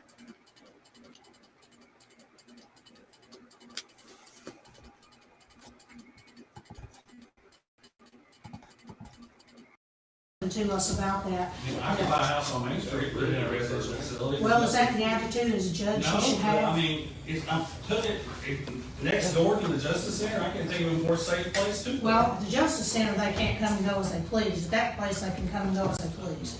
No. And that's my concern. That's not come and go as you please. It's a halfway house, did you not say? No. They'll go to work, they'll go to treatment, they'll go to probation, they'll go, it's not just come and go as you please. It's not just a place for them to live and hang out. No, I don't agree with that. Okay, I have a lot of people that are concerned with being close to a place where children are at all the time. And that's something I think is, in your position, you ought to think about. I have thought that. That's why I thought that Thank would be you. the safest place. Thank you. Okay, we've got lady back here with your hand, ma'am. I don't know your name, but. My name is Sue Barkley. I came forward back in March. Ma'am, come up and speak to the mic, please. My name is Sue Barkley. I came before you all when the ARPA funding was first brought up about sober living. Nancy, I'd like to talk to you specifically about why would that be a good place for this. We've got drug addicts, trap houses a block away from city school right now. People are concerned about where we're going to put these transitional sober living homes. These addicts are living right next door to them. This is a place that would help these people get clean and get help. We need to build a recovery community in Hawkins County. Judge Ross has the idea. He has the idea on how to do it. We need to back him 100%. And the money should go to him. Now, I understand about the felonies and getting those folks too, but those are the higher end, and most, I could be wrong, Sheriff Lawson, Judge Ross, the majority of the crimes in this county is misdemeanor drug offense, correct? So that money needs to go to those people. Even the people before they get into court, we need to help them. 2 weeks ago, I took somebody up to Bristol to a sober living facility for Judge Ross because he needed somebody to transport them up there. I said yes. We have big problems and people are worried about what this housing facility, you live right next door to them right now. They're stealing from you right now. I live on a street where there are three people I know dealing and doing drugs in my little subdivision. I have been stolen from them before. My tools, my equipment have come up missing. They live right next door. I want something to be done. I don't want it to be passed over anymore. Judge Ross has it. He knows how to do it. I have more friends that have come through his recovery court that I've seen them succeed, but they're also falling right now. I'm shedding tears because they're back on the streets doing the things they're not supposed to be doing because they don't have the support system they need in this county. We need more than 30 days. In the transitional facilities, the sober living, it's like I told you guys in the beginning, they pay rent, it's self-sustaining, it's the initial startup cost. But how about a farm in the middle of nowhere? If nobody's happy with the drug addicts living next to them, then buy a farm. Buy a farm. We can kill 2 birds with 1 stone. We can have animals from the Humane Society go live on the farm because they give unconditional love is what a drug addict needs. Somebody who will love them unconditionally. Let's get a farm then. I don't know what the answer is, but to just throw the money to Carter County just because you don't know what else to do with it. People don't want to talk about this. We need to talk about it. We need to. Okay, thank you, ma'am. Okay. I'll try to be very brief. My name is Todd Eastep. I'm an assistant public defender in Greene County. I happen to be on the ballot right now to be the next public defender over the 4 county district, which includes Hawkins County. My wife was born and raised in Hawkins County. Her family, thank goodness my in-laws are kind enough to let me hunt on 40 acres of property down here that I love dearly. And Hawkins County means a great deal to me. My kids are over here almost every other weekend spending time with their grandparents. So that's a little bit of my Hawkins County speech, but there's a couple of things that I think that we need to clear up. Now, I was in the Marine Corps, and so, and I served in the infantry. If I was doing a mission of some sort, whether it be extricating an ambassador from a hostile territory somewhere overseas, and there's a truck driver and a school bus, I'm going to assess the situation. I'm going to save whoever and however many that I can. And I believe Sheriff Lawson's people would do the same thing. I mean, if your nephew or your grandfather is the DUI driver, you might have some skin in the game about him getting rescued too. Because we're talking about human beings, and every human being has a value. Whether they're labeled an addict, or in recovery, or never had an addiction to an opioid. Now, at least that's what my Bible teaches me, and that's certainly how I feel about it. And they make no qualms about that in my campaign. But I'm not here for any political purpose. I'm here for the people of Hawkins County. You're not going to get rid of the opioid and meth epidemic by only attacking it at misdemeanor level. Unlike combat across the globe, you are going to have to fight a multiple fronts. Not every person that goes to felony court is a drug dealer. You could have a nonviolent, non-drug offense and go to this program that we're proposing that the judges are proposing that I support in Carter County. And it benefits Hawkins County residents. Just because the physical location isn't here doesn't mean the money's not being spent on Hawkins County. It is. On the most valuable asset of Hawkins County. It's people. Now, I digress just a little bit. When we're talking about how it works all throughout the state on all these drug rehabs, okay? Most rehabs that I see charge $350 for your first month's rent. And that's how they get it going. And once you get a job and all that, it does become self-sufficient. So Judge Ross has got a point there to some extent.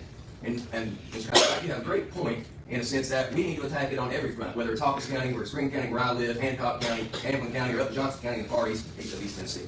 All over Appalachia, this is a problem. And you have an opportunity to fight it on 2, even 3 fronts. Now, Sheriff Lawson, I'm glad you're sitting down. I'm not a member of this commission, but I think that it is reasonable for this commission to fund what Judge Boniface and Judge Street and every circuit court level judge in our district, that's Judge Pearson, Judge Phillips, Judge Duggar, and Judge Boniface, all support $400,000. You could give Judge Ross the rest of it. I wouldn't have any qualms with that at all. You could give him $1 million, and you could give you could give Sheriff Lawson $200,000 for his drug fund. You could split it 3 ways, and still, it might put Judge Ross maybe 6 months to a year behind before he could build over there. But you would be able to attack it on every front, and you're not saying one part of Hawkins County is better than some other part. You know, if you committed a felony, we're just going to throw you away, you're trash, go to prison, we don't care. That's what you're saying to my clients. When you say, well, we're just going to do it one way and we're not going to pay attention to these others. I mean, I don't know who in here smokes. But if any of you smoke, and I don't, but after all this initiative, I feel like I might need one. Would you give me one? Well, somebody might be like, well, I'll give you a cigarette, but I'll give you $1 for it. It doesn't matter. It doesn't matter until you start getting into like 50-gram drug busts that you see going down to the federal district, which is just down the street from my house. Those are your drug dealers, okay? What you got are addicts feeding addicts. Right? I go to Sam's Club, and I buy, maybe I was lucky enough to buy 36 rolls of toilet paper back in the pandemic. All right, if I get 12 of those rolls for my buddy because I want them to be able to use toilet paper, does that make me a dealer? Almost every client that I have, I would say 98% of the people that I service have a substance abuse issue and a mental health issue. We're going to have to attack it everywhere that it rears its ugly head because people are worth it. Thanks, sir. Question? Very briefly, I want to apologize to the commission. I lost my cool and I was not respectful, and I did not mean to be disrespectful to any of your proceedings. So I just want to say I'm sorry. Apology accepted. Commissioner Brewer has called for the question. Any objection? I'd like to recognize, I withdraw my motion. Ms. Burns has an objection. Does that have to? No, I withdraw. I withdraw. The question I have, I'm sitting here and listening to this and you're arguing back and forth and whatever. I want you to know that I'm for this program from the start to the finish. Now, in defense of the baby no money, I think we have enough money to help a lot of people. However, I would have to say that the recovery court coming out of Carter County, that I'm for that a lot. And these people have come before us and put facts, figures, and what they're going to spend this money for. And no offense, but then I walk in here tonight and I get a proposal from Judge Ross that says I want it all. So I want it all. I'd like to know where my dollar is going. If you could put a proposal together and say, hey, we're going to spend this, we're going to spend that, we're going to put it. But just to say that I just give you carte blanche, I can't do that. I would like to know more about what your intent is for our county in talking about dollars and cost, not just what I'm promised to do, but what it's going to cost us. And that's all. You know, you don't have to do that today. But Real quickly, again, I get passionate about this. I don't have real good experiences here, so I get anxious when I get out there, and I just my face, I apologize, I apologize to you. I understand, like you already said, that you're not going to vote tonight on whether or not you're actually going to give me any money. You're voting tonight on how much you're going to give them. So I'd love to sit down with somebody. Do I know how much it's going to cost to grade that off, to pay it, to build buildings over there? No, I don't know for sure. I'm just asking that we leave that money where it is until we find those things out, and then allocate the money. So just so we have enough to do what we need to do. Can I do it for a minute? Maybe. Can I do it for 1.2? I don't know. You know, that's all I'm saying. I'm not asking you today. I don't mean to rebut this. But the only thing I'm saying is that we have people that's putting figures in front of us. And like I'm saying here, is I'm saying we're going to donate all of this to an organization, and I don't know what your intent of the money and where and how and what. Again, I'm not asking you to vote on that tonight. I understand that, sir. I understand. Have you asked them if they've gone through the Let me criminal speak, court let me case? speak. I understand every bit of that, but I think if the homework had been done, we would have had some figures and know what we're going up against. Rather than the last time you spoke, whenever I walked out of here, I felt very threatened. That, you know, you people don't do this, you people don't do that, you. Let's all try to get on the same page, sir. That's all I'm saying. Well, it's been a week. I'm glad you come to court. Everybody's got my number. Sir, can I tell you one thing though, You sir? got questions? Other people that sit here have things to do just as much as you do. And to come to your court and do all this, I'd love to. But all I'm saying is, I have a little. No, can't ask the question until Mr. Phillips rules on the issue. That's why we vote on the call for question, because we're objecting to it. And in order for the call for questions to prevail, it has to pass by 2/3 of those here tonight, under the Robert's Rule of Order. And that doesn't require a second. Yes, vote no. Yep. Yes is to sustain the call for question and call for debate. No is not to do that.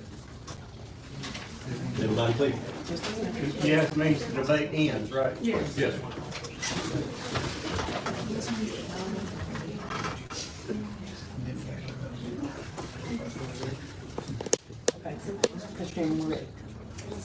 Can you repeat, yes, ends the debate, correct, Chairman? Yes. Yes is to end the debate. No is not. Yes, end. Yes. Yes, So it you is. call for question. All right. 2/3. Cast your votes. Millie, I'd wait to go back to the beginning if it was me. We're 4 hours, 45 minutes in. This is almost over. I'm going to do a recap of the behavior panel and the live will be ending. So I would wait if it was me. Just saying. That's up to you though.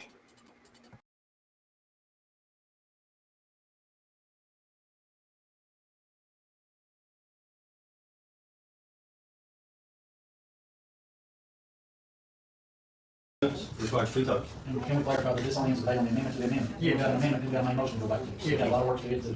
Yeah, we're all putting on the amendment, correct? Go back, cast your votes.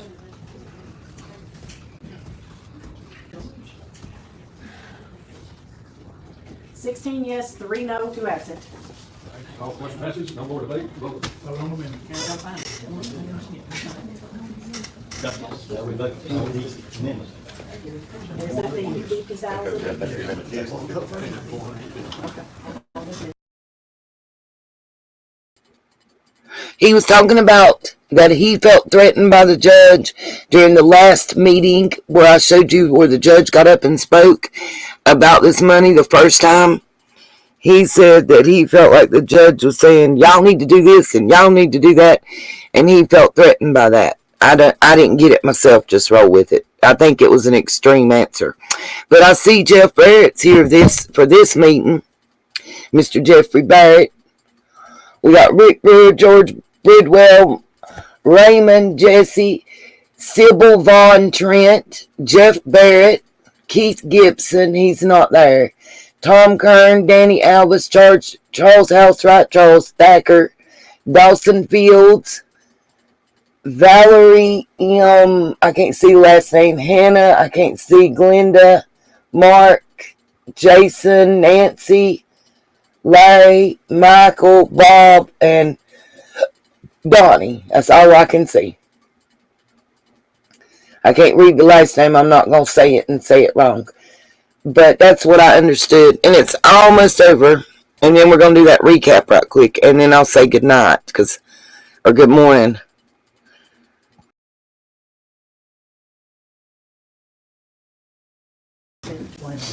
Okay, for clarification, Ms. Davis, would you please repeat the amendment? Motion to amend by Commissioner Charles Housewright to reduce the $400,000 proposed of the baby doe money to go to the Northeast Regional Treatment Facility, being reduced to $50,000. Okay. Yes, this is, vote for that amendment, no, it's not. We gotta go back and And this is majority. You're voting on the amendment. Yeah.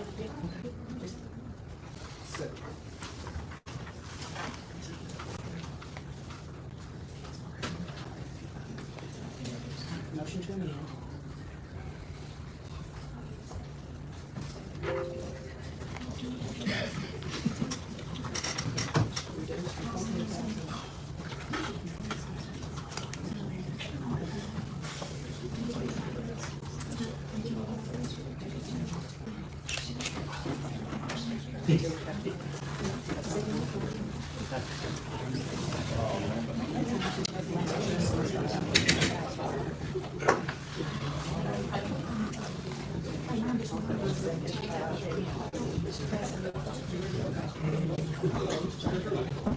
Okay, now we're ready. Okay. Everybody's ready? Cast your vote.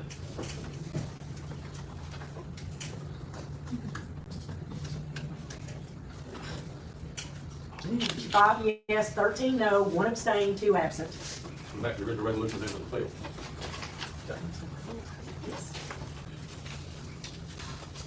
Back to the original. Mr. Chairman, I call the question. Call the question. Give us just a second, please. I'll call for a vote on it. Which is any objection? Yeah. Did he not call? You give them $1.6 million and blame them, call them for question. Yeah. Y'all just said it's a We will do this by voice vote. Okay, yes, it's called debate and vote, and no, it's not. On the original resolution.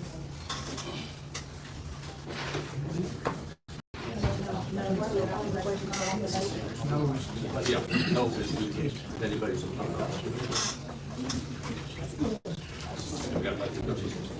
That's 2/3. Two-thirds vote. Commissioner Edens? Yes. Thacker? Yes. Goins? Yes. Talley? Yes. Roach? Yes. Bridwell? No. Housewright? No. Weininger? I'm sorry. I didn't hear you. No. Albus? No. Davis? Yes. Brewer? Yes. Barrett? Yes. Clunts? Yes. Barker? Yes. Jesse? Yes. DeWitt? Yes. Trent? Yes. Kern? Yes. Harrell? No. We have 5 noes and 19 yes. No.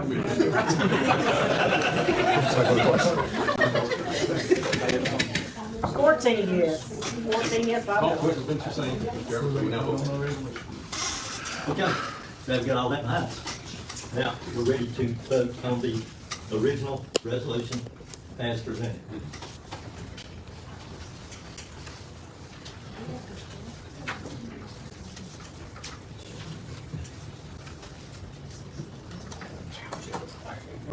Okay. All right, cast your votes. Vote now.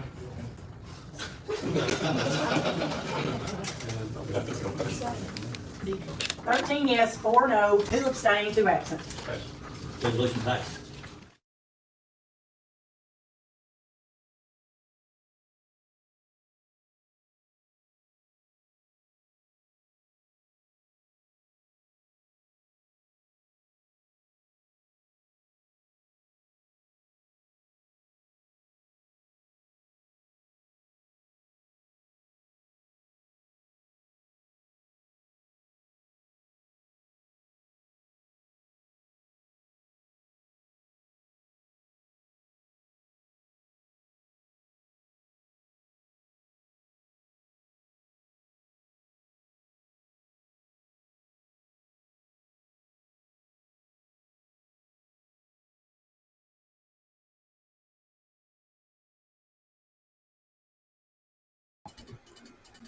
Sorry, y'all. Okay.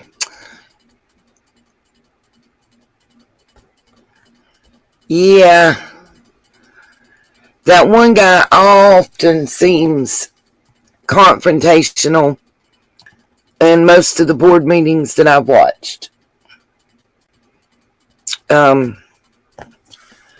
He gets quite confrontational. Okay. So I'm going to go over the behavior panel. And then I'm going to say goodnight here. And probably whenever, I think I'm going to lay down and take a nap because I'm weak and feeling like crud. When I get up, I'm going to do a live stream. And it's going to be art. Any type of art and crafting hacks.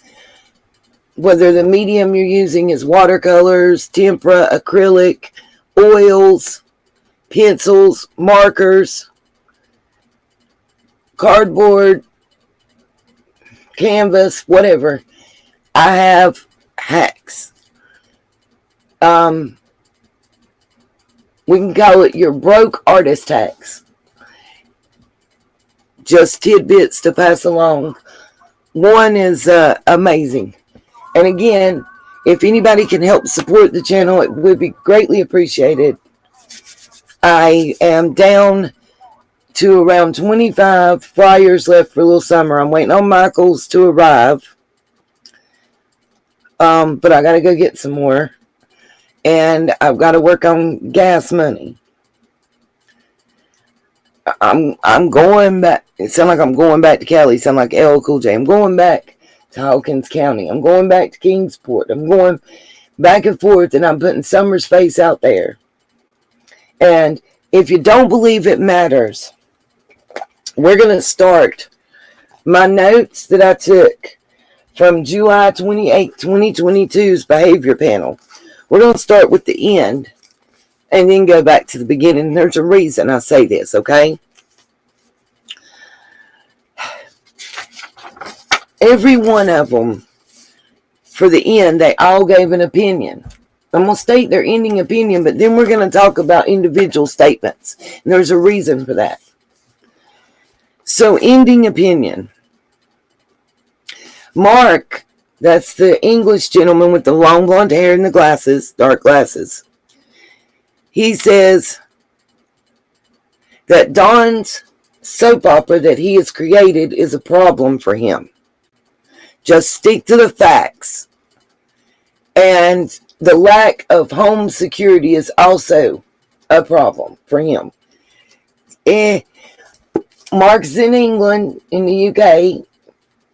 So I kind of just let that home security thing slide to the left because we all know in rural America, there's usually not a need for that kind of security. We're not used to needing that in the country. I mean, real talk, neighborhood watch has been effective for many, many, many eons for us. Everybody knows everybody.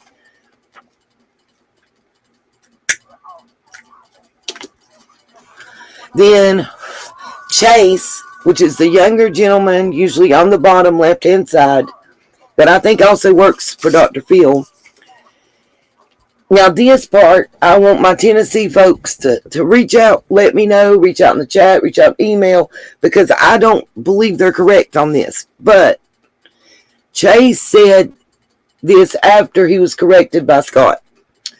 Got gone phrase being common for that entire part of the country. He didn't realize that, and he was feeling some type of way about that phrase until he was told that it's common in that part of the country where Summer went missing from.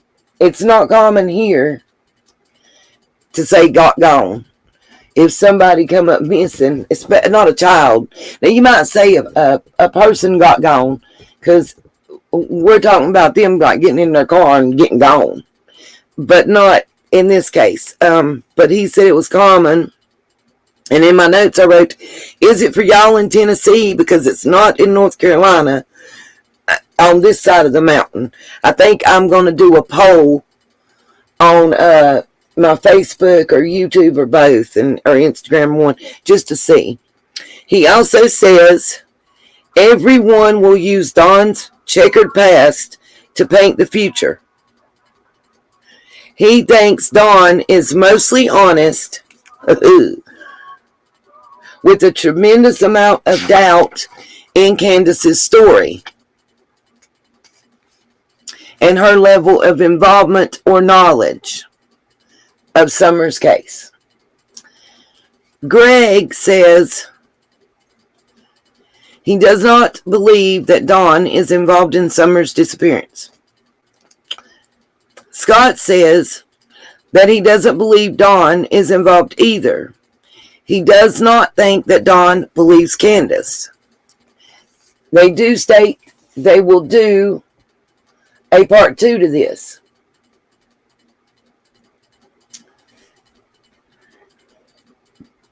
Now, the last thing, this is what was really important to me. Because to me, this kind of validates what I'm talking about doing with Congress and passing this act, and with putting up flyers and being at places and drumming up attention to Summer's face and case. Which is, the last thing Greg says is to put Summer's picture and story out everywhere. And that's why I won't stop. Oh, thank you, Millie, I will. That's why I won't stop. That's one thing I gotta say that they said that I agree on. The more that we put it out there, the less the chance is that her case can ever go cold. And the better our chances are of being able to get her attention. I know, Monday is Kiss My Ass Day, y'all. Thank you, Millie. I think I liked it somehow. Oh, God. What did I do? I did something.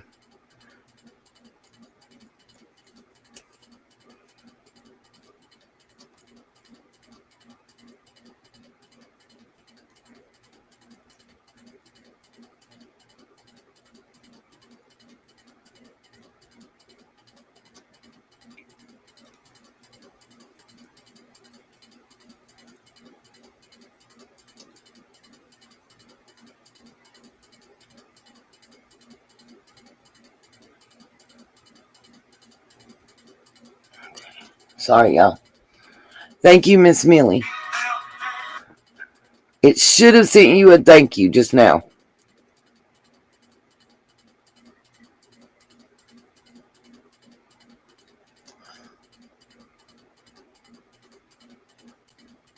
I ain't trying to buy no Bitcoin. What the world?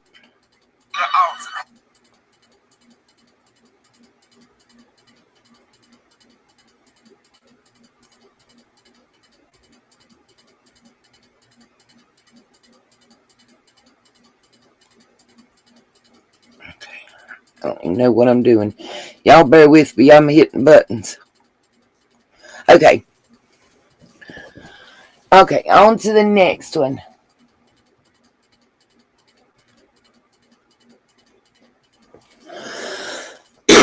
So the first, I said I've got it, the first clip, and I've even got a little notation so we'll know what the clip was about.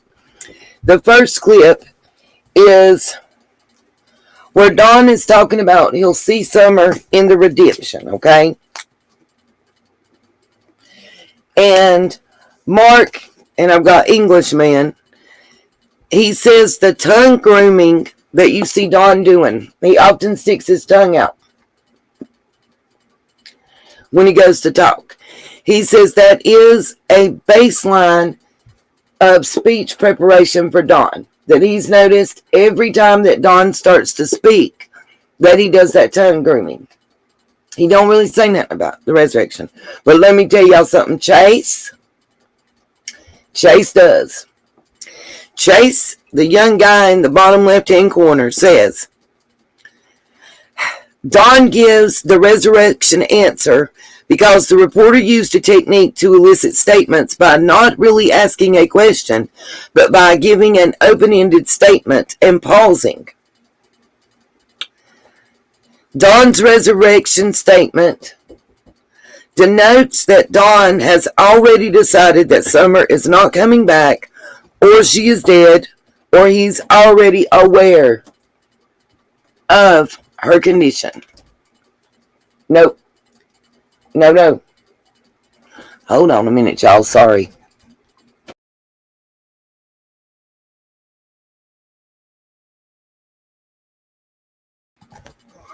Okay. Now that's about, okay, not done. Scott, and that's the guy with the dark hair and the glasses that was actually at the Dr. Phil show interviewing Don and Candace.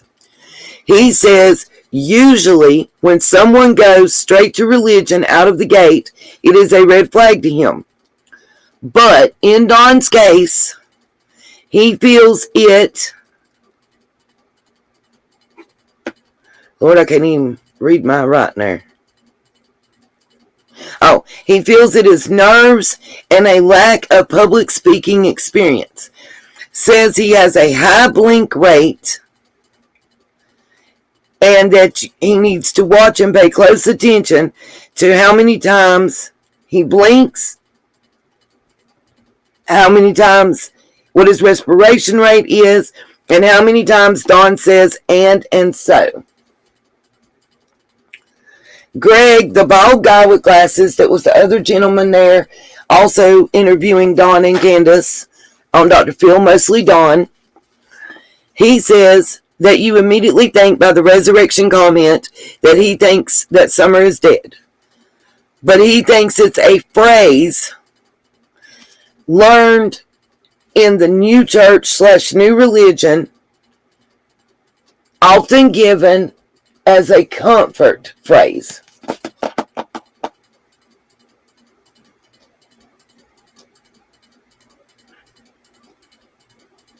No, we're just talking, I'm just now starting covering this, Miss Millie. I hadn't talked about this really before now.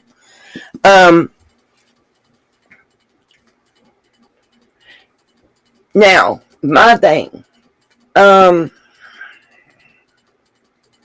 I think they're giving Don leeway where they don't need to.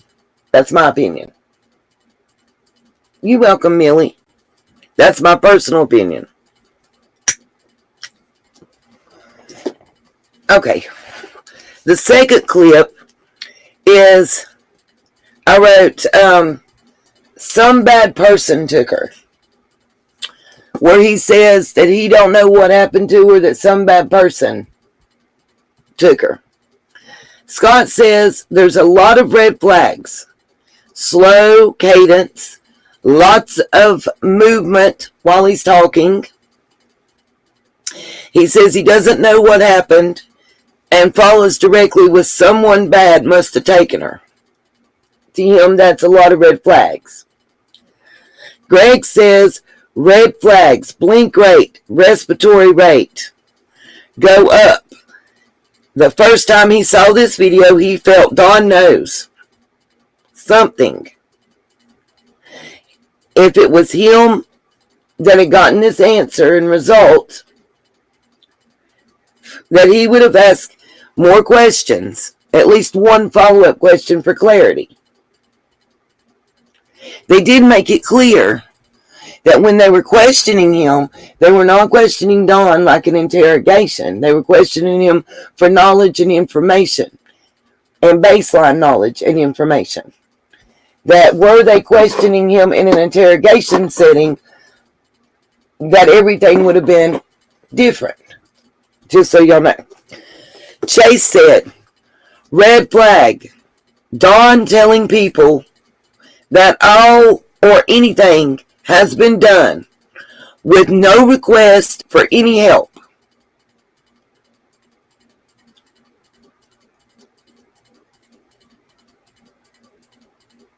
Like this case is already unsolvable. And this was during the interview that Don did with the news media, where his eldest son's standing beside him. And Mark just basically said he agreed with the other three. The third clip is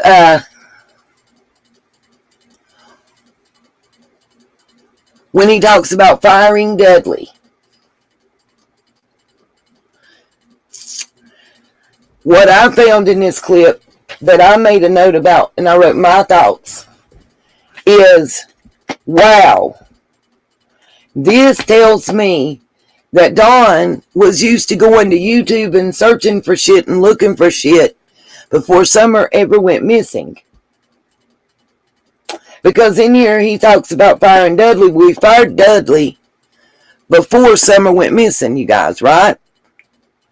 So he says in his clip that he went to YouTube to see what symptoms Dudley was exhibiting, if it was symptoms of drugs and what type of drugs. That's what they're talking about. And that he felt it was meth based on what he's seen on YouTube.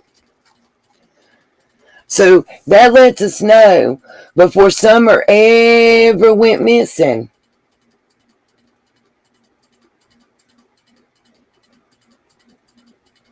that I'm going to get to that discovery, and they address that. That before Summer ever went missing, that Don was on YouTube searching for answers per Don. Don said that. It's not somebody else telling us Don did it. It's Don telling us Don went to YouTube to search for answers. I find that a little sus. Because he didn't know nothing about social media and YouTube, right? Just saying. I'm with you, discovering I'd still be broken. Chase, and this is Byron Dudley. And if I don't tell you comments that one of them said, it's because they really didn't say nothing worth repeating. That's right, discovering the truth. When did Don fire Dudley? The day before Summer went missing. He went to YouTube, he tells. He went to YouTube. Go watch it. It's probably around 25 to 40 minutes into the video. Well, Katie, we know he knows symptoms and signs, but that's his story. And his story leads me to believe that if he fired Dudley before Summer went missing. And before he fired Dudley, he says he went to YouTube to get answers about the drug use and stuff. Chase says he made a note of where Dawn's eyes went to recall the story, and if they don't go there on questions of guilt, it is a huge red flag. During the story of Dudley, his head and body movements align, which leads Chase to believe that Dawn believes the story he's telling. Listen to the wording. It's important. Greg says, thinking as talking, the ghost story and details.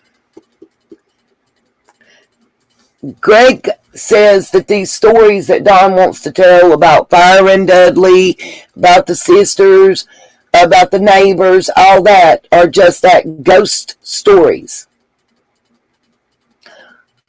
of other people to blame.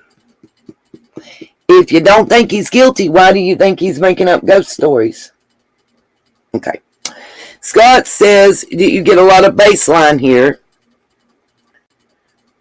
Mark says basically the same thing. He does say Dawn wants the approval of his actions in his soap opera world. So Mark's saying that Dawn's telling his story about Dudley. And he's telling this story because he wants us to approve of him and say, oh, you're a good person, you're a good dad, because you fired this doper.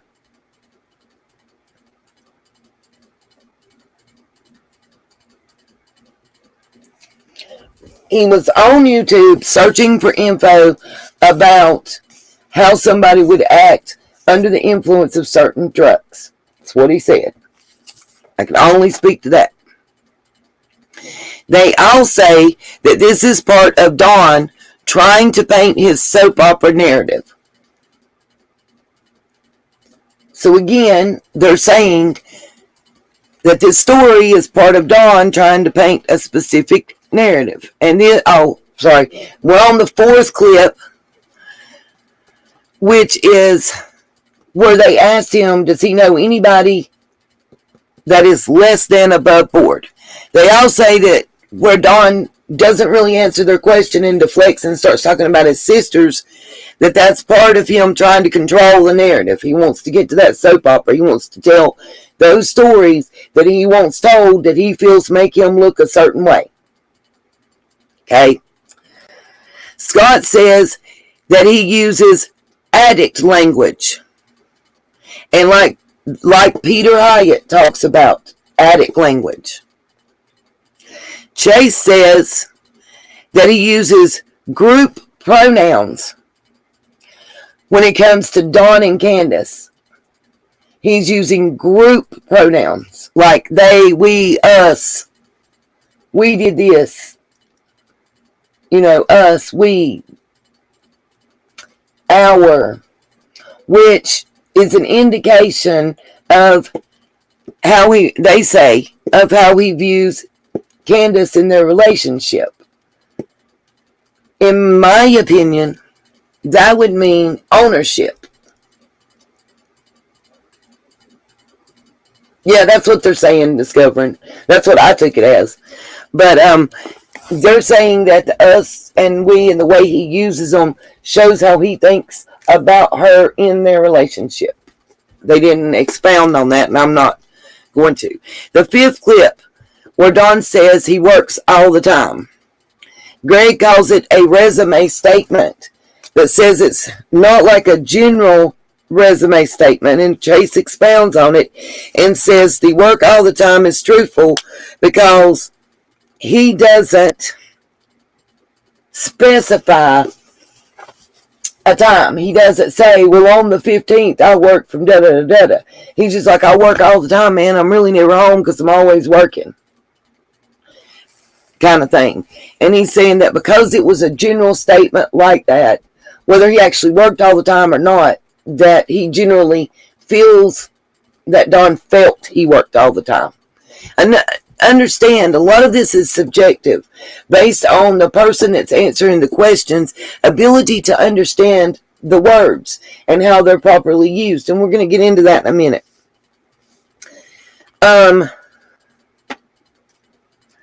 Again, I said they all say got gone is local speak. Chase says that the son, and this is where I noticed a little bit of difference and almost a rift, because one of the four panelists, while Chase is saying this, and I made a note, makes an audible sigh and a sound. And if you watch their faces, they're trying really hard not to make faces and not to react to each other. But I think right at this point, and we're on the, let me make sure I tell you, we're on the 5th clip that they show. At this point, it starts getting very pronounced that, in my opinion, that those four individuals have differing opinions about Dawn and Candace and levels of knowledge and guilt. That's my opinion. You guys form your own and let me know based on what I'm about to tell you. Sorry, I need to drink a drink. My mouth's getting dry. And the reason I find this important is, let's put it basically, all of these guys worked with Peter Hyatt and some of the other ones that we know from dealing with this case and past cases that you guys have been involved and watched. Why is that important? Well, they all studied with the same people. They all were taught the same things. But they even have a different interpretation on Summers' case. And I don't even think it's guilt or innocence. I think it's levels to that shit. Personally. And I would show and stop, but they will strike me. This is where, to me, it gets interesting, because Chase says that the son, and this is where Dawn and the oldest son are being interviewed by WJHL. So this wasn't us putting that out there. This wasn't YouTube. Dawn chose to put his son out there on the news to be picked up nationwide and to be replayed wherever. He says that the son disagrees with Dawn saying that Summer would never leave the property.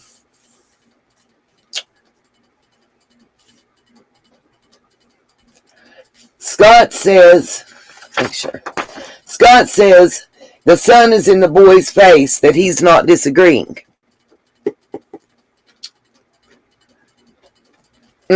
What did Nene say?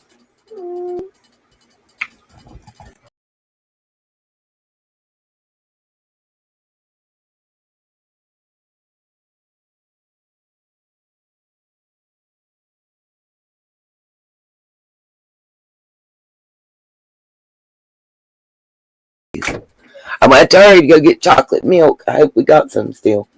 That boy goes through a gallon a day, it seems like. Okay. Alright, then there's the next clip about Jonesboro, where Don says that's where he was working. Don says, and I wrote this from me, Don says he was working at Jonesboro and that it takes 45 minutes to get home up 81 all the way. Well, now we know that he's done changed that. It's went from 45 minutes to 28 minutes, I think. I wish he'd make up his mind. Greg says that this was a purposeful stress question about coming home.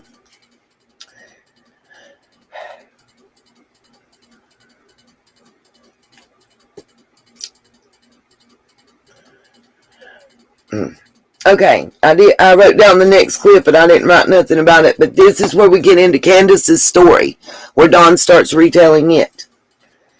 They all say that Don is retelling a story that he has been told by Candace. Now, knowing that, Chase gave us a list of red flags from the retelling of the statement, and I'm going to read Chase's red flags. The story is focused on innocence. In other words, on the innocence of Don and Candace, rather with only a tiny mention of Summer's disappearance. So rather than talking about their missing child, You're already defending yourself in one of the first two interviews. The next one, Don makes no attempt to tell us how he feels. And then next, no emotion conveyed at all. Monotone. Next red flag from Chase. Another failure to mention the name of the victim. Another time that Don should have had Summer's name coming out his mouth, and he didn't. The next one. Almost all people with a missing child will hijack an interview to get the plea and personal details about their child out. And Don just answers the questions and then leaves. There is no mention of getting Summer back. He expounded upon that and said, in almost every instance where a parent has a missing child and gets an interview, whether it's 1 day or 1 year,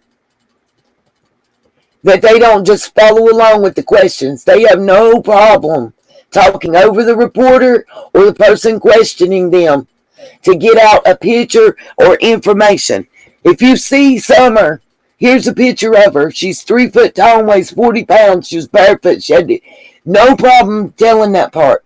No problem ignoring what the reporter's asking to get out the information to help find the child. But he just answered the questions and took it to the house.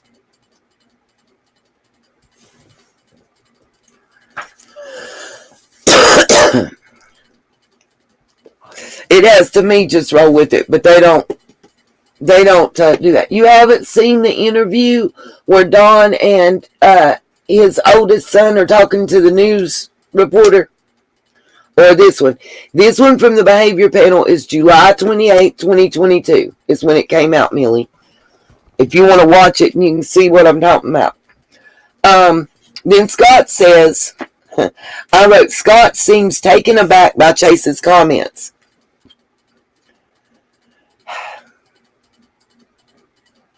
Scott says he isn't stressed and he's just repeating a story. Greg says the color of Don's lips, that bright, shiny lip color when he was in that interview with the two of them, is the pinky red look is from smoking and the shininess is from constant lip licking. Chase says his responses are red flags with blink rate and respiration increase and a single shoulder shrug at the end on this question.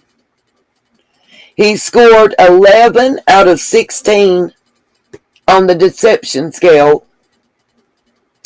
Don's hesitation is a huge red flag.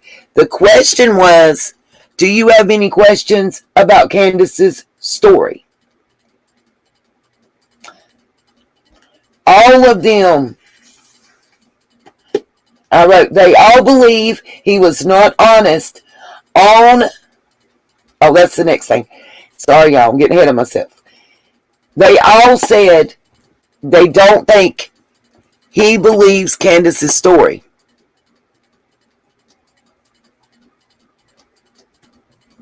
Even though he's repeating it.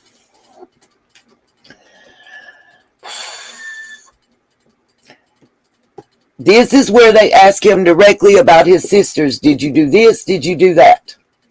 I made a note and put a star around it and circled and said important to remember. And this, they all agreed upon this. And they talked about it in relation to the entire interview, not just this portion, but it's really important. Don's guilt or innocence when it comes to acts with his sisters and his answers to their questions. If I asked you if you build a house, you're going to say probably no. But if I asked you if you, constructed a house, You might tell me, yeah, because in your mind, constructing a house could be making one out of paper or making one out of cards, like we've all done with the deck of cards. It all depends on your definition of the terms used. So remember that when we're talking about these questions with the sisters. Those questions were specific and pointed. Did you do this to your sister? Well, no, he said. But does he consider Mary and Jeannie his sisters? Because they didn't say stepsister, they said sister. I know we're splitting hairs, but that's what crooks do, baby. They split hairs. Then the next question was, did you do it to your niece? And we said no. Because a lot of people thought Jeannie's daughter was saying he did something, and that's been clarified and recanted. And that's where Scott says that was recanted. Well, the stuff about the niece, yeah, as far as we know, was was taken back. Greg corrects him and says, we don't know about that. And in other words, just leave that alone because they're not getting involved because it's still an open investigation. And it's not relevant to what they're talking about Summer, in their opinion. They all believe he was not honest on the third question, which is, did you threaten your sisters and their families? Did you threaten to kill them? Or do something to harm them? They all believe he was not honest on threats to the family and that the denials were true on the rest of the questions. And that's why I wrote his guilt on the sisters depend on his definition of the terms used to ask the questions. Remember that. Because they asked him, did he RAP? He might not think he did. Y'all know what he's told us. He doesn't believe he did anything wrong. So, of course, he can answer no, truthfully, and he could even pass a lie detector test on it because in his mind, he didn't do nothing wrong. He didn't do that. He didn't do that. That 5-year-old wanted him, not him wanting the 5-year-old. Remember that. And they tell you that. That's why body language and stuff like that is so subjective. Because your reading of their answers, their body language, and everything else depends on their understanding of the question. That's got to... Well, I can't say that enough. The last question, what happened to Summer? Mark said, he questions the eye flutter on Dawn's knowledge. Do you know anything about what happened to Summer? He says there's an eye flutter and it's questionable. And then he says he seems too assured that Summer was kidnapped. Chase says the eye flutter is Dawn's way of processing information. He also says that he sees Dawn close his eyes on the question, is Candace telling him the truth? Along with his monotone language and downward inflections, that is a red flag. Chase says he believes there's a high likelihood of deception about the question of believing the story that Candace has told him.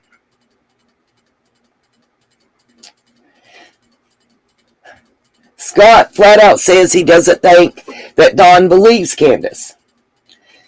Greg says kidnapped equals a request for or exchange for a person.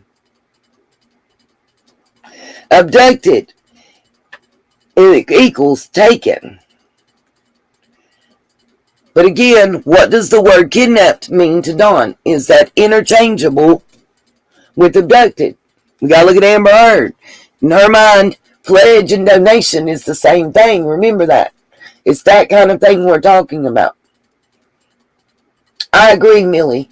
I think Dawn knew something was going to happen. Possibly. I think he has knowledge after the fact. Definitely. I always go back when I think Dawn could only know after the fact information to the Subaru. That bothers me. That's the one thing that hangs me up on Dawn only knowing after the fact. I'll be 100% honest. and then it's the end, and we did that first. That was what was in there, because I want to say this. Now, after I watched that and went through and watched it, I watched it twice now. I just watched the first time, and the second time I pulled out pen and paper and stopped, rewound, took notes. It took about double the time to watch it that way, but it's worth it. What I took away is, if you just look at their end statements, you think everybody supports and believes Dawn and thinks Candace is a liar and Dawn's a truth teller.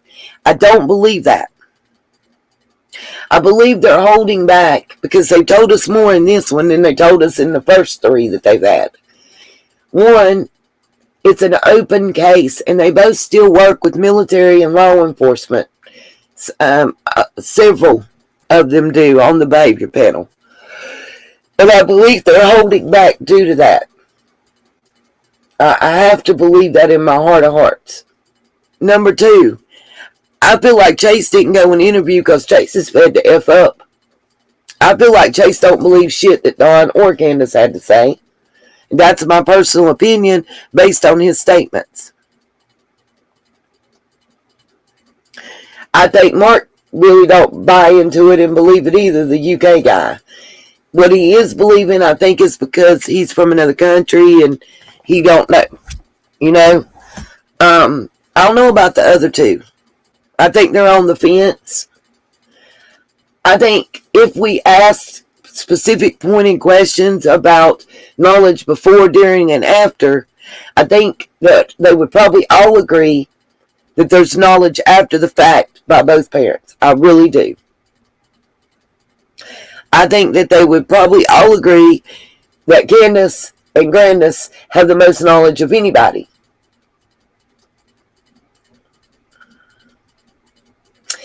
I also think they would all agree that Don probably knows more than he's saying, whether it's before, during, or after, or all three that he knows it from, but he's keeping that mouth shut because somebody else of those two or both, they got some shit on him, and he can't catch another felony or he's going to prison. Remember that. Please remember that. Anybody in the chats have any thoughts or opinions that I didn't hit on? I've been live for 5.5 hours. Anybody that wants to make a donation, be greatly appreciated. I'm going to get some flyers for summer.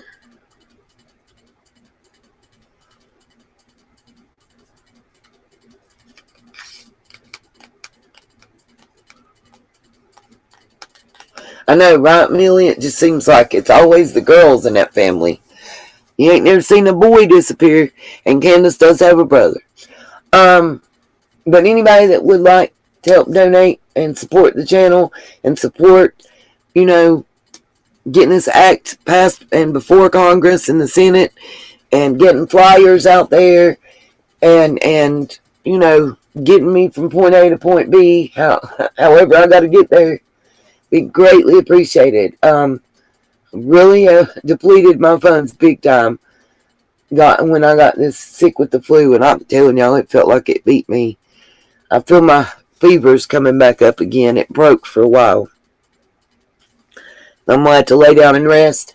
I will have that Art Hacks live stream video up soon in the morning hours. I'm thinking probably around noonish Eastern time.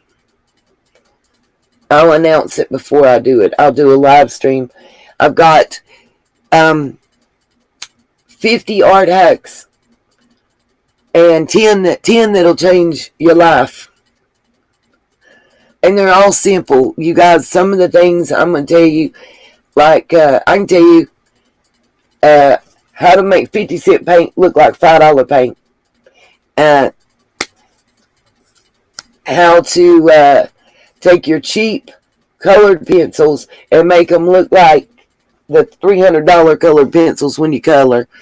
How to make crayon coloring look better than you ever thought it could. How to make watercolors from things you'd never believe. I agree, accessory after the fact is still a criminal charge. 1,000,000%. Like I said, I think more would have been said by the behavior panel had it not been an ongoing criminal investigation. But yeah, I've got a whole notebook for art hacks. Just how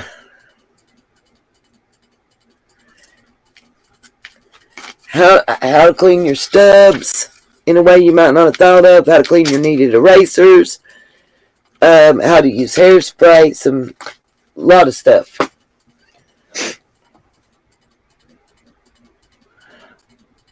I don't know about on your face. I don't know what I said. But anyway, we'll have the art hacks video for you guys that I've learned through the arts and crafts that I do. Mostly I use colored pencils and acrylics and watercolors for the stuff I do. And charcoals. Got some great art hacks. Yes, it will be on Nita's World. It will be up here. It's something to share with you guys. Just a little gift. Yep. The hairspray trick is great. And it's a whole lot cheaper than the alternative. This is broke artist hacks. I'll put it that way. I'll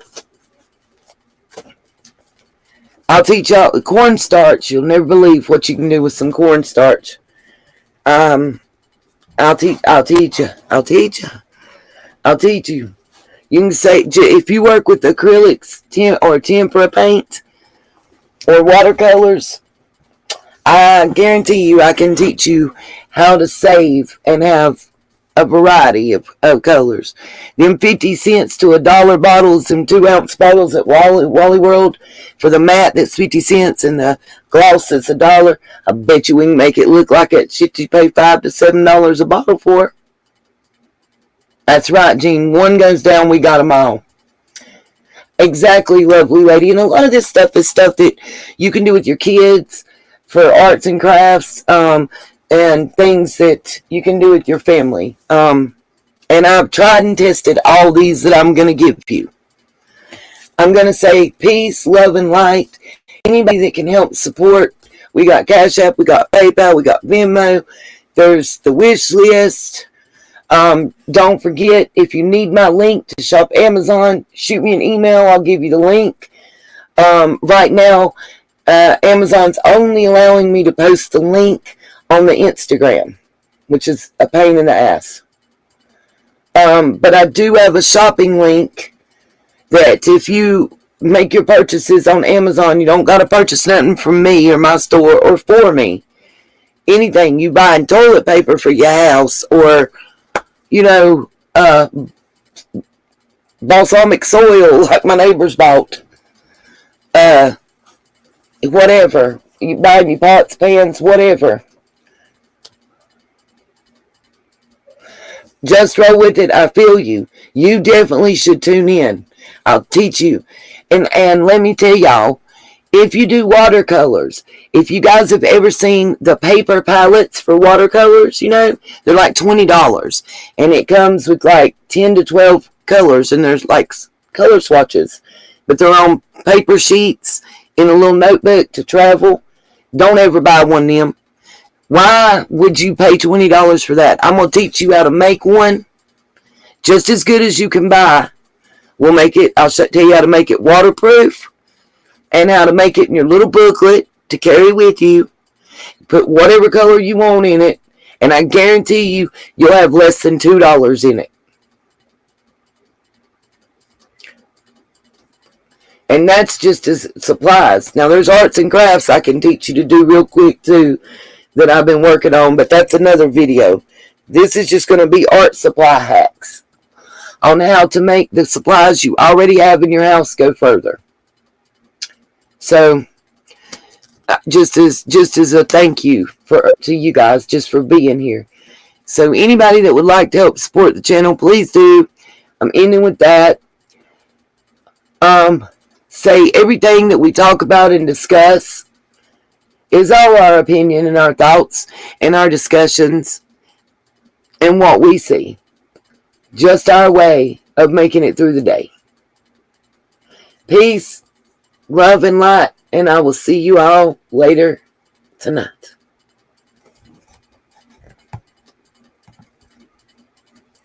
Love you, my sunshines.